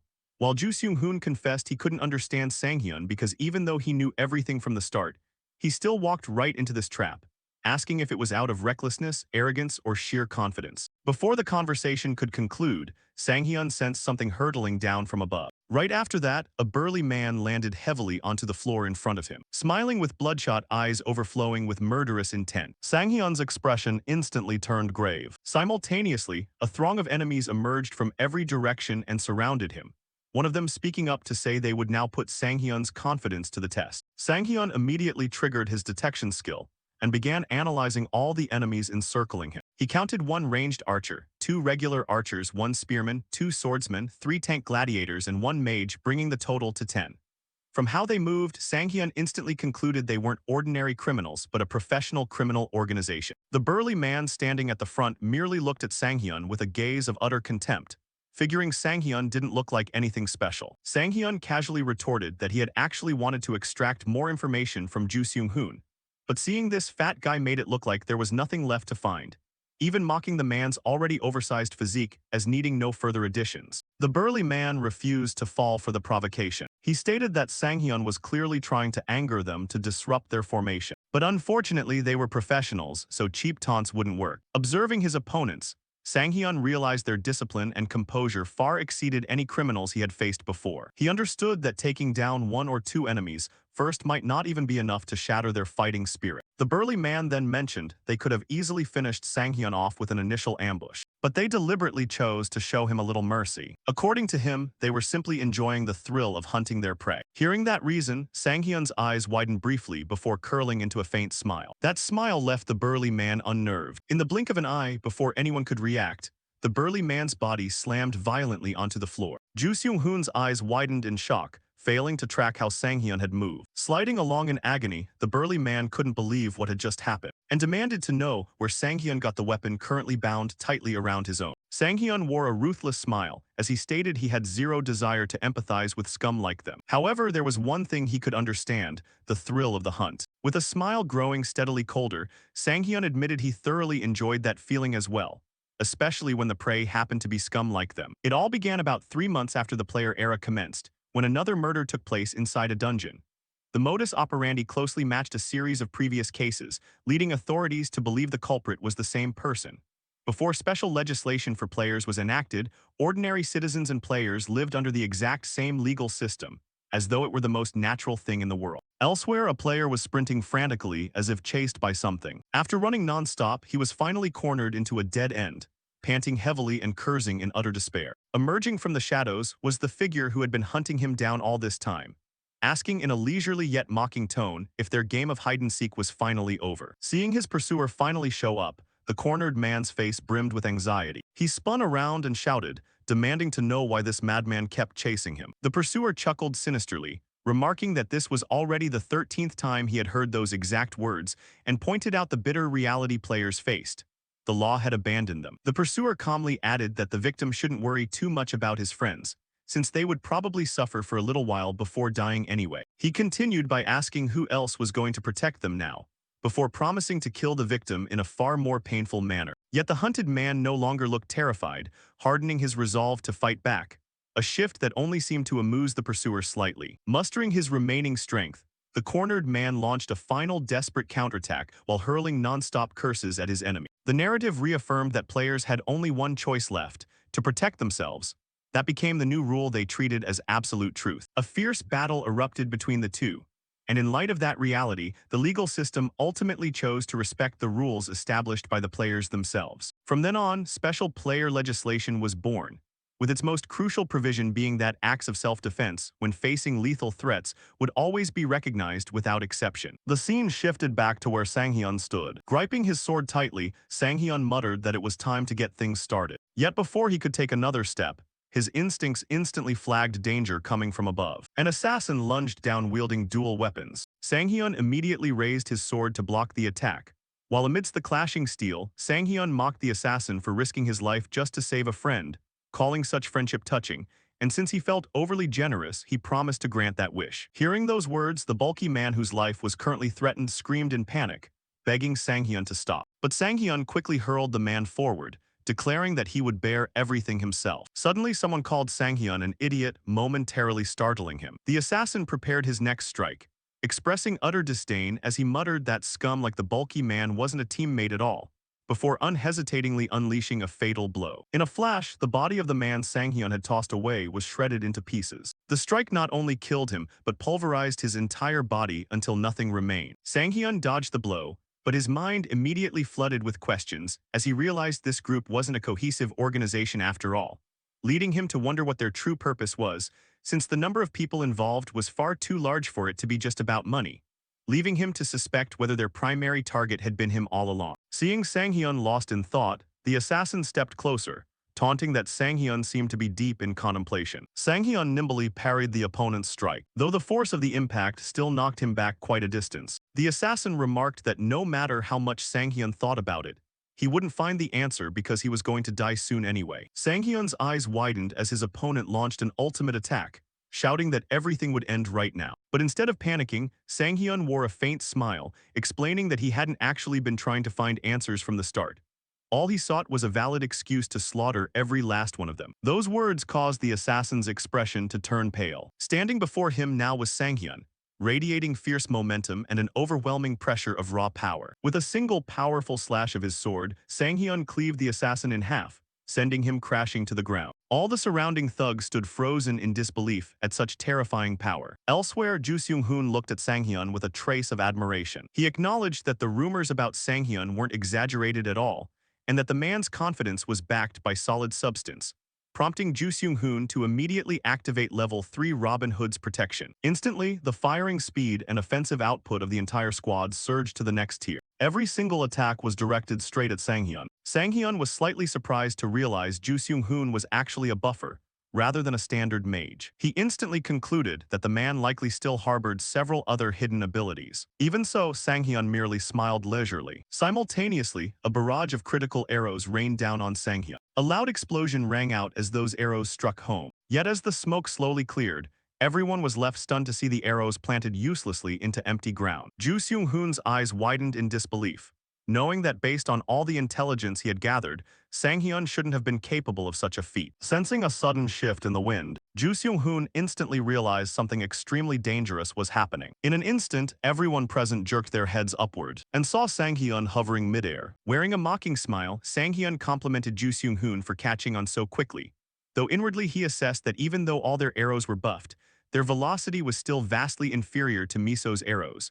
And moreover, if an archer's level was too low, such stat enhancements wouldn't make much difference to the outcome. An infuriated archer immediately tried firing at Sanghyun once more. But in the blink of an eye, his eyes rounded in shock as he lost track of his target. Before he could even react, Sanghyun materialized right in front of him and drove his sword straight through the man's chest. The remaining archers turned pale at the sight. Their bodies shuddered as Sanghyun slowly turned his head to look at them. Consumed by sheer terror, the female archer decided to flee, screaming that this situation bore no resemblance to the intel she was given, choosing to retreat and leave her comrades to deal with it themselves, while Ju Seung-hoon could only grind his teeth in exasperation at the fleeing subordinate. A moment later, Ju Seung-hoon shifted his gaze to a white-haired swordsman and instantly activated level 3 Master Swordsman's Blessing. Following that, he also granted level 2 Spearman's Blessing to a spear user. Witnessing all these preparations, Sanghyun merely stood quietly without showing a shred of anxiety. At that moment, he was caught between two converging attackers. On one side was Shaolang, a B-plus rank mercenary who remarked that a mercenary's life was truly never smooth. On the other side was Chen Lei, an A-rank mercenary who shared the sentiment, nodding that teaming up 2-on-1 wasn't a pleasant experience either. Sanghyun smiled faintly and told them to speak in Korean since he couldn't understand a word they were saying. Chen Lei apologized, explaining that it was strictly business, while an intense aura enveloped his entire body, leading him to draw his sword with blistering speed in an instant, as though that single slash would sever Sanghyun's neck on the spot. Yet Sanghyun merely lowered his stance slightly and successfully dodged the attack. Chen Lei's momentum was so devastating it shattered the surrounding buildings. Inwardly, Sanghyun admitted that the opponent's quick-draw technique was genuinely abnormal, initially suspecting the strength came from Ju Seung-hoon's buff, though he quickly realized the buff was only a minor part of the reason, as Chen Lei genuinely possessed formidable combat prowess. Right then, launching in from behind Sanghyun, Shaolang mounted an assault with a spear coated in fiery energy, brimming with confidence as he declared that Sanghyun was dead. Sanghyun instantly recognized that the coordination between the two mercenaries was exceptional. Despite being attacked from front and back simultaneously, Sanghyun merely glanced back at Shaolang with a thin smile on his face, thinking to himself that this fight had finally turned into something genuinely entertaining. The attack was so fast, Sanghyun could only manage a narrow evasion. Seeing his target still manage to slip away, Shaolang praised Sanghyun's reflexes as stellar. But while his body was still recovering from the dodge, Sanghyun lifted his head to see Chen Lei leaping high into the air, preparing to crash down with all his might. Just before the strike landed, Sanghyun planted his foot firmly on the ground, pivoted fluidly, and successfully sidestepped the fatal blow. At that instant, Chen Lei's position left him completely exposed. Without missing a beat, Sanghyun drew his sword while complimenting their recent combo as a decent test run. However, before the blade could reach Chen Lei, Shaolang roared for his teammate to fall back, swiftly thrusting his spear forward to hook Chen Lei's body backward, rescuing him just in time before Sanghyun's chop could land. Consequently, Sanghyun's strike only smashed apart a large wall ahead, prompting him to realize from that brief exchange that the synergy between Shaolang and Chen Lei was truly outstanding. Even so, cold sweat began beating on Chen Lei's temples, as he secretly wondered if choosing to fight Sanghyun in the first place had been a mistake. Sanghyun then turned back to look at the two mercenaries and asked who they really were, initially assuming they were just ordinary hired guns doing a job, only for their capabilities to far exceed his expectations. Inwardly, Sanghyun conceded that their combat skills were genuinely impressive, even chuckling as he dropped a sarcastic remark that they clearly had experience as circus performers, given how flawless their coordination was. Hearing the taunt, Chen Lei shifted back into full combat mode, realizing he had to face Sanghyun using every ounce of strength he possessed, an approach Shaolang readily agreed with. The fierce clash between the three dragged on for quite a while, with the shockwaves of clashing steel continuously rattling the battlefield to the point where the watching thugs stood rooted in place. Ju Seung-hoon was even grinding his teeth in pure frustration. All the intelligence he had gathered on Sanghyun turned out completely detached from reality, as Sanghyun's capabilities vastly outstripped his reports, meaning if things continued this way, their campaign was destined for total failure. While Ju Seung-hoon was lost in thought, someone stepped closer and asked, "Is this campaign really going to end in failure if things keep going like this?" Ju Seung-hoon replied that it would certainly end that way if the other person just stood around doing nothing. The man merely chuckled softly, saying he worked based on the compensation he received, meaning higher pay drove greater effort. That man turned out to be Barrett Fletcher, an A-plus rank mercenary who casually reminded him that their previous contract only covered a single shot per target. Before long, two others approached, one of them stating that if things kept up like this, the outcome of the match was already predictable. So Ju Seung-hoon should make a decision quickly, a sentiment his brother echoed as Alexei and Alexander, two A-plus rank mercenaries, instantly proposed an exclusive contract so they could fight at full capacity. Ju Seung-hoon answered that he still wanted to observe the situation a bit longer, while internally cursing the mercenaries for only caring about money. Hearing all these elite fighters would undoubtedly cost an astronomical fee, yet failing to do so now meant certain defeat, and what frustrated him even more was the stubbornness with which Sang-hyun kept resisting. Meanwhile, on the battlefield, Shaolang and Chen Lei began pushing Sang-hyun back until he was forced onto the defensive. Sang-hyun noticed their movements had grown significantly more complex than before. The attacks that used to corner them were now being evaded effortlessly. Right as one of Sang-hyun's slashes missed its mark, Chen Lei launched an immediate counterattack, forcing him to block. Simultaneously, Shaolang lunged in from the opposite side, amplifying the power behind his spear strike, and declaring that the game was over. For a brief moment, Sang-hyun genuinely felt the heavy pressure of their combined assault. But right then, his overwhelmed skill triggered automatically. The wave of absolute suppression emitted by Sang-hyun struck a direct blow to Shaolang's psyche. In the blink of an eye, Shaolang's body grew limp, and his knees buckled to the ground as he lost all will to fight. Seeing his teammates suddenly unable to move, Chen Lei immediately shouted for Shaolang to snap out of it. Yet Sang-hyun's voice rang out mockingly from below, asking whether Chen Lei truly still had the luxury of thinking about others in a situation like this. When Chen Lei looked down, Sang-hyun was standing right at his feet in a ready stance. Chen Lei could only grind his teeth in frustration over his delayed reaction. With a single brutal slash, Sang-hyun's sword cleanly severed one of Chen Lei's arms, sending it flying into the air. Despite losing an arm, Chen Lei stood his ground. Witnessing his opponent's tenacity, Sang-hyun merely smiled and complimented Chen Lei on being quite tough. Chen Lei hurriedly wrapped a bandage around his shoulder wound while coming to a bitter realization. They had truly made the wrong call. It wasn't that Sang-hyun was weak, they were the ones vastly inferior. The man standing before them wasn't an ordinary human but a monster. With renewed resolve, Chen Lei asked, "What is Sang-hyun's name?" He proclaimed that to return to being a hunter, he first had to acknowledge himself as the prey, subsequently introducing himself and demanding Sang-hyun's name. But Sang-hyun only sneered, mocking him by saying they were in Korea, so he ought to be speaking Korean. That taunt instantly ignited Chen Lei's emotions, as his eyes flared with a resentful blue light. Meanwhile, Sang-hyun smiled with satisfaction at having successfully provoked him. Chen Lei immediately lunged forward with a lethal thrust, causing Sang-hyun to sidestep. Though the collision of their blades still generated an exceptionally powerful shockwave, Sang-hyun was slightly surprised by how much more ferocious Chen Lei's movements had become. Fueled by rising anger, Chen Lei attacked again, shouting for Sang-hyun to die. This time he unleashed his ultimate technique, 11 chain slashes, a series of brutal swings that swept across the entire room and destroyed everything in their path. When the attack concluded, Chen Lei landed on the ground amidst thick, billowing clouds of dust. Yet instead of a sense of victory, Chen Lei's face was etched with intense tension and cold sweat. He realized that monster still hadn't fallen.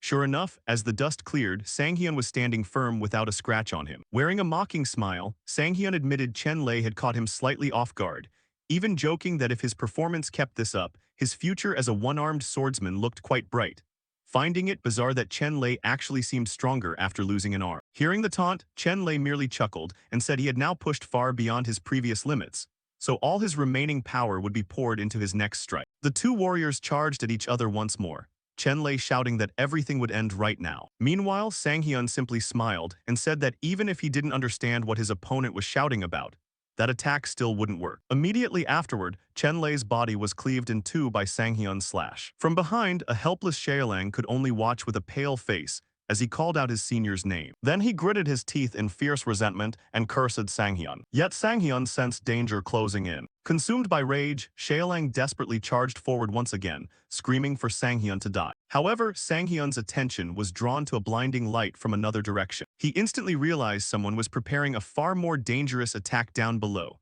where Barrett Fletcher had taken aim with a colossal bow. With a leisurely smile, Barrett stated that Sang-hyun's time was up. Sang-hyun instantly recognized the attack as genuinely lethal and realized it was too late to evade it cleanly, while even Shaolang startled at what was about to unfold. Barrett subsequently released the gigantic arrow. A cataclysmic explosion rocked the entire area, obliterating everything around them. Barrett merely chuckled leisurely, assuming victory was already his. Ju Seung-hoon immediately asked if the attack had succeeded, but someone replied that unfortunately the attack had missed its mark, warning everyone to stay alert because Sanghyun was extremely agile. A moment later, everyone watched Sanghyun emerge from the smoke, still alive despite narrowly cheating death. Inwardly, he cursed those bastards, wondering if they were just going to do whatever they pleased now. And what on earth that last attack was, since these guys were in a completely different league. As right before his eyes, the entire building was nearly flattened by the previous strike. The protagonist grabbed onto a railing to keep himself from being blown away, leaning against the wall for support when the system abruptly notified him that the duration of his psychedelic skill had expired,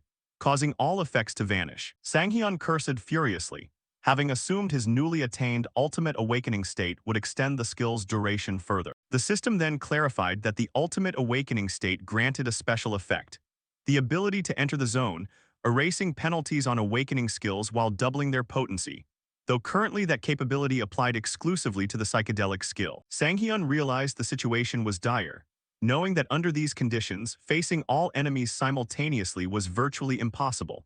But before he could devise a new strategy, the light from Barrett's bow appeared once more. Barrett reconfirmed with Ju Seung-hoon that any additional shots would count as a fresh contract, and the full cost must still be paid. Ju Seung-hoon replied that he understood, realizing internally that money was no longer the issue.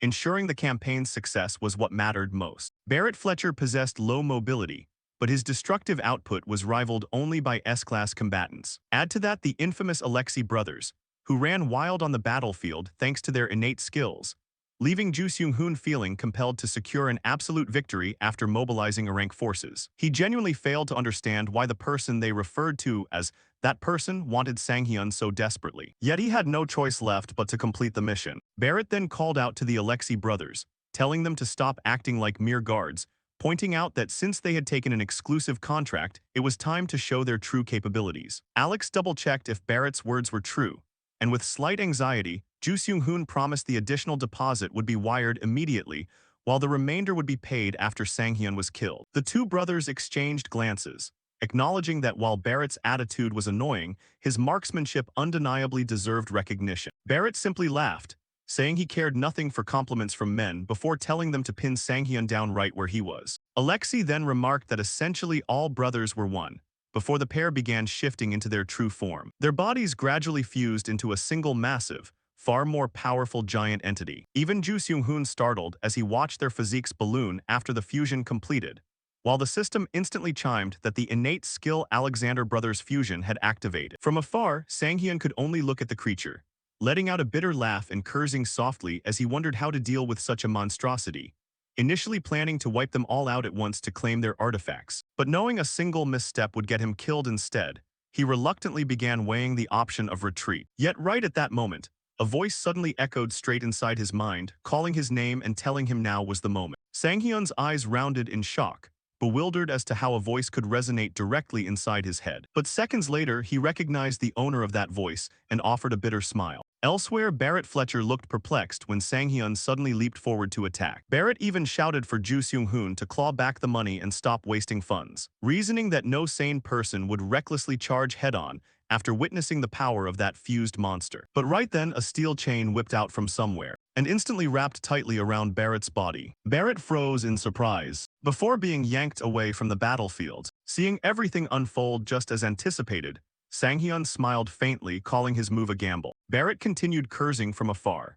Inwardly, Sanghyun conceded that anyone else would have dismissed the mysterious voice in their head as a trap, but because the voice belonged to someone entirely unexpected, he decided the gamble was worth taking. Sanghyun figured that had the voice belonged to Kim Miso or Shin Tae-ri, he would have suspected something, but Park Jongman's voice arriving out of nowhere gave him no reason to doubt it.